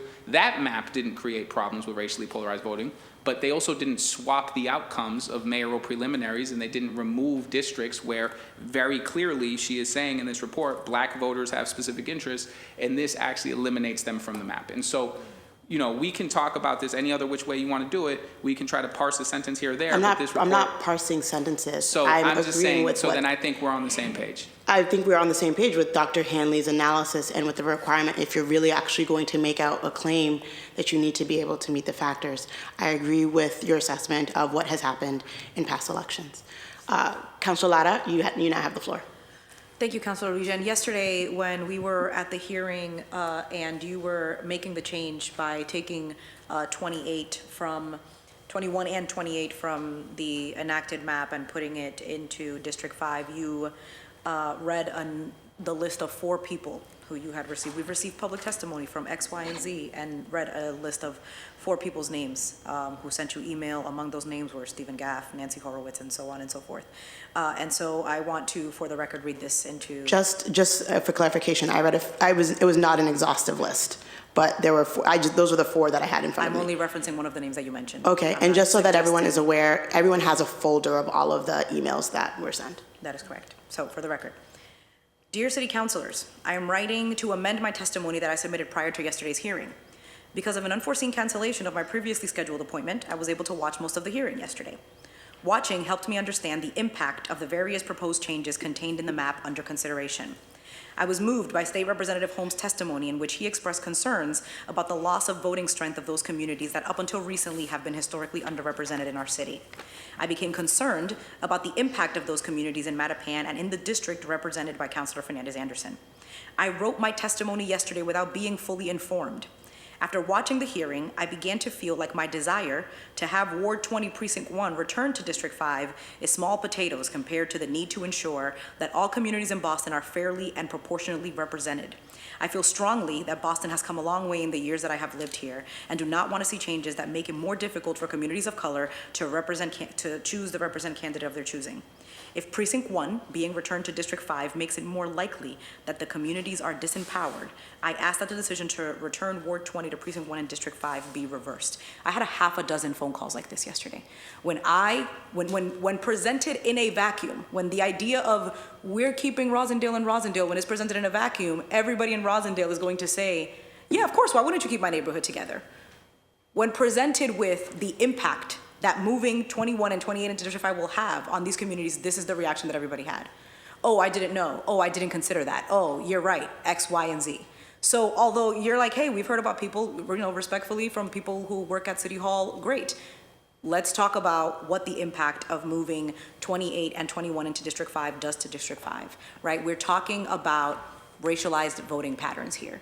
We're having a conversation about racialized voting patterns. You are taking a district, right? We saw racialized voting patterns in the mayoral race, meaning that in every single Black precinct, Kim Janey won over Michelle Wu by large margins. That is what we saw in the mayoral race. If you put 21 and 28 into District 5, you are flipping District 5 from being a precinct where Kim Janey wins to a precinct where Mayor Wu wins. A district where Mayor Wu wins instead. So you cannot, it is very clear that we are diluting that neighborhood and their ability to elect the candidate of their choice by putting 21 and 28 in that, in District 5. It's shown, it's borne out true to be by the numbers. If we're seeing racialized voting patterns and we're seeing that overwhelmingly in Black precincts, Kim Janey wins over Mayor Wu, and moving these two precincts, which by the way, doesn't fully unify Rosendale and it doesn't fully unify West Roxbury, also makes it so that District 5 goes from being a district where Kim Janey wins to a district where Mayor Wu wins, then we are effectively weakening the ability of the people in that district to elect the candidate of their choice. It is absolutely moving us towards a Voting Rights Act violation. And if we get sued again, what's gonna happen is that the judges are gonna draw the lines for us and send it back. We don't get to say again what that looks like. And so again, we can talk about, oh, it's only a block. It's only one street of West Roxbury. Oh no, well, 21 and 28 both have the same amount of West Roxbury in them. And I will say that when I'm talking to the West Roxbury Neighborhood Council, Larry Costello, who's the president, which by the way, has been the president since he was appointed by Mayor Menino, says, yes, I want 28. Yes, absolutely, that's West Roxbury. I don't think anybody here who doesn't live in West Roxbury can tell Larry Costello that that's not West Roxbury. So again, 02132, does somebody here have any argument that 02132 is not West Roxbury? 02132 should be in District 6. That is West Roxbury. If we want to keep the neighborhood together, we should keep the neighborhood together. Now, if you want to slice it and dice it and say, oh, well, it's not that much, so we shouldn't keep it together, we have an option here. The option is you unify one neighborhood or you keep two neighborhoods separate. You unify West Roxbury or you keep Rosendale and West Roxbury broken up. And the only thing standing in between us and unifying that neighborhood is moving one singular precinct and leaving 21, which is already in District 6, at District 6. So we are, by making that change, unifying the neighborhood. And we're also preventing a VRA violation in District 5. We're preventing flipping D5 from a Kim Janey district to a Mayor Wu district, and we are unifying a neighborhood that has generally been unified. Now, I don't see, if we're following the traditional principles of redistricting, there's no argument against doing that. Now, I can keep beating the dead horse about how we shouldn't even be in District 6 and District 5 because we've already presented a map that shows that those changes in that area are unnecessary, especially for population balance, especially if we want to respond to the judge's ruling. But it seems that nobody is concerned about the fact that we are moving up in that direction when we don't absolutely need to. And so if you're gonna continue to go there, then I'm going to make sure that we look at what the impacts of that is gonna be. Everybody here wants to say that, oh, black people know the strength, and oh, we wanna have X, Y, and Z. Okay, well, let's tell the people in Mattapan that by moving 21 and 28, District 5 goes from being a district where Kim Janey wins to a district where Mayor Wu wins. And then have them come testify here. We can't half tell the truth to people and then say that they're standing up for their community when we're only giving them half the information. Thank you, Councilor Lara. Council President Flynn, you now have, oh, sorry, I think Councilor Murphy was first. You have the floor. That's fine. Thank you, Chair. From what I understand is true is that, and if you look at the Boston election website, it does tell us that Ward 20 precincts 2, 4, 8, and 9 are all Rosendale precincts. And based on the population map that I just checked here behind me, that the population in Ward 20, Precinct 8 is 1,609. There are 9 residents living in 4 households in 28 that have a Rosendale zip code, and that the zip code for Ward 20, Precinct 8 is 02131. That not just most of, or a majority of 1,609 residents that live in 28, only 9 of them are considered Rosendale residents. There's 4 houses in that precinct, so I just wanted to put that on the record. Only 4 of the residents, right, I'm sorry, right, live in Rosendale, right, I said that opposite, sorry. That is a majority Rosendale precinct, but not just mostly. There's only 9 residents that don't live in Rosendale that are in that precinct. Yeah, I think she sorry. confused Yeah. the way she was saying. 28. Yeah, the population is 1,609. It's a, yeah. 28. Because what neighborhood are you saying? You're saying that it would unify West Roxbury. Because 02132 is West Roxbury. But And I believe what Councilor Murphy, wait, to hold on one moment.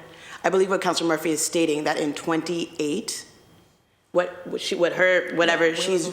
that there are 9 people who don't live in Rosendale, technically. Yeah, where are those numbers coming from? From my data and From from information. from your and right data. off this map, so of 1,609. From your data, it says that only 9 people live in West Roxbury. What data is Yes. that? Because if we're going to confirm and we're going to use that data as a And fact. I'm not asking you to confirm right now. I can confirm it for you before this meeting ends to find out exactly. Okay, well, I would like to see what data that is. But Absolutely. secondarily, Clay Auto on Belgrade Avenue, which by the way is off of the Holy Name Rotary and down the street. I know it. 02132, considered to be West Roxbury. No, 02132, it's considered to be West Roxbury. Double check Anawan Street, which spreads all the way up to Park Street in West Roxbury, also 02132. There are houses there. If you want to go look on Zillow and see, you can look for it yourself. If you think that 02132, again, you can say however much you want, that 02132 is not West Roxbury, and therefore every 02132 zip code and precinct and every piece of neighborhood, including in 21. In 21, it's only one street, it's Montclair Street. It's the same thing. There's 7 houses. 21 has always been in District 6. It's the same, it's apples to apples. So if we have one precinct that is in West Roxbury, that is considered a West Roxbury and Rosendale precinct, we already have one that has only a small amount of West Roxbury, there is no argument against unifying the rest of the neighborhood. It's West Roxbury. It's 02132. Okay. Now, everybody wants to sit here and define their own neighborhoods, right? Oh, no, South Boston. Oh, I can't cut into this thing in South Boston because my dad's playground is there. Everybody gets to decide what arbitrary lines for their neighborhood are, but then y'all want to come here and say, oh, no, actually, that address that says West Roxbury 02132 is actually not West Roxbury. It is Rosendale. It is West Roxbury.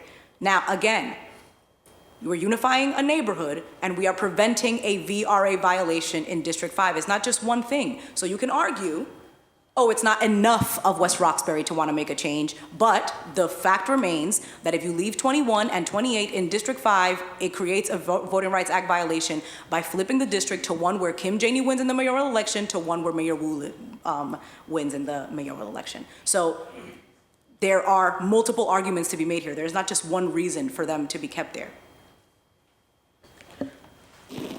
Council President Flynn, you now have the floor. Thank you, Madam Chair. I just wanted to highlight a couple issues, and one of them certainly is the importance that Ward 8, Precinct 1, and Ward 9, Precinct 1 play in District 2.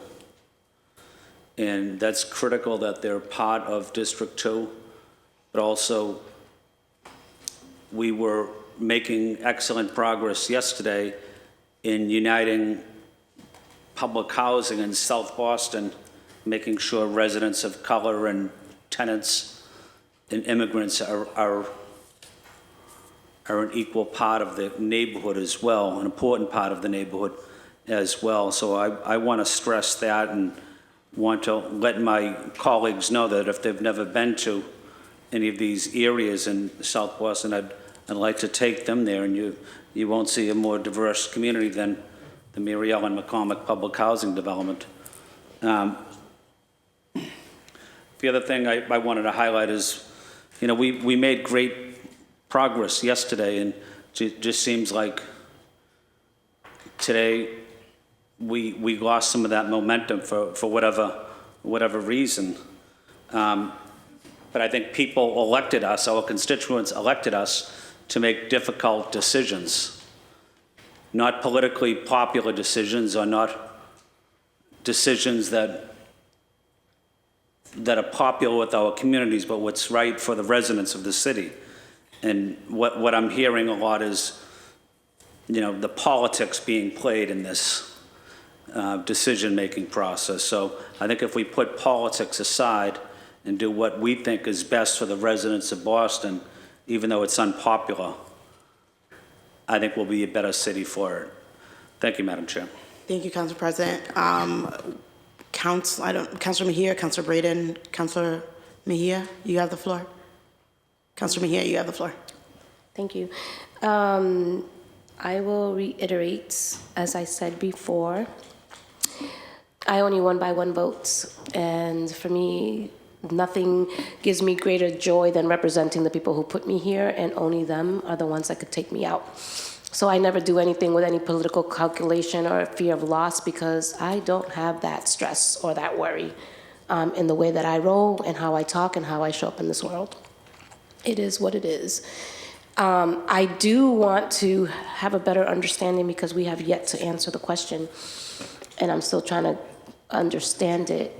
But hearing my colleagues talk about how we're really flipping the situation here, it's really, you want to talk about conspiracy theory. I'm just going to throw one out there. You know, Mayor Wu did nothing to, in regards to the legal case against us, right?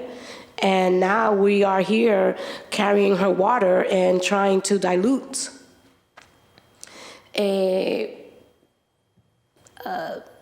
the work that has been done prior. So I'm just curious, again, who are we here to fight for? And who are we here to represent? And while I do appreciate the momentum that we were talking about yesterday, I think there was a lot of confusion yesterday. And I think today's hearing provided a lot more insight and some clarity around the will of the voters. And what we are here to do is to serve them. And so if we're to do that, I don't really feel comfortable walking into this chamber tomorrow making a vote when I really don't know what we're voting for, what direction we're moving in, and if any of the changes that have been proposed are going to be considered. So I would like to hear from the chair, what if any changes, if any, are going to be made based on the amount of time and energy that we have spent here today. I'd like to have a better understanding of what that looks like moving forward. Thank you, Councilor Mejia. I don't know, like yesterday we ended with a map that met population, that moved to a precinct to ensure that we were getting 8-1 and 9-1 into District 2. I am going to take the public testimony and the statements that that everyone is making here, and we will have a map to vote on tomorrow. Yeah, so I appreciate that, but I feel for me, I'm not ready to adjourn until I have something that I can marinate on. Because right now, I'm not sure where things are at, and I don't feel comfortable or confident in the work that we have done here. I understand that, Councilor Mejia. And so I need to know, like, when you say taking things into consideration, can you explain to us what that looks like? So I've heard public testimony, have heard from my colleagues, going to look at the map, and we'll continue to have conversations. I, as a new city councilor, have come to chambers before and have been uncertain about what's coming up, what's the vote, what is actually going to be in the package, and I understand that, and I understand how that can cause confusion and it can cause uncertainty. I feel like it happens to me almost every other Wednesday, so I understand. We are operating under a really tight timeline. I wanted us to start as soon as possible with these maps so we could have a longer time for discussion out of an abundance of caution.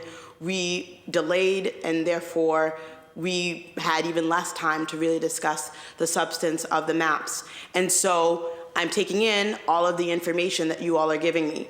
Redistricting is a very difficult process, as I stated before, and I will be looking at the testimony, the written testimony that we received, reviewing the public testimony, and we will have a map to vote on tomorrow that looks close to the work that we've done. Yeah, no, I appreciate that. And the last thing that I'll say is, Councilor Flynn talks about putting politics aside, but I have to say that nothing has been more political than this whole entire process in terms of really trusting each other.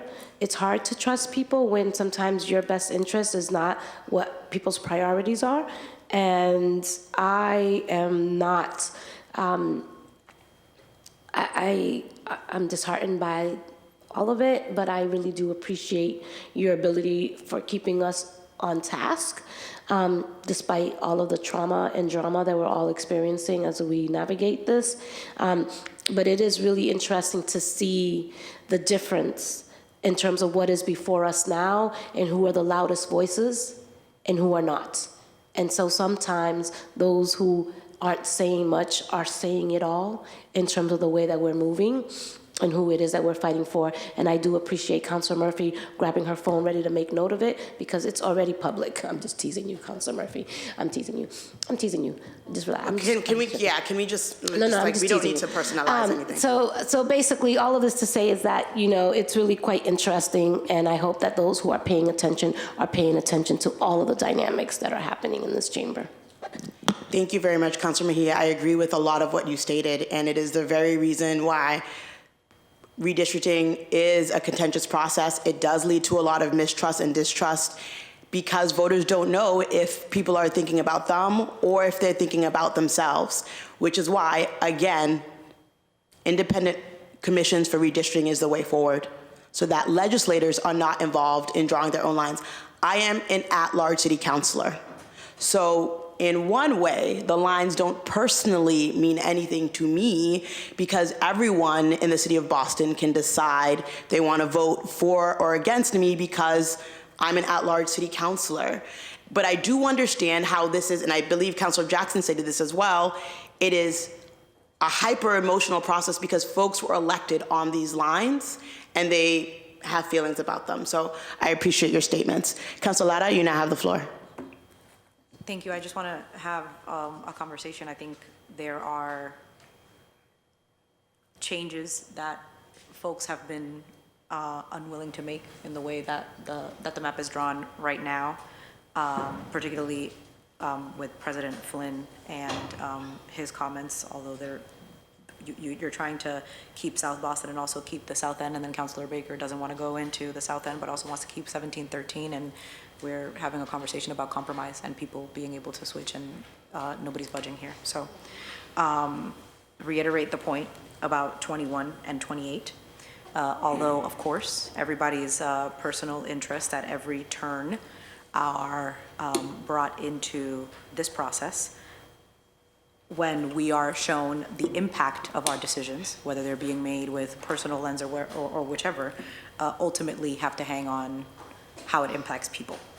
And so if we're talking about how it impacts people, if we're talking about how it impacts opportunity districts and how it impacts the most marginalized people in the city, again, 21 and 28 have a detrimental impact to the people, not to Councilor Lara. 21 and 28 don't have a detrimental impact to Councilor Lara.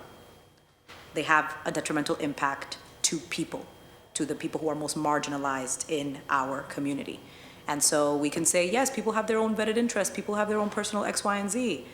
28 and 21 do not have the impact that it has on me. It has an impact on, one, the people of my district, who are asking to unify the neighborhood where they can be unified, and two, that's District 6, and it creates an issue for the most marginalized communities in the city in District 5 to be able to effectively elect a candidate of their choice. That is what is happening here. And so, although I don't argue, I think, yes, absolutely, let's get a special, let's get a special commission, and the calls for when the council was not majority people of color, when it was not majority women, there was like, oh no, of course the council can draw the line. So again, yes, fine, great, dilly-dally, and let's talk about what's in front of us, which is the impact that it's going to have on people. 28 and 21 should be in District 6. If we really say that we're caring about quote-unquote communities of interest, particularly in District 5 and along the border of District 4. Thank you, Councilor Lara. Also just want to point out, someone has pointed out to me that 28, because it's been in your district, it's listed as Rosendale on your website and in your bio. Yeah, you can respond to that. Yeah, it definitely has West Roxbury in it. I don't know why we keep doing this weird thing. It's a Rosendale, West Roxbury precinct. It's the same thing with 21, just like 1912 is a Jamaica Plain Rosendale precinct. The judge calls it a Rosendale precinct. Some people would call it a JP precinct. Neighborhood lines are pretty much all over the place, depending on who you talk to, whether it's the post office, whether it's the BPDA, who doesn't have the same lines as the election department. These are all subjective to folks in those neighborhoods. What I would say is there's definitely 02132 zip codes. There are definitely streets within 28 that are labeled as West Roxbury. There are definitely addresses in 28 who are 02132, which is a West Roxbury zip code. I don't know why this is like a point that we're going to come back to. It is a West Roxbury Rosendale precinct. And what I would say in regard to that is that what the judge made clear when we were talking about 16.1 and 16.3 and trying to unite Saigon, Little Saigon, or when we were adding 1912 and 18.7 back into District 5 so that we could unite parts of Rosendale, where we can make a change, one small change that unifies a neighborhood, that's a redistricting principle that we should do. I know Councilor Braden's had her light on for a while here, so I think perhaps she can get into a lot of these details as the chair of redistricting. I've noticed her light on. Yeah, and Thank so you. And when the moment you stop talking, I will turn to her. Well, I'm just talking because everybody keeps acting like I don't know what my district looks like. I know that is a Rosendale West Roxbury precinct, just like I know 21 is a West Roxbury Rosendale precinct, just like I know 1912 is a Rosendale JP precinct. We can talk all day about whether or not it is or it isn't, but that doesn't make it any less true that there is West Roxbury in 28, just like there is Rosendale in 28. Nobody is debating that. What is clear is that this map does not unify Rosendale, but it has the potential, as she has made clear, to unify West Roxbury. It absolutely does. It would make sure every 02132 zip code is within District 6, and all you got to do is move one precinct. On top of that, you have the issue that this map creates with the voting rights, with the situation with the racialized polarized voting. That is separate and apart, but is also impacted by what is taken and what is left in. And so what I'm saying is we can sit here and talk about semantics about that street's West Roxbury, but that street's Rosendale, but that street's West Roxbury, but that street's West Rosendale. It's not going to make any difference to the fact that the truth is you could still unify all of West Roxbury with moving that one precinct. We can say whatever we want. You could say there's more Rosendale in that precinct than West Roxbury. I would agree with you. But that doesn't make it less true that there are West Roxbury streets in that precinct, and that by putting it into District 6, you would unify West Roxbury. That's a true argument. You can't say it's not just because you want to. Ultimately, this map doesn't unify Rosendale. I'm all for unifying Rosendale. If you want to give me 1912 and 18.7 and do what the judge said she agreed with, let's do that. We could do that all day. Let's try and figure out a way to put more Rosendale precincts in my district. But what this does is it separates already unified community within District 6, and it prevents us from the ability to do that, all while making sure that we're diluting the Mattapan vote share. So like, I don't know what we're talking about is basically what I'm saying in terms of whether or not there's some West Roxbury or not West Roxbury. And I talked to my friend Steve, and he said that's sort of West Roxbury, but sometimes they call it Rosendale. That makes no difference to me. There's streets in that precinct that are absolutely Rosendale, and there's streets in that precinct that are absolutely West Roxbury, and that's not debatable. Whether we think it's a lot or a little, it's still not debatable. If you put 28 into District 6, it unifies all of West Roxbury. And I think part of what makes this fascinating is that the District 5 and District 6 councilors are both in agreement on what their line should look like, and yet there's been no movement on this map. And so I don't know why we're doing that to protect the ability to dilute votes in Mattapan, but that seems to be where we're at. And so I don't know why I would add anything more to that. Just the fact that there's this insistence that it's Rosendale, it's Rosendale, it's Rosendale. It's not all Rosendale, and I don't know why we keep pretending it is. You have two councilors who both represent District 6 and District 5 who are making clear that it's not. Thank you. 1713 as being Mattapan. Like they're not exact. Thank you, That is thank you, Councilor Latta. Councilor Braden, you have the floor. Thank you, Madam Chair. I really, we have part of Alston Brighton is actually a zip code that's in Brookline, so zip codes aren't always the most reliable way to go. I want to go back to Dr. Hanley's conclusion in her report, because I think the voting is often racially polarized in Boston municipal elections, particularly in preliminary elections. We keep saying this over and over again. As a consequence, districts that provide minority voters with an opportunity to elect their candidates of choice should be maintained. So we shouldn't be messing around with this. We've got a record of districts that are able to elect the candidates of their choice. And we shouldn't be messing with it. And we don't have access to the analysis that we did in the first enacted map. We did a lot of analysis in that scenario, and we certainly don't have time to do an analysis on this map before we vote on it. This analysis was all in the committee report that was submitted with the first map. So it's really, really important that basically opportunity districts should be maintained. So I just feel we're going to go horse and deaf arguing this point. And the other thing that really, when